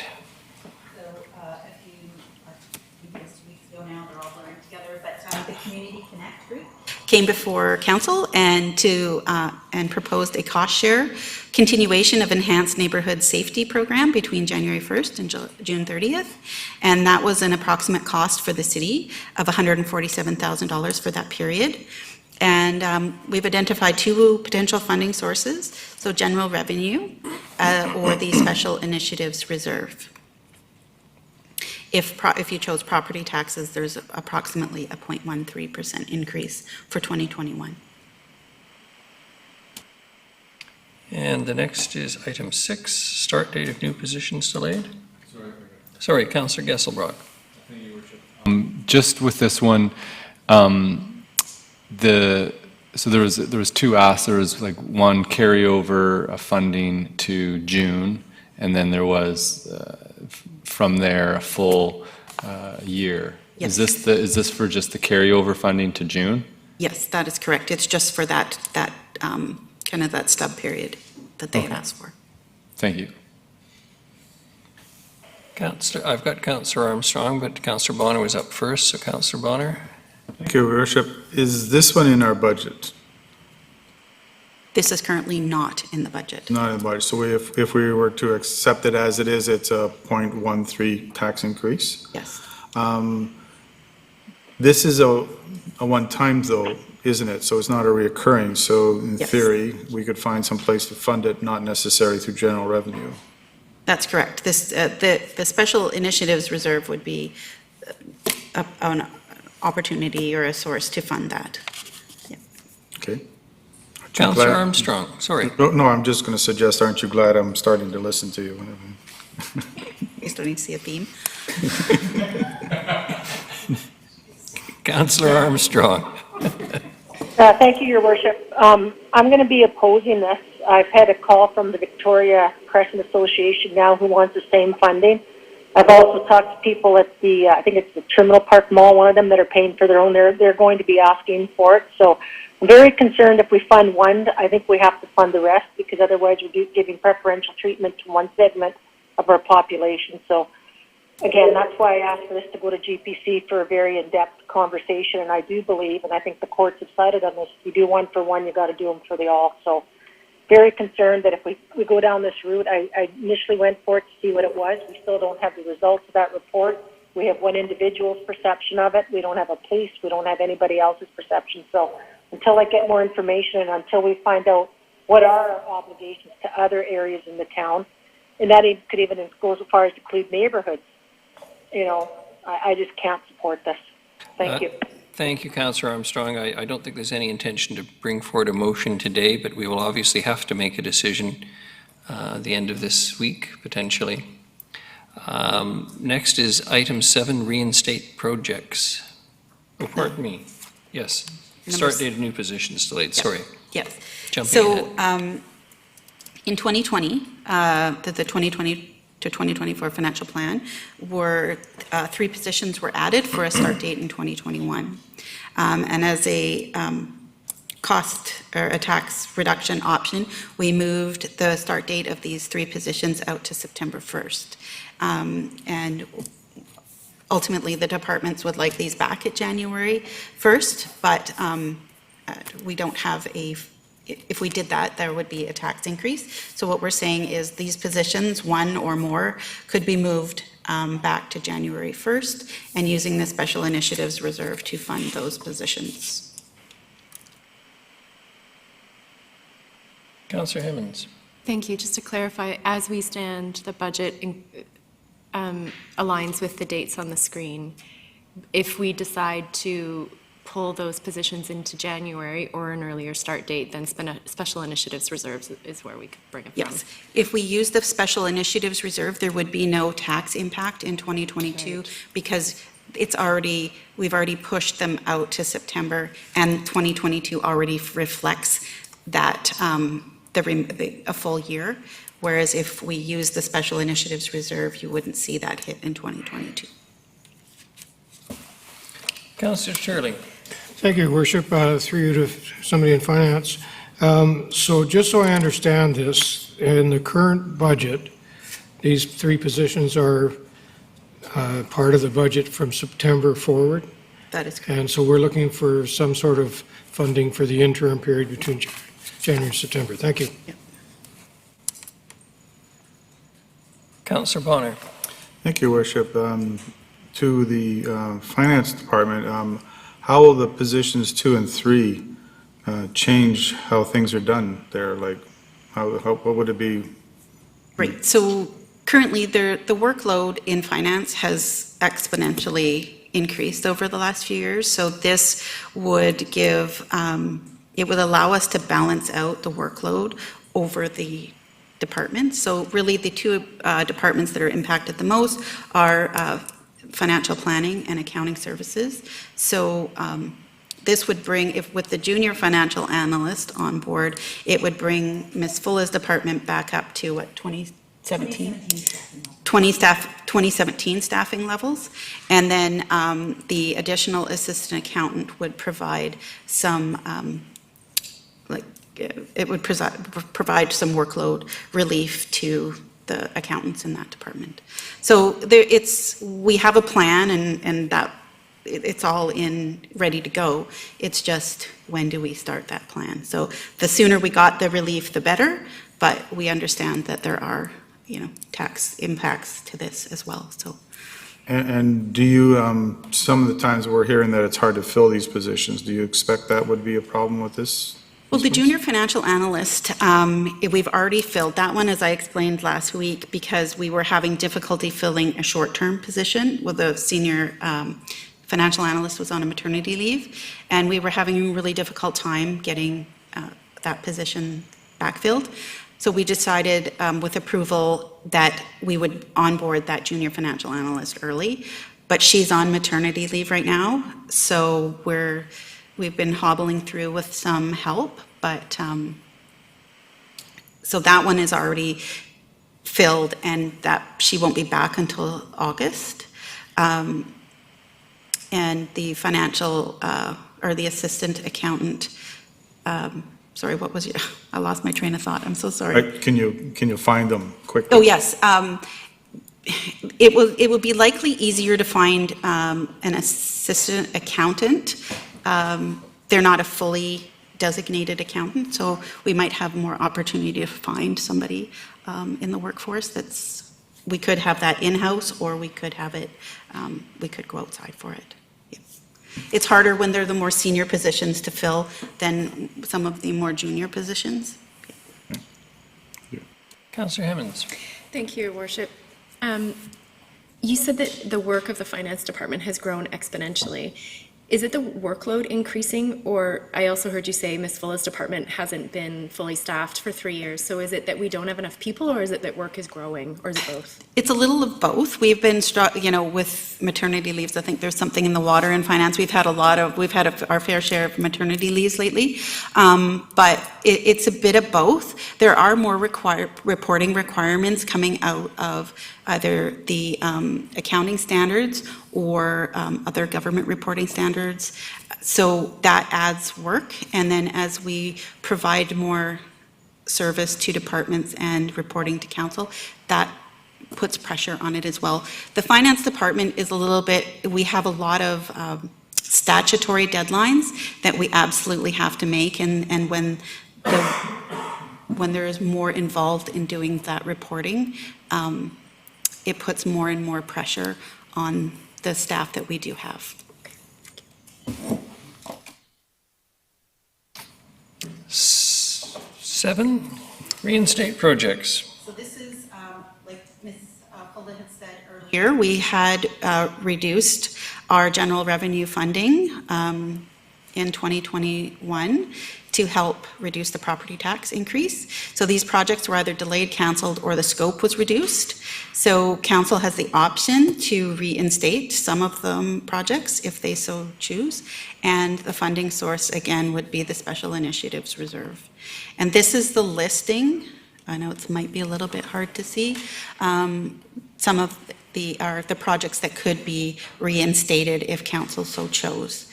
And I believe most of the departments are here, so if there was any specific question about any of these items, that they could answer that for you. Councillor Turley? Thank you, Your Worship. So my question is with regard to Bowen Park Trailway lighting. Is that designed to follow where we're putting the Millstone trunk line through, or is that another location in Bowen Park? Sorry, which project? Bowen Park? Bowen Park Trailway lighting. Okay. Sorry?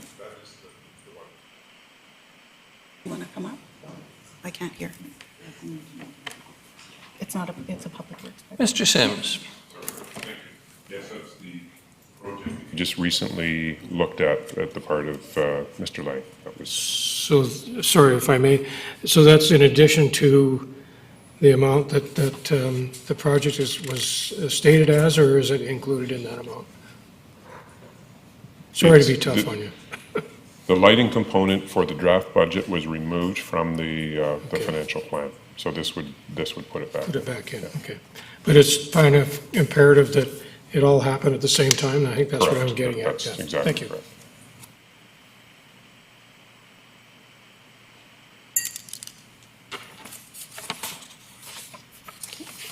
Any questions on these items? Councillor Bonner? Just a quick one is a lot of these look like they're asset renewals. So would they not come out of the asset management fund? Answer that. Do you want to answer this question? Through the chair to Councillor Bonner, some of the projects could be funded from the asset management reserve. Yes, not all of them though. Usually condition assessment programs we wouldn't fund from the asset management reserve because there's no asset created from there. But yes, some of them potentially we could fund from the general asset management reserve. So you said asset created. I thought that reserve was for asset renewals. Is it or for creation?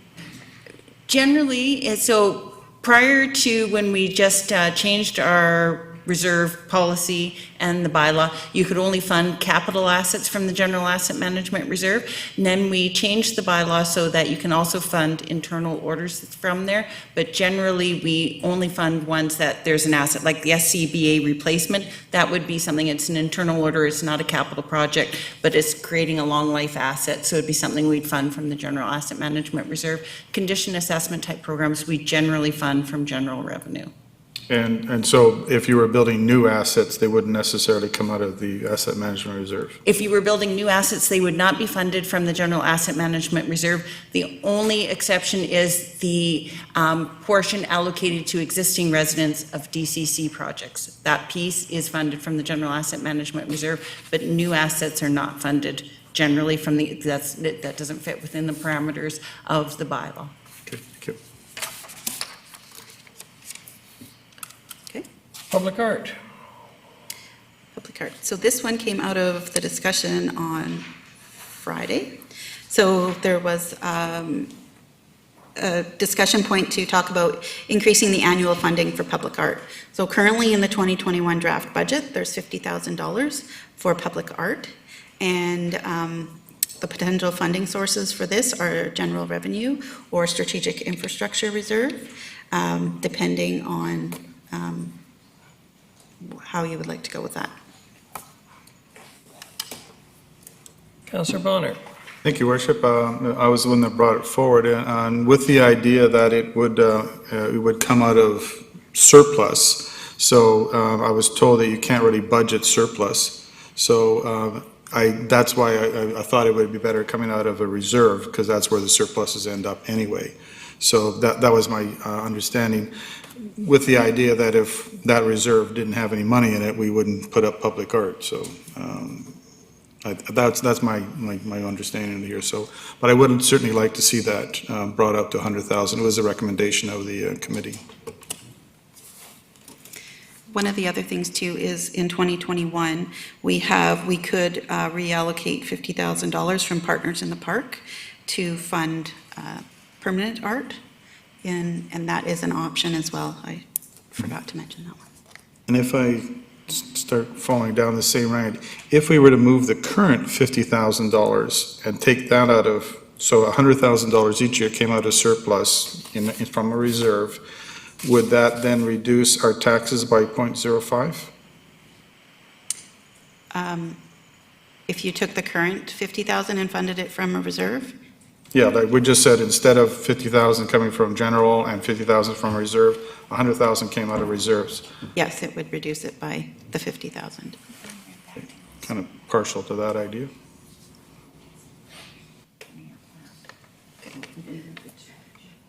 Do you want to pipe in with that?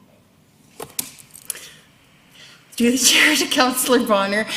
We could do that, but this brings you back to my slide this morning where we talked about in the 20-year plan, the target for funding from general revenue for projects, and public art is a project, is $7 million per year. And we talked about how since we actually approved that 20-year plan, we have the average, we haven't met the target. The only year we're meeting the target is in 2020. Every other year we've been below that $7 million target. So really, if you wanted to fund the entire public art project from a reserve, we could do that, but you shouldn't be reducing funding then from general revenue to projects, because we are never going to get back to that $7 million a year that our 20-year plan was based on. So you're creating other funding gaps. So I understand what you're trying to do in lower taxes, but reducing funding for projects, because that's really what you're asking us to do, is moving in the opposite direction of what our target and our 20-year plan says. But it is an option for council.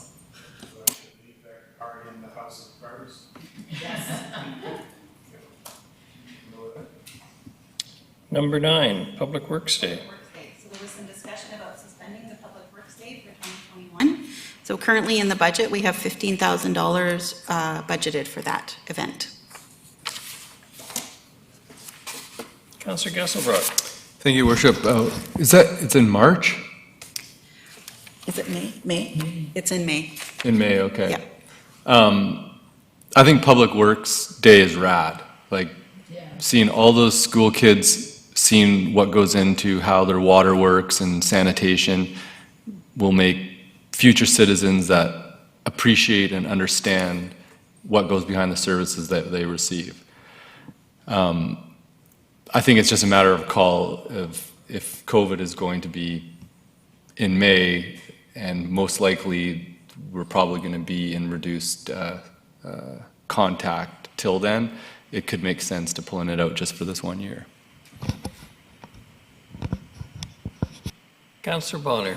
Thank you, Worship. Same scenario. I've been to this a couple of times now. I quite enjoyed it. Our kids had a wonderful time flushing toilets and doing all the other neat things they did. But again, I don't see at that early part of the year that this thing's going to sort itself out. So I don't see school trips and that sort of thing happening. So I think we should just call it now, and then we'll have a nicer one in 2022 when everything's back together and our budget's all sorted. Councillor Turley. Thank you, Worship. So I guess I'm in full agreement that we need to look at suspending it. My question would be, what is the drop dead date before we have to actually make any expenditures on it? Is it coming up pretty quick, or because I'm thinking in terms of if we get further information in regard to COVID, like in January, and we haven't spent any money on it by that time, then might be the time to consider canceling. Mr. Sims is indicating February is the date February? Okay. that they look at committing funds to that. So that was within our time for our final budget. Yeah. I mean, the worst-case scenario is if we have to cancel it in February, we'll either have it in the final budget that goes to the province, or we'll have a surplus of whatever we didn't spend the following year, so. I'm also told that they've scaled it back or tried to reimagine it in a COVID environment, so it's more COVID education friendly. So there is a bit of a scaled back budget this year as well, so just something to think about. I remain the eternal optimist. Let's hope it can proceed in some form. And we'll discuss it on Friday, and it's only 15 grand, and I don't want to spend too much of today talking about $15,000. The next is Association of Ancral and Coastal Communities, AVICC. Again, there was talk about removing or delaying the budget for the AVICC conference, and in 2021 it's budgeted at $15,175. So I'm not sure if Ms. Gurry can provide any commitment commitments we've made towards having that. Thank you, Worship. Perhaps Mr. Rudolph knows more than I do, but right now it is in our budget, and I'm not sure when that final date is, if they haven't already. Unless I'm mistaken, I think it's been toasted already. Your Worship, also is scheduled for Victoria, not here. So I'm not sure what this is funding for, because your council budget is still intact, so I'm not, maybe we can get that clarified. We were hosting again, Mr. Rudolph. So last year we were supposed to host AVICC in partnership with the Regional District of Nanaimo, and COVID happened, so it didn't happen. And then we had moved as a council and the RDN as well to partner again and be hosts again this year. But I hadn't heard that last. I suspected it was canceled, but I'm pretty sure it's been toasted, and I see Councillor Thorpe's got his hand up, so Councillor Thorpe. Yes, thank you, Your Worship. My understanding is that AVICC for the coming year will be only held virtually. The following year it is set for Victoria, and then the hope would be to possibly bring it to Nanaimo the following year, which I think would make it 2022. So virtual for 2021. I might have my dates wrong now. My head's not clear. I think by Friday we can probably, the facts will determine this one. The next is item 11, snow and ice.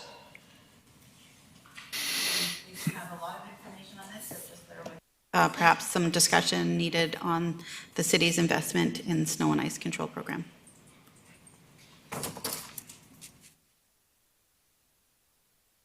I'm with Doris Day, que sera, sera. Oh, me, not me. Councillor Bonner. Thank you, Worship. To that point, I plan on bringing forward a motion, and I can do it now, or we can do it Friday now, okay? Worship, the point of today is to get it, if we need more information for Friday, we can get it, so it would be best to know today, because we're trying to wrap it up on Friday if possible, or as much of it, so today would be a better day to put the proposition on the table. Okay. If we knew what the concept was, it would probably be helpful for staff. I'll read what I have here, in that a business case be provided to council on the resources required to expand snow removal for sidewalks located along a bus route, within an urban node, and along an arterial route. Those three things together. That was, I guess, a motion. Thank you. That will hopefully assist staff for Friday, potentially, even if we can get some general comments. Do you want to just have a conversation on Friday? Well, I'm thinking we're going to come, the concept is, go ahead, Mr. Rudolph. Worship, it would be helpful to shape that a little more definitively, because those are a lot of roads. So it's just, I guess the business case is how much would it cost to do that, either through Specifically, I was looking at roads that meet all three of that criteria, Yeah. which would Mr. cut them down Sims, considerably. So if we can get some clarity, if there's any clarity you're looking for on that, otherwise, and what level of information could you collect to have it available for Friday, would be my question. Mr. Sims. Thank you, Your Worship. I think this may be difficult to develop into any sort of a business case. This is really a cost to doing something, including either finding a contractor that would be willing to do it. In the past, we've looked at tens of thousands of dollars per 12-hour shift to clear sidewalks. So we've got some numbers from a contract point of view. If the city were to buy its own equipment, we would be challenged with trying to man that equipment. We're oftentimes during snow events our staff are focused on getting the emergency routes open. In order to find more staff to do more work, it might be very, very challenging. So I think we would end up looking at contract staff. What I'm hearing you say is streets like Bowen Road are potentially the ones that jump to mind, Uplands and Rutherford perhaps, and some of the little areas like that. But it's really just going to be a cost. This is what we think, and it might be a bit of a spitball at this point. As the mayor might have indicated with his reference to Doris Day, I think we don't know what we're going to get. You know, last February's event was, you know, in the $850,000 range just for that one, 3-week period of time. And it's a frustrating exercise for everyone as we get our priority 1 routes. We get another dump of snow and we're back at priority 1. And I want to underscore that our main focus is ensuring that emergency vehicles can get throughout the city. We're not trying to help drivers. We're not trying to do a bunch of things like that. We're trying to get emergency vehicles out and about. This would be a significant increase to the level of service. So, bus routes, arterials, in nodes. So it's a fairly... All three? All three of them. Only on a bus road, only on an arterial road, and only in a node? Okay. We'll see what we can do. Friday might be optimistic, but we'll do our best.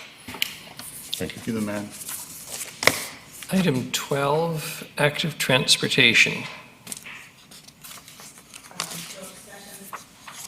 Discussion on resource requirements to execute council's strategic plan was what the item of topic was to be added.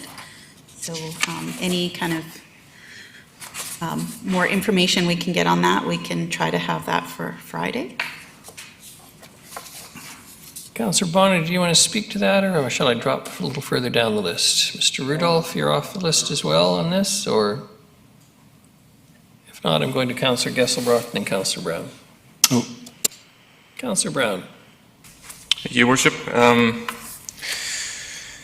I guess I would be very interested in, and I know we have the project engineer that was included, not included in the budget, but included in the package for consideration. And I understand from the comments last week that that shift from that being included in capital projects to operations could find some efficiencies and help with projects. I understand we'll also be having discussions around potential capital projects, and so my curiosity here is if some of those active transportation projects are selected for advancement, is there additional resources that need to go along with that to see, having the capital dollars is one thing, but also having the human power within the organization to manage that and see them implemented is another. So that's where I would sort of be looking to see those two tied together in the discussion of, just because I'm just using this example, further the Albert Street there, if, that council says, hey, we want to see that done, it's the next $700,000 in capital expenses, but is there operational hang-ups that might not see that realized? So that is, I think, my interest in, we do have some money, and if we spent it, could it be, and depending on what we spent or not, could it be delivered upon?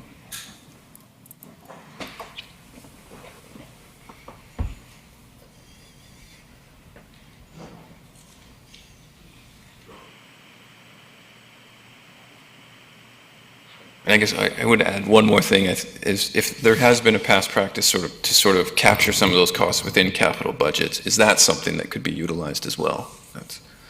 Is that something that can be? Could be utilized as well if, I see. if internal resources weren't there, could external resources be utilized to build out a capital program?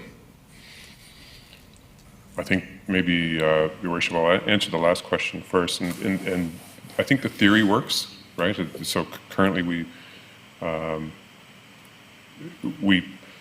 sort of flex which projects we build or how we build them, or deliver them, I should say, in terms of whether we use in-house resources or consultant resources. So there's a number of projects that we build in a certain capital dollar value or an allowance for project management. And that just sort of contributes to the flex. So I don't know, it's hard to say if there was an additional staff member doing project management that would equal or offset some of the, I can't quantify it exactly, as I guess what I'm saying. The business case does indicate overall the overall cost would be less as a result of, but it's just where it's funded from. I think Mr. Rosen indicated in his presentation last week on project delivery, there's 3 bottlenecks. It's one of them is the planning end of things, and can we get these projects figured out and prioritized. Another is the project delivery, which would be this position, and then the third one is the funding. In the short term, it would probably be between the funding and the position, we could get more projects through for sure. Okay. I'm sorry for the convoluted answer, Your Worship. No, it works. Thanks. Councillor Gasselbrock. Thank you, Worship.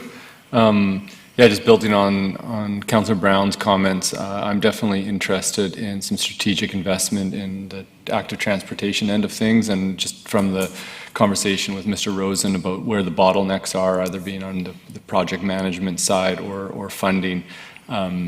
Yeah, I would like to see, what would be the optimum landing spot if we wanted to focus on strategic investment in active transportation and seeing more of those projects move forward and completion over the next couple of years. So on Friday, if there's anything to be able to add to that, and what would be the best balance of where we should be investing capital-wise or staff-wise, or if it's built into the capital on that, but more focused on the active transportation. I think we sort of allocate staff to different projects depending on their strength, depending on where the demand is, and depending on how projects are cobbled together. So it's hard to say if there was an additional staff and this much extra funding, how that would be better than something else. I think staff from all divisions can confidently say that there's never going to be a shortage of work. So if there's a staff member, the work will be taken up. Mm-hmm. That's a universal truth in this business. Yeah, I think just like reflecting on, if we are constrained with a tax increase for hiring, but we have the ability potentially for over a 2-year period to have added staff capacity to focus on particular strategic initiatives. How is the best way to set that up, I guess the question is, and I think we can have the further conversation on Friday. Do you want to? Sure, Your Worship. We've moved more from a specific project conversation, though that's still on the table. Which projects would you like to see move forward? To one is, what's the best bang for buck to get things done and keep things going? So you may actually advance a couple of projects, or just because you're throwing money at that to get it done, but you may not be solving the bottleneck problem if we don't do it a certain way. If we just hire a contractor and a project manager. So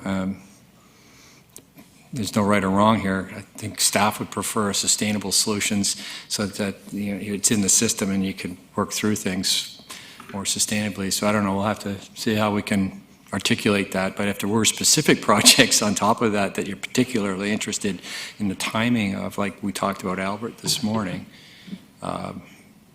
we should probably try to flag that, because that was a combination of funding as well as bottom.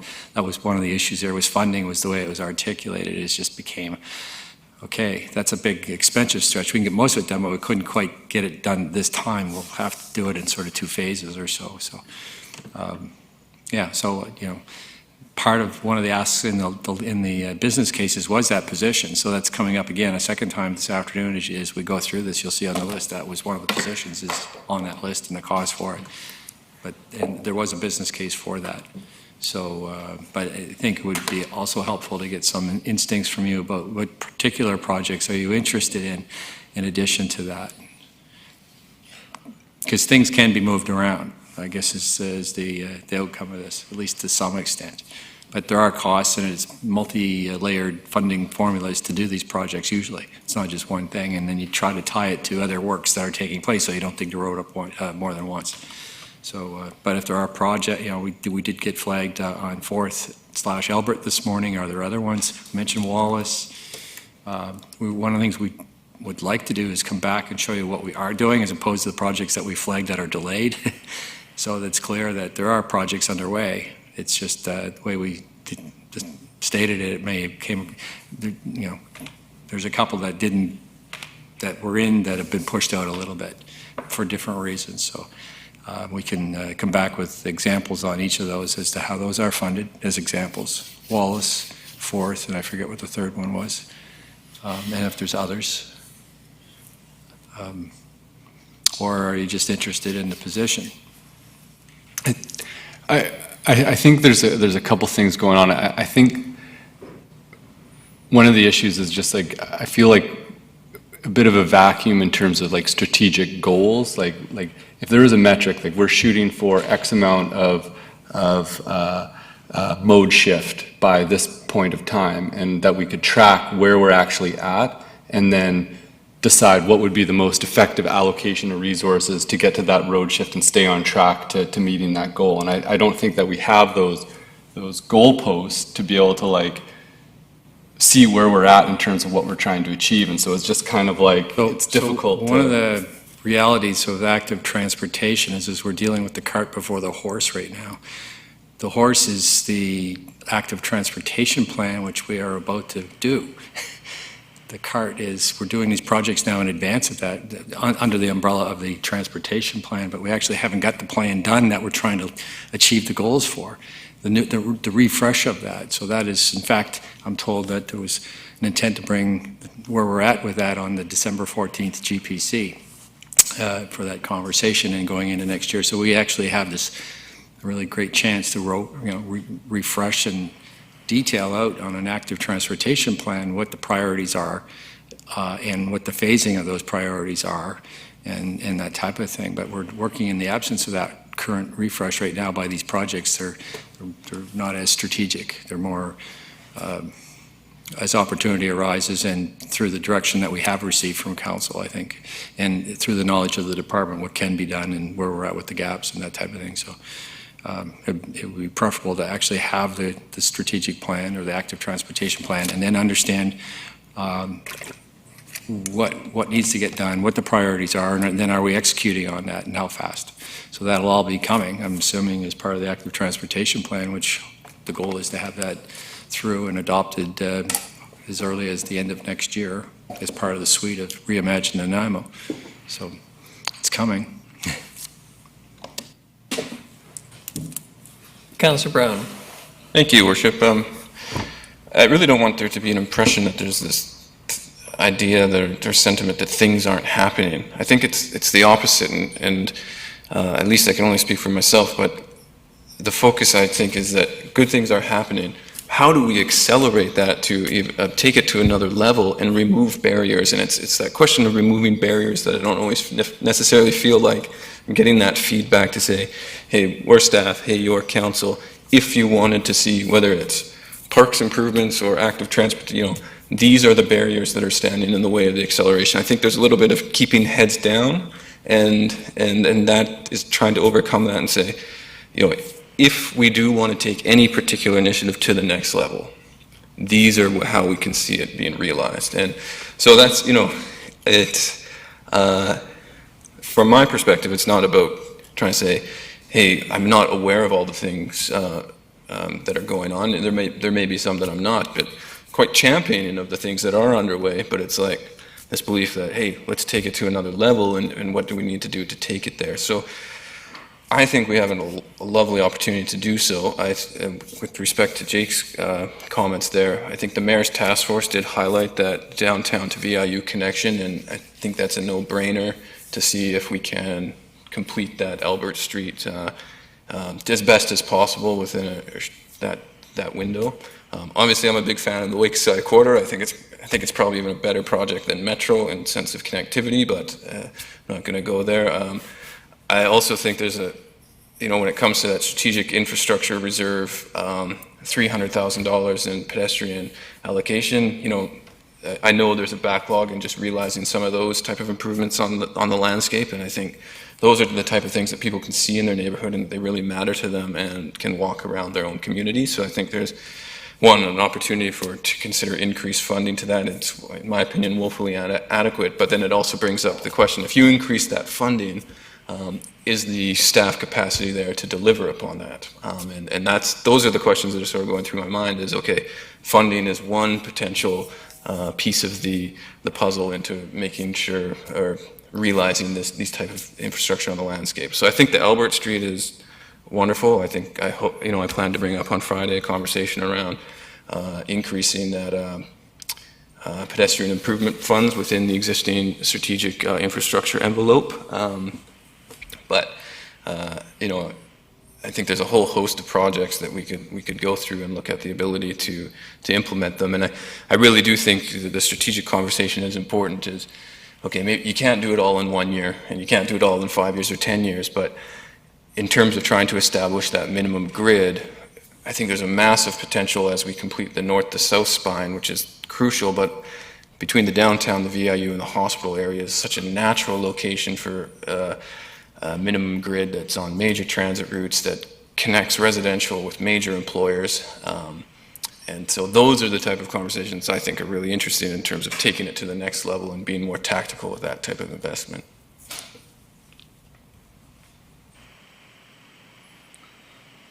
Councillor Hammonds. Thank you, Your Worship. Good words from my colleagues. And I just want to reiterate our interest in active transportation isn't because there's a deficit. It's because we have a lot more that we want to do than we have funding and capacity to do. I'm very interested in that connection between downtown and the university because I think that's probably where we're going to find our most kind of natural cyclists and pedestrians.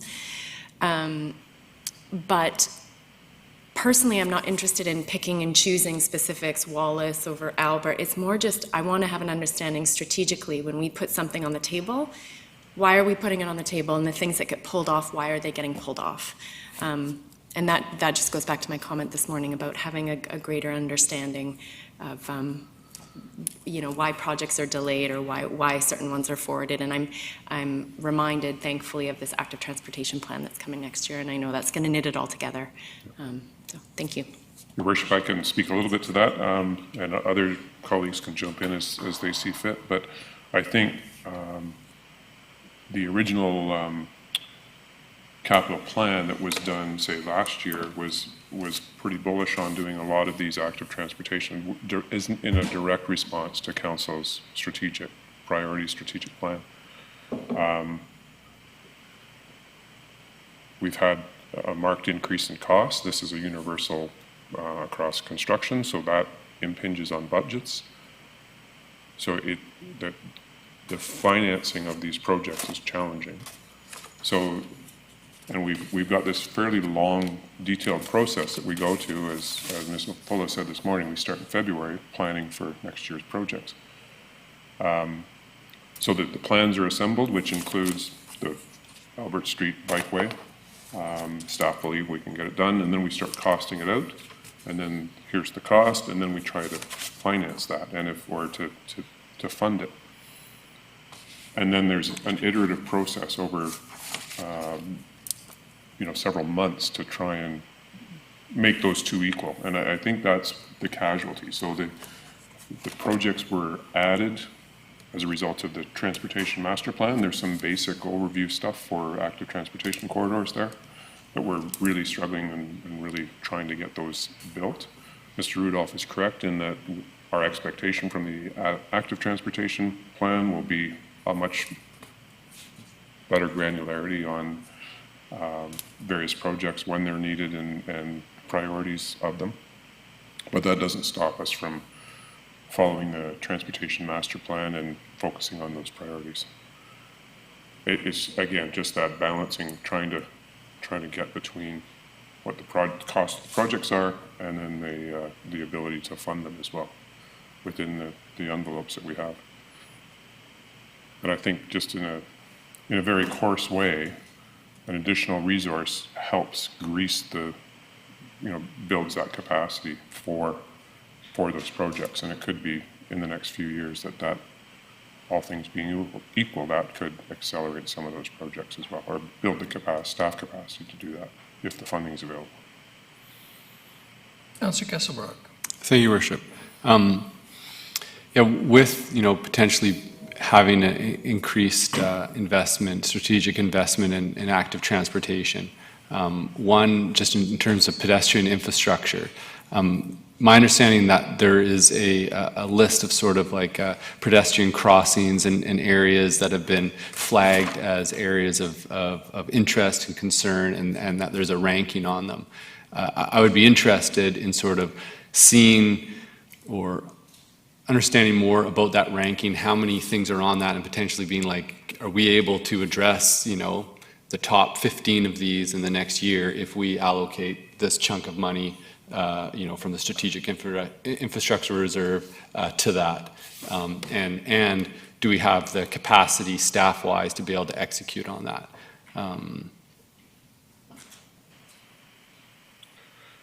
Just a brief comment is that the ranking criteria will be part of the public discussion around the active transportation plan. So right now we might use vehicle speed and stopping sight distance and a few other technical things.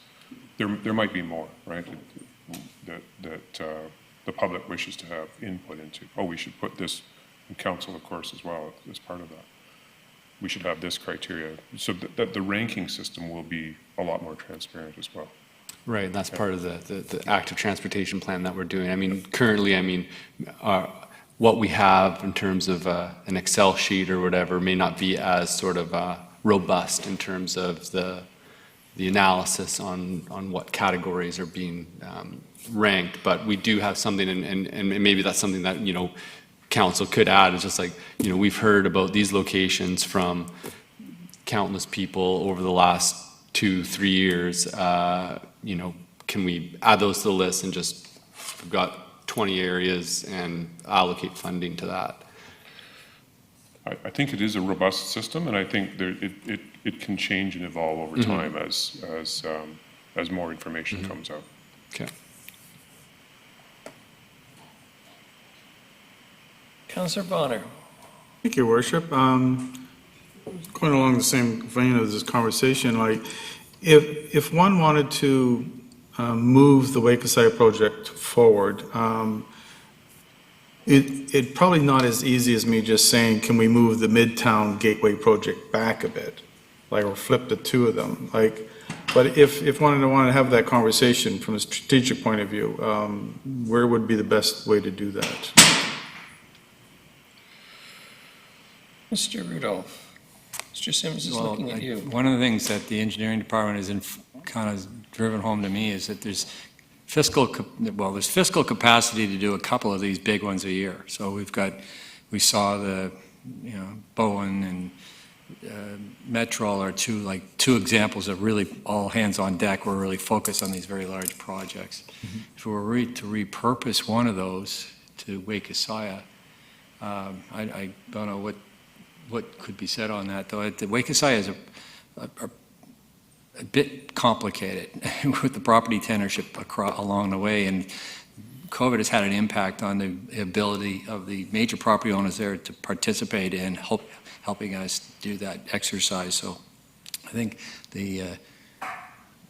and then it's a very expensive project. I'm not sure what the numbers were, but it's $12 million project is the way it's been scoped out. That's just a lot of underground infrastructure attached to it. So yeah, it's, so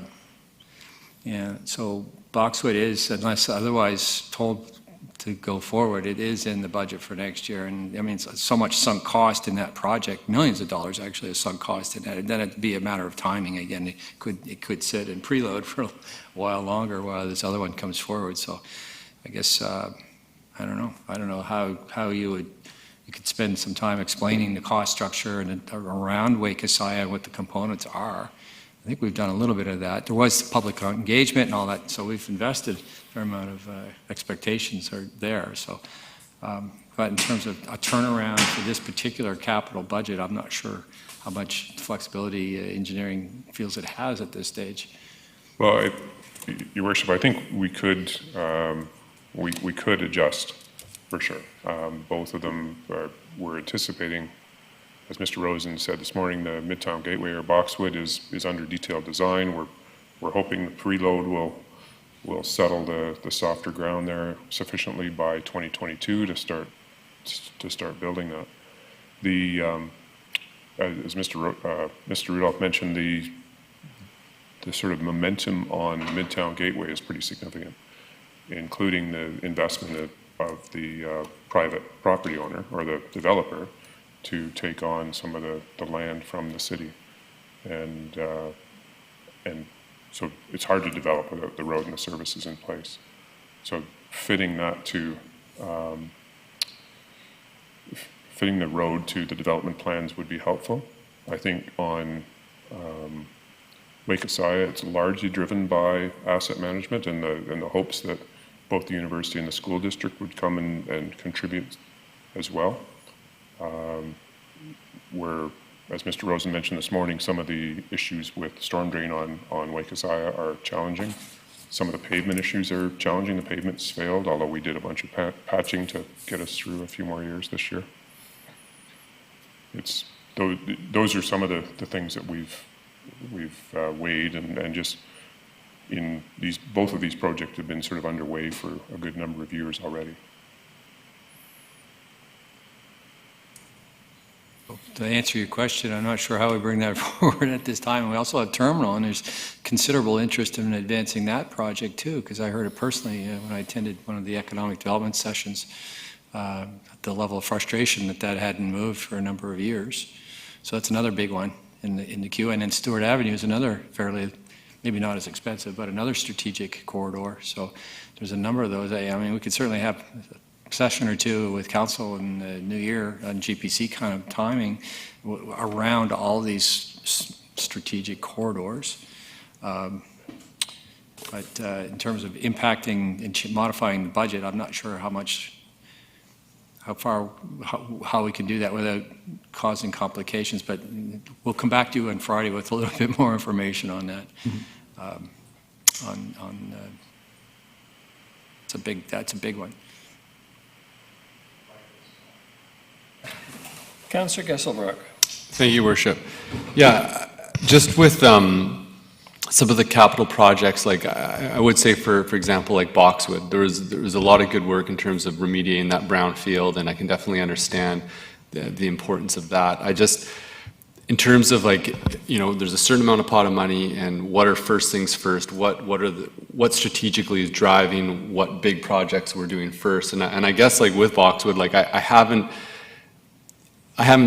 don't feel like I've seen like why is that at this level of line is like the investment of the development that has not sped it up, but made the decision to do it at this point was as opposed to some of these other areas. And I think that's sort of like, if I'm looking at it, if I want to speed up something and slow down something, that would be a project that I haven't had a firm feeling that this needs to be done right now because there's a huge traffic bottleneck or not. And maybe it's a matter that from the report that we've had on it, I'm forgetting the information, you know, when I read it, because we have been approving it at different stages. It's been in front of council probably 3, 4, 5 times already, and we've had commentary on it, but I don't know if I just have short-term memory, but that is one that I'm like, I wonder what is the wiggle room that we have in that, and like, you know, is it like the Site C Dam where we've already invested so much in it that stopping it now, we're going to lose a lot of money anyhow, and so we got to just keep on going, but yeah. Site C might be a little bit. No, and I, you know, there's a lot of parts about Boxwood that I do like, and these are just some of the questions that are flowing through my head. Right, Your Worship, perhaps is it worth having that discussion at a GPC in the future, in the near future? Like, I'm thinking January, February, just about some of these major projects. I'm happy to provide more information on why Boxwood is such a wonderful project. But it checks many boxes, both within council strategic plan, but also in an economic driver, transportation, and the brownfield remediation, and then supporting economic development of a really not a very pretty corner. It's the opening to Nanaimo. It's, you know, half the traffic comes in through that location, either to take the ferry or just even to shop. It's right now there's some challenges with the main intersection at Bowen and Northfield. This will alleviate some of that, but it'll also start driving some investment in that corridor, we believe, that will really up the look and feel of it, and up the quality and the caliber of development in that area. And I guess, like, to that, like, you know, I think that these are all very important things, and like that we all want. And then I think, like, okay, Boxwood or terminal upgrade, and sort of like the need to invest in downtown and upgrade that area that's already been established, and that is just like the prioritization, you know, of those things. Your Worship, I would say we're trying to do all of the above, you know, all of the time. We're moving all of these things forward all the time, and one may precede another, you know. And you might argue a year or two one way or the other, but in general, these are we're trying to move these major strategic investments all at the same time. Great. I appreciate the information and just discussion on that. Councillor Brown. Thank you, Worship. I don't want to go too deep into Boxwood, but I do think Boxwood is fundamentally auto infrastructure. There's no ifs, ands, or buts about that. You can build a bike lane without a roundabout. But I just can't help feel about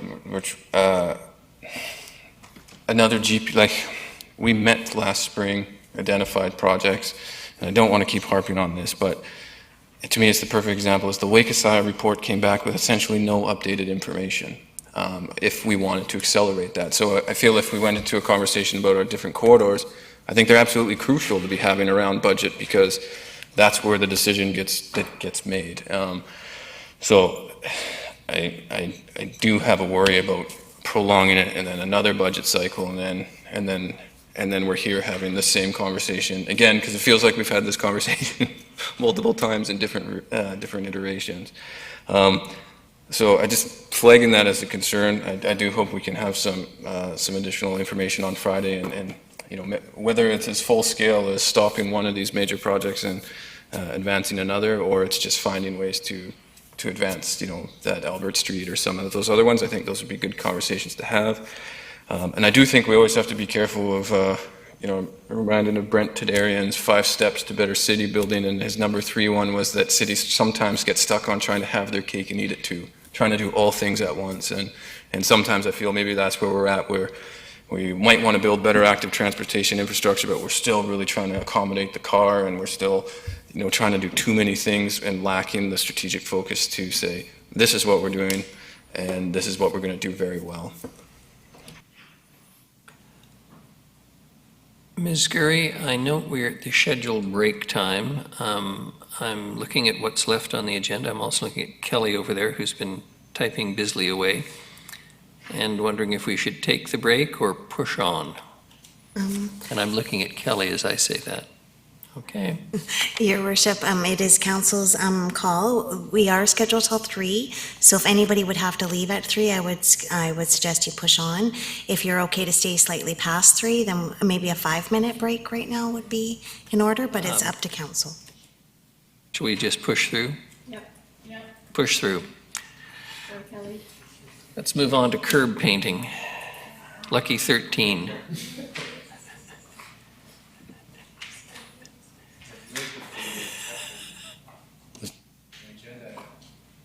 Sorry, Mr. Your Riddle. worship, the agenda says scheduled recess now, not adjournment. So I wasn't realizing that we were done at 3. But if council wishes to continue, it would be helpful to get through this at least one cut, and then we can come back and have a more productive Friday. And maybe a slight recess. Would it be helpful? Sorry?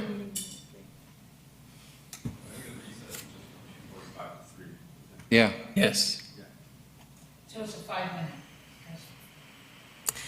Your worship, so your calendar does say 3. The meeting was scheduled 9 till 3. The agenda says a recess from 2:45 till 3, even though the Thought that was a bit yeah. odd. So that was a typo on the recess. However, maybe 5 minutes is in order just to regroup, and if you could just stay until we are complete, that would be helpful So for today. a real 5 minutes, not a 10-minute 5 Yes. minutes. 5 minutes, please. Maybe, hopefully, yes. Depends on how much you talk.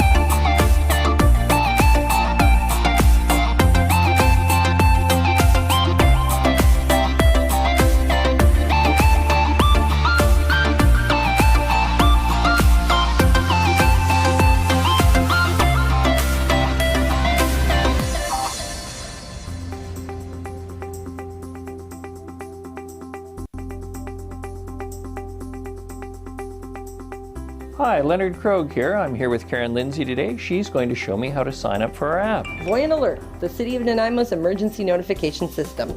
So we'll start by going into the App Store, Mayor Krogh. Done? Next, you're going to hit search, and you're going to search for the app, which is Voyant Alert. So it's VOYENT. Now you see, it's already selected it. Click there, hit get, and then we're going to install. And why are we downloading this app? We're downloading that so that you can get this onto your phone system, and what it will do is it will send you a push notification out. So if the City of Nanaimo issues an emergency alert, it will actually push the notification out onto your phone. The really nice part of this app is that it's anonymous, so it goes by postal code. So we're not requesting you to put your name or personal information in, it just works off of the app through your phone system. There are also, if you have family members or friends that maybe don't have a smartphone or would like another way, you can also sign up online or call our Public Works Department, and they have phone and texting options available as well. So there's lots of options for people depending on what their needs are. Fabulous. So you can rest with some comfort knowing you can find out what's necessary and know that people who are important to you are notified. Absolutely. So now you have Voyant Alert on your phone. And now just select open. So the next thing you're going to do is you're going to tap in the postal code that it's prompting you. All right. So you just click on there and start entering. And then find on a map. So here you'll see the welcome page for the City of Nanaimo, and you want to subscribe to notifications, yes? Yes. Click that you agree to the terms, so click both to the yes for consent, and then hit next. And it's going to ask to either allow or not allow notifications, and you want to always allow. Always allow. Always allow. And the reason that is, if you don't allow, it won't push the notification out to you. So always allow. Always allow. And now you see here, you've got a message to accept that you've signed out. That's the two-factor authentication, and you're going to tap yes. And now you're in the system. Also, when you have a moment, we recommend that you pick your locations and sign up based on those locations, and then you'll get alerts from the City of Nanaimo. Karen, thank you. Everyone, sign up.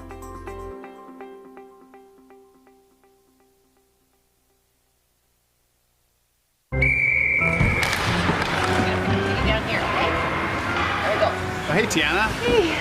It sure is the coldest rink in town. Thank you. Oh, yeah, buddy! Nice save, James!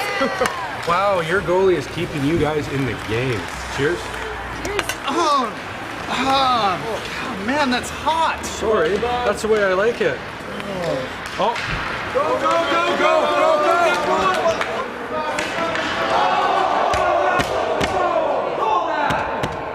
Penalty shot!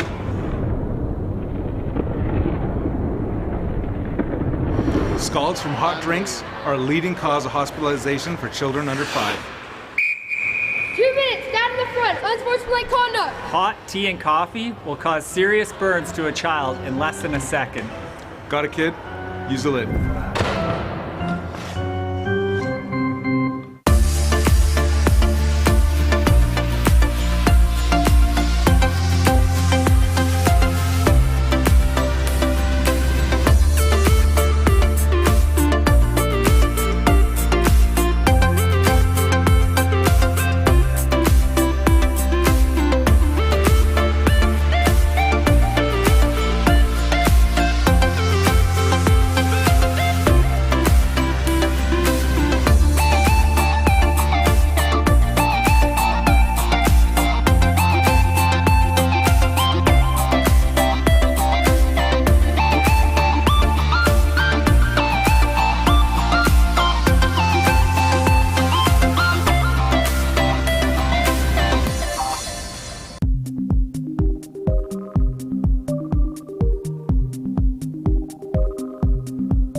This is the 2018 redux of the lighting at Nanaimo's historic bastion. I've had the pleasure of being part of the relighting project on this amazing building in downtown Nanaimo.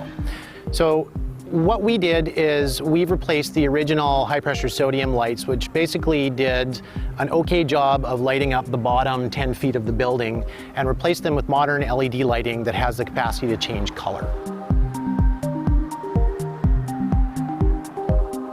We can run through a number of different colors that we have pre-programmed here in a pink, a purple, a green.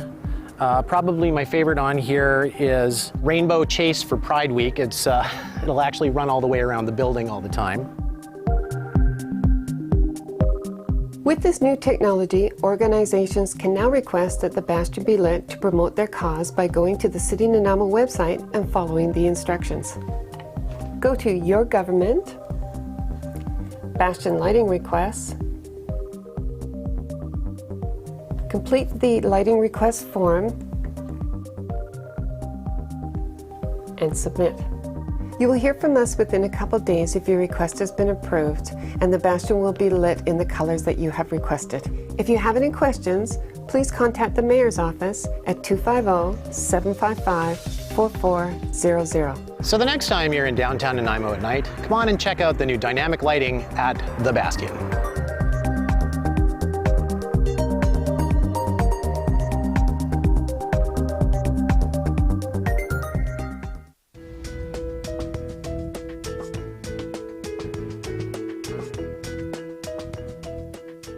We're here today to make a couple street names.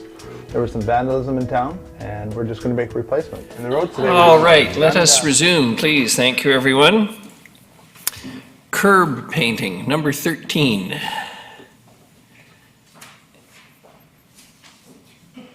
You brought it up, Councillor Bonner. I certainly did, and what I was trying to do is relate to the pride of place that the Mayor's Task Force talked about, and to me, those are one of the little things that people notice. Obviously, not as many people as I thought. So I'm quite willing to let this one die a rather quick death and revisit that type of nice-looking places. And if I may, not that I'm suggesting Nanaimo's like Windsor or Dearborn, but there is if you're, having been from that area a little bit, when you're traveling from Detroit into Dearborn, you know the exact second you hit Dearborn, because of the way everything's laid out and the time that they take to make sure all the lawns and boulevards are cut and that sort of thing. It's like literally going into the Wizard of Oz when they went from black and white to Technicolor. So I think that's the kind of pride of place that that's one of the many things that I would like to see happen here is spending a significant amount more on the nice little things that just makes the place pop out. So. Enough said. Councillor Bonner, delighted to hear your defense of private property. Item 14, business cases not included in draft plan. Right, so the next two slides illustrate all of the business cases that were created and but were not included in the draft plan. On the right-hand column is the projected impact to the 2021 property taxes. And there are a couple, I think there's three business cases that could be funded from a source other than property taxation. So that would be the corporate asset management system, the e-bike rebate, as well as the community clean team for 2021. And the e-bike rebate could be funded from the emissions reduction reserve, and the community clean team could be funded from the special initiatives reserve. Councillor Turley. Thank you, Your Worship. I just have a question that I'd prefer, hopefully it'll be just a quick piece of information with regard to the item where Indigenous Engagement Specialist. My question is, has this been discussed at a POG meeting? And the reason I ask that is I have a concern over proposing something in somebody else's best interest without their input. And I think we might be stepping on a bit of a minefield here if we haven't already indicated we think it's a good idea. What do you think? Thank you. Ms. Gurry. Your Worship, Council did have a fair bit of discussion about this, and a portion of this may be best discussed in a closed meeting just because of the relationship issues. However, I think staff have a proposal for this business case that Mr. Lindsay may have discussed a little bit in his overview of his department, and or maybe he could come out and speak to it now if council has more questions about it. But I think staff feel comfortable with what they have proposed in that business plan as it stands.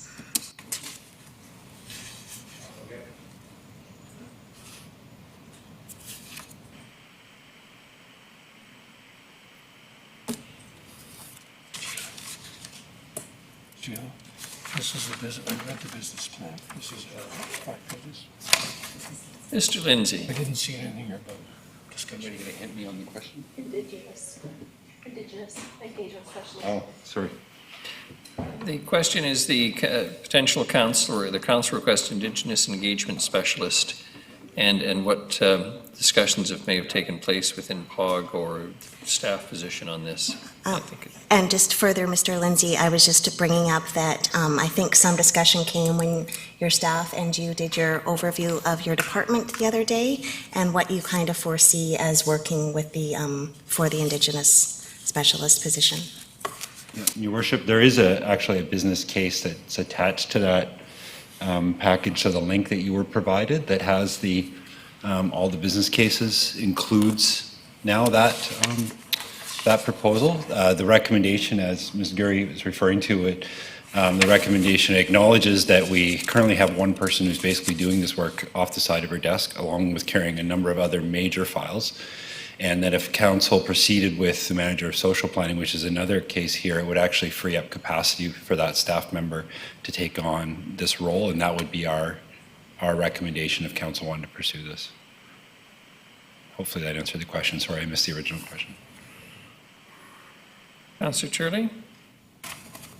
So the indirect benefit is that if we hire the social planner, then it frees up an existing staffer to devote more time to this as a proposition, being an engagement specialist. So, I think also for the benefit of council, there's certainly some discussion around another, I won't call it a committee, but certainly a process involving SFN. Now, that wouldn't be the same as involving those Indigenous peoples who live in Nanaimo off reserve and who are not members of the Snuneymuxw First Nation, but it might work along those lines somewhat. so if I could just clarify what I thought I heard. So you basically are not recommending that we name the position the Indigenous Engagement and Relations Specialist. That's where I have a bit of an issue because I don't know what their reaction is going to be. If we're already doing some of that stuff off the side of the desk and we're forming a new position to take on some of the other tasks, so that gives that person time to deal with it, then I have no problem with it. It's the title I'm concerned about. Yeah, Your Worship, I think in any of these cases, I think the titles are somewhat flexible. It was more about the carrying on the work from staff's perspective, and staff's, as I mentioned, I think there's capacity there if we were able to shift the manager of social planning to a new position. I think there's capacity under existing staff to take on that work, and I think the person that we have doing it part-time now, I can't imagine a better person to carry on that work. So, thank you. If no one else, then no questions? Councillor Gesselbrock? Is it just covering all the different business cases and questions regarding this? Do you want us to flag what business cases that we have interest in right now, or just wait for Friday to begin that discussion? If you wanted to give us a list of the ones that you want further discussion on, those departments can prepare themselves for that further discussion, but we can take questions on Friday from anything. But if there are ones you know you want to look at, we would appreciate that information now. Okay, I mean, I have a few questions, or a few just to flag, like, I'm quite interested in the buyer position. I think the social procurement and sustainable procurement initiative is really important, and I think it has local economic impacts, and something that the sooner that we can get that in place, the better. So that's one position that I would like to investigate further. Sort of looking at the RCMP, I know that we've approved, and it's in our financial plan, for 3 new officers. In terms of the increase this year, I would like to look into that and potentially reduce that. I'm also interested in the digital forensic technician. I think that unfortunately we're in an acute situation in town here. Child poverty has always been a big issue, and I think that does relate to increased issues in terms of child abuse, and has put us in a situation where we might be experiencing higher incidences of child abuse. And I think that if that is the case, and there is a backlog and a need to support people doing that type of work, where there's child sexual exploitation, I think that is a position that we should really seriously be considering.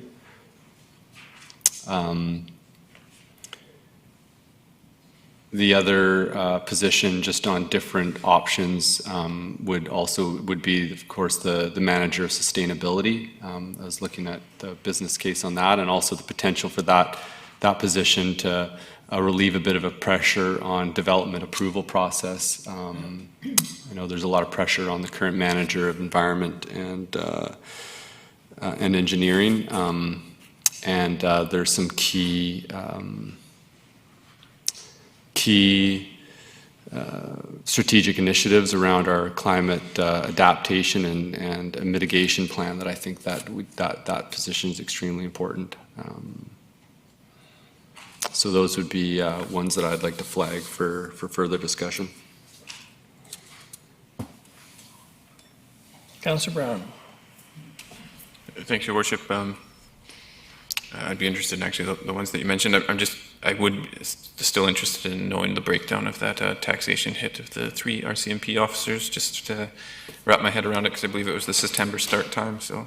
So I do have those numbers, and I have a half-drafted email for you. Perfect. But I can, No rush, no I can rush. do it now, or I can do it in the email. I'm fine with the email and having the time to chew on it.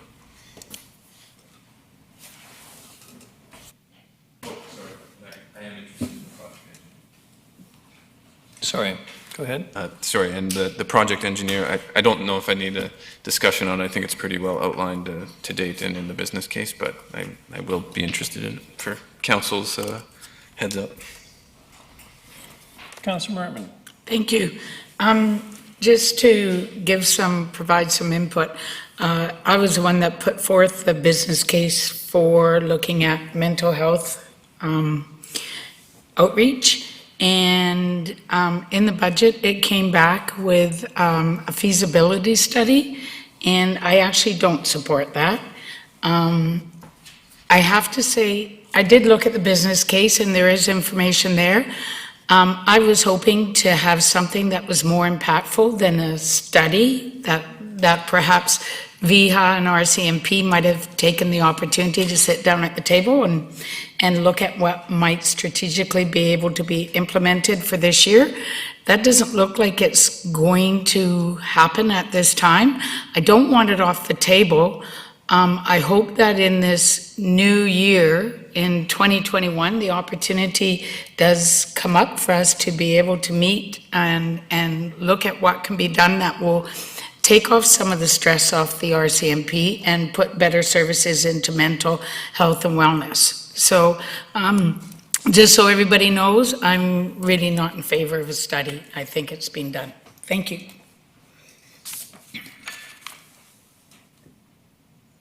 Mr. Riddle, you didn't want to say anything. Your Worship, no, just to confirm, we thought you would go through each of these and make a decision on Friday, but are you knocking some of them off today? I think there was, the idea was that there was a discussion and a decision. These are all decision items, though they don't have to be. You could make one big decision today and not do any of them or do all of them. But that was sort of the process we thought you were, unless you wanted, just to be clear. I just want to make sure we're clear on what the process is now, because this is just conversation about the list, anything that you wanted additional information on, because many of these were spoken to in the business plan presentations, or were in part of the materials that you looked at. So today's just a bonus day to look for more information, or perhaps say, no, we're not interested in that, I guess, and try to make Friday more efficient. We're certainly filling up Friday, there's no question, and I'm just wondering, several have been mentioned already as having some support on council, and I'm wondering if those are the only ones. In other words, if you don't speak up today, what is on this list, if you don't speak favorably of it, it's off the list for Friday. Ms. Gurry. Just one note to make, Your Worship, is Councillor Armstrong did leave for the day. So I'm not sure if she'll be here Friday and was thinking this was coming back up, so that's just one consideration. However, I believe staff would be more than willing, if she missed one that she wanted, that she could bring that back up on Friday. Councillor Bonner? Do you want just my wish list of these items? Sure. Let's well, get some ideas, see what people are really interested in. I'm certainly quite interested in the corporate asset management system. I'd be looking at the options to fund it from other than the special initiative reserve and general revenue. There's that aspect. I'm interested in the buyer position, the digital forensic technician. Based on what Councillor Martman said, I'm quite interested. Well, certainly the water course, I think, is something that needs to be done and should have been done a long time ago. And the juggling these two of manager of social planning and Indigenous engagement specialist, I'm quite interested in the comments that just Mr. Lindsay made there in terms of we could have them both for one, so to speak. So I'm interested in looking at it anyway. So social planning, but not necessarily Indigenous specialist if Well, it's if 2 for 1. Yeah, we get a 2 for 1. If we pick the social planning, then we get an Indigenous engagement specialist. Councillor Turley. Thank you, Worship. I have questions on quite a few of them, and I don't know, given the time, whether we just ask the questions on Friday. Why don't you ask the questions today if possible, and then we'll... Okay. Let me go through my notes here.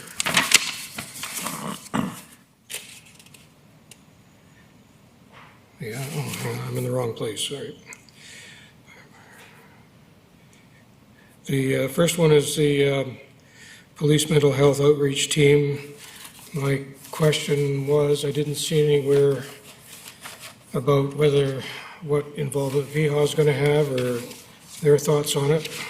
Wouldn't mind hearing about that. Sligan.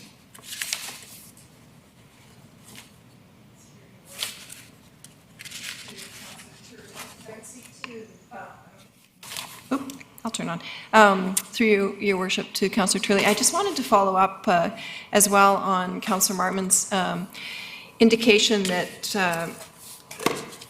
option 1 isn't action-oriented enough. Option 1 does have a component that I believe is absolutely key to this initiative, which is to work with Island Health and to ensure that Island Health brings resources to the table to ride with the members, the RCMP members, so that there is appropriate action taken when an individual with a mental health condition can be identified because of privacy laws. Without that VHA representative, it's not possible for the RCMP to confirm that, therefore that they take a different course of action that may not be in the best interest of our citizen who is being addressed because of a call into the RCMP. So I feel strongly that that is an important component. I am the person behind the feasibility study because of conversations with the RCMP and Inspector Fletcher. In fact, these programs don't work if the health authority doesn't put resources with the project. So that's really key. I think we could blend option 1 and option 2. I wanted to point out there is an option 2. Option 2 is actually to take action in 2021 and to start the program in the absence of the commitment of VHA, but then work towards having VHA, but having an understanding that one of the new RCMP members has already been appointed to a position to be the MHLO, so that would be the mental health liaison officer, and start the relationship with VHA. So I believe Inspector Fletcher will be here on Friday to speak specifically to this, and she of course is the expert and very keen on this initiative. So I would like to leave it on the agenda for discussion on Friday. Thank you. Question number 2 is around the manager of social planning. I thought I read in here somewhere that there was a need for another social planner, but I didn't see reasoning for having a second manager as opposed to adding another social planner, I guess is best. I don't need the answer now, but that's the question I would bring up. And then under the item of manager sustainability, there's reference made to the city has also had a corporate energy manager in place since 2008, which is partially funded by BC Hydro's Energy Manager Program. I guess my question is that still the case, or is that funding long gone?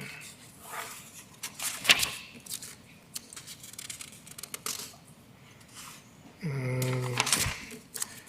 know there's more in here, sorry. If somebody else has questions, I'll dig up mine and speak after. Mr. Paminger is our energy manager currently. Okay. And his position is funded partially through the grant from BC Hydro. So this could be, the definition I thought under the BC Hydro's requirements to fund the position that's being proposed is that 50% of the time has to be spent on, I'll say electrical issues. There's another terminology they use in here, but it refers to electricity. So is that something that can be met, or? So Mr. Paminger's position is corporate focused. This position would be public focused on Okay. Initiatives. We already asked that one. I think the last one is to do with the project engineer. And the question I would have is, there's reference in here to projects being done through an external company, in other words, private corporation versus internal projects. And my question is, do the external contractors retain their own consultants, engineering consultants? And and what would the elimination of that provide in the way of costs in the bidding process? Or is there likely to be any difference? Mr. Sims.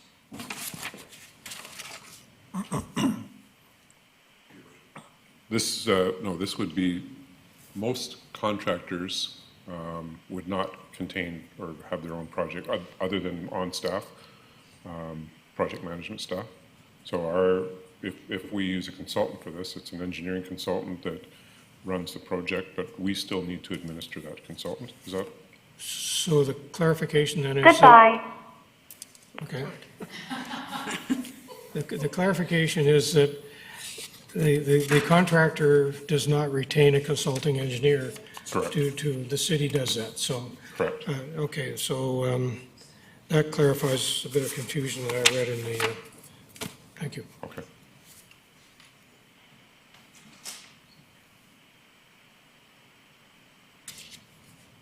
Finished, Councillor Turley? Well, just going back to that one, Mr. Sims, expected outcome, one of the bullet points is eliminate the cost of the contractor consultant. But that's the one the city then hires to up the ability to do all these projects, is that? Right, we'll do Okay. that in-house. That's where my confusion was.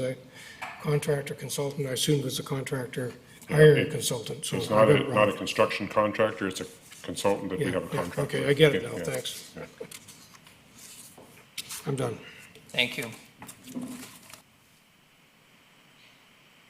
Anything further? Is that enough, Mr. Rudolph? Your Worship, there's a couple of major items that are not on the list that may need to have at least some flagged discussion at some point. Well, they will. The two task forces that are reporting out to council, what are the fiscal implications for next year in terms of the recommendations that come out of that? One of which includes the tourism function. So there's an issue around that we have to go through. The development services building permit review process that's underway now, whether that generates any recommendations. The public safety study or proposal that came forward, which was the larger area in addition to just the old quarter, which was that local service district concept, which was proposed to council a week or so ago. It's going to have to be a study or some process to figure that out, which was encapsulated the entire downtown area. So there's going to have to be more conversation there. This won't get figured out for Friday, but these are things that could have budget implications for the future. And the only thing that's still on my mind, and it hasn't really come up, is that we've been working on a financial model for a Bevan opening in September. You know, if vaccine is there and the public demand is there and the staffing is there, it could possibly be a scenario. So we've not shared or gotten into that, but it's not an inexpensive thing. It would be a heavily subsidized initiative. So unless you ask for that, we're going to continue to assume that we're working only under the one assumption, which is a full closure until January 1st of next year at the earliest. So I just wanted to say that. That's a big decision. And we're not providing in this budget an ability to open earlier if that is a desire that emerges miraculously through vaccines and that type of thing. So I just wanted to say that. It's kind of significant. And there's likely other things that will emerge that we can't anticipate, but those are big ones. Of course, the two task forces reporting out, and the one further, a couple of reviews will generate fiscal implications. So there will be pressures on council's budget to satisfy some aspects of those. They won't get that won't get firmed up as part of this provisional budget process, I don't think. It'll have to be something after Christmas as they come forward. I just felt you should, that is a list that's on my mind as well as what you've already considered. And it was our understanding that we would have staff here to answer those specific questions about those projects on Friday, the ones that we were kind of seeking your input on today. So, for example, the acting superintendent for the RCMP would be here Friday, and I believe hopefully Councillor Thorpe will be well enough to be back, and Councillor Armstrong, and so on. So you have a full crew here, and we kind of wrap it up and get through it. And we've extended today, I think, until, if we need it, till 3. So if we could, so the goal is to finish that off by on Friday. That's all.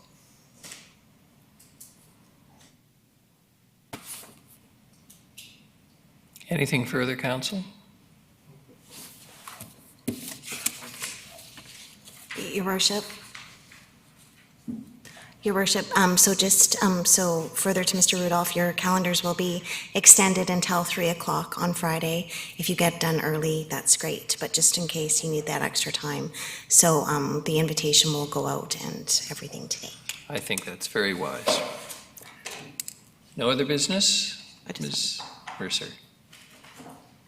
I just have one question. Are there any items on the business case list that you would like to remove, and we can eliminate that for Friday? Or we're happy to leave them all on, but if there is anything you would like to take off, that just shortens our speaking points on Friday.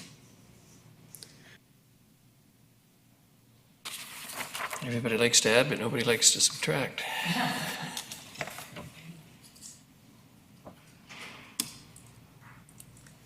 Your Worship, just in case, because of the absent councillors, we might just want to leave them all on there. Probably the fairest thing. So not expecting reports or intensive commentary on some of these are already well known. The others that have generated some discussion. Mr. These Rudolph. particular ones, I think we've given you what you're going to get, but on the previous discussion on the active transportation, and we need to come back with something more for you than that. So we'll try to do that, for sure. All right. Motion for adjournment. Councillor Martman, seconded Councillor Torley. All those in favor? Motion carries. Thank you very much to everyone and to staff in particular today.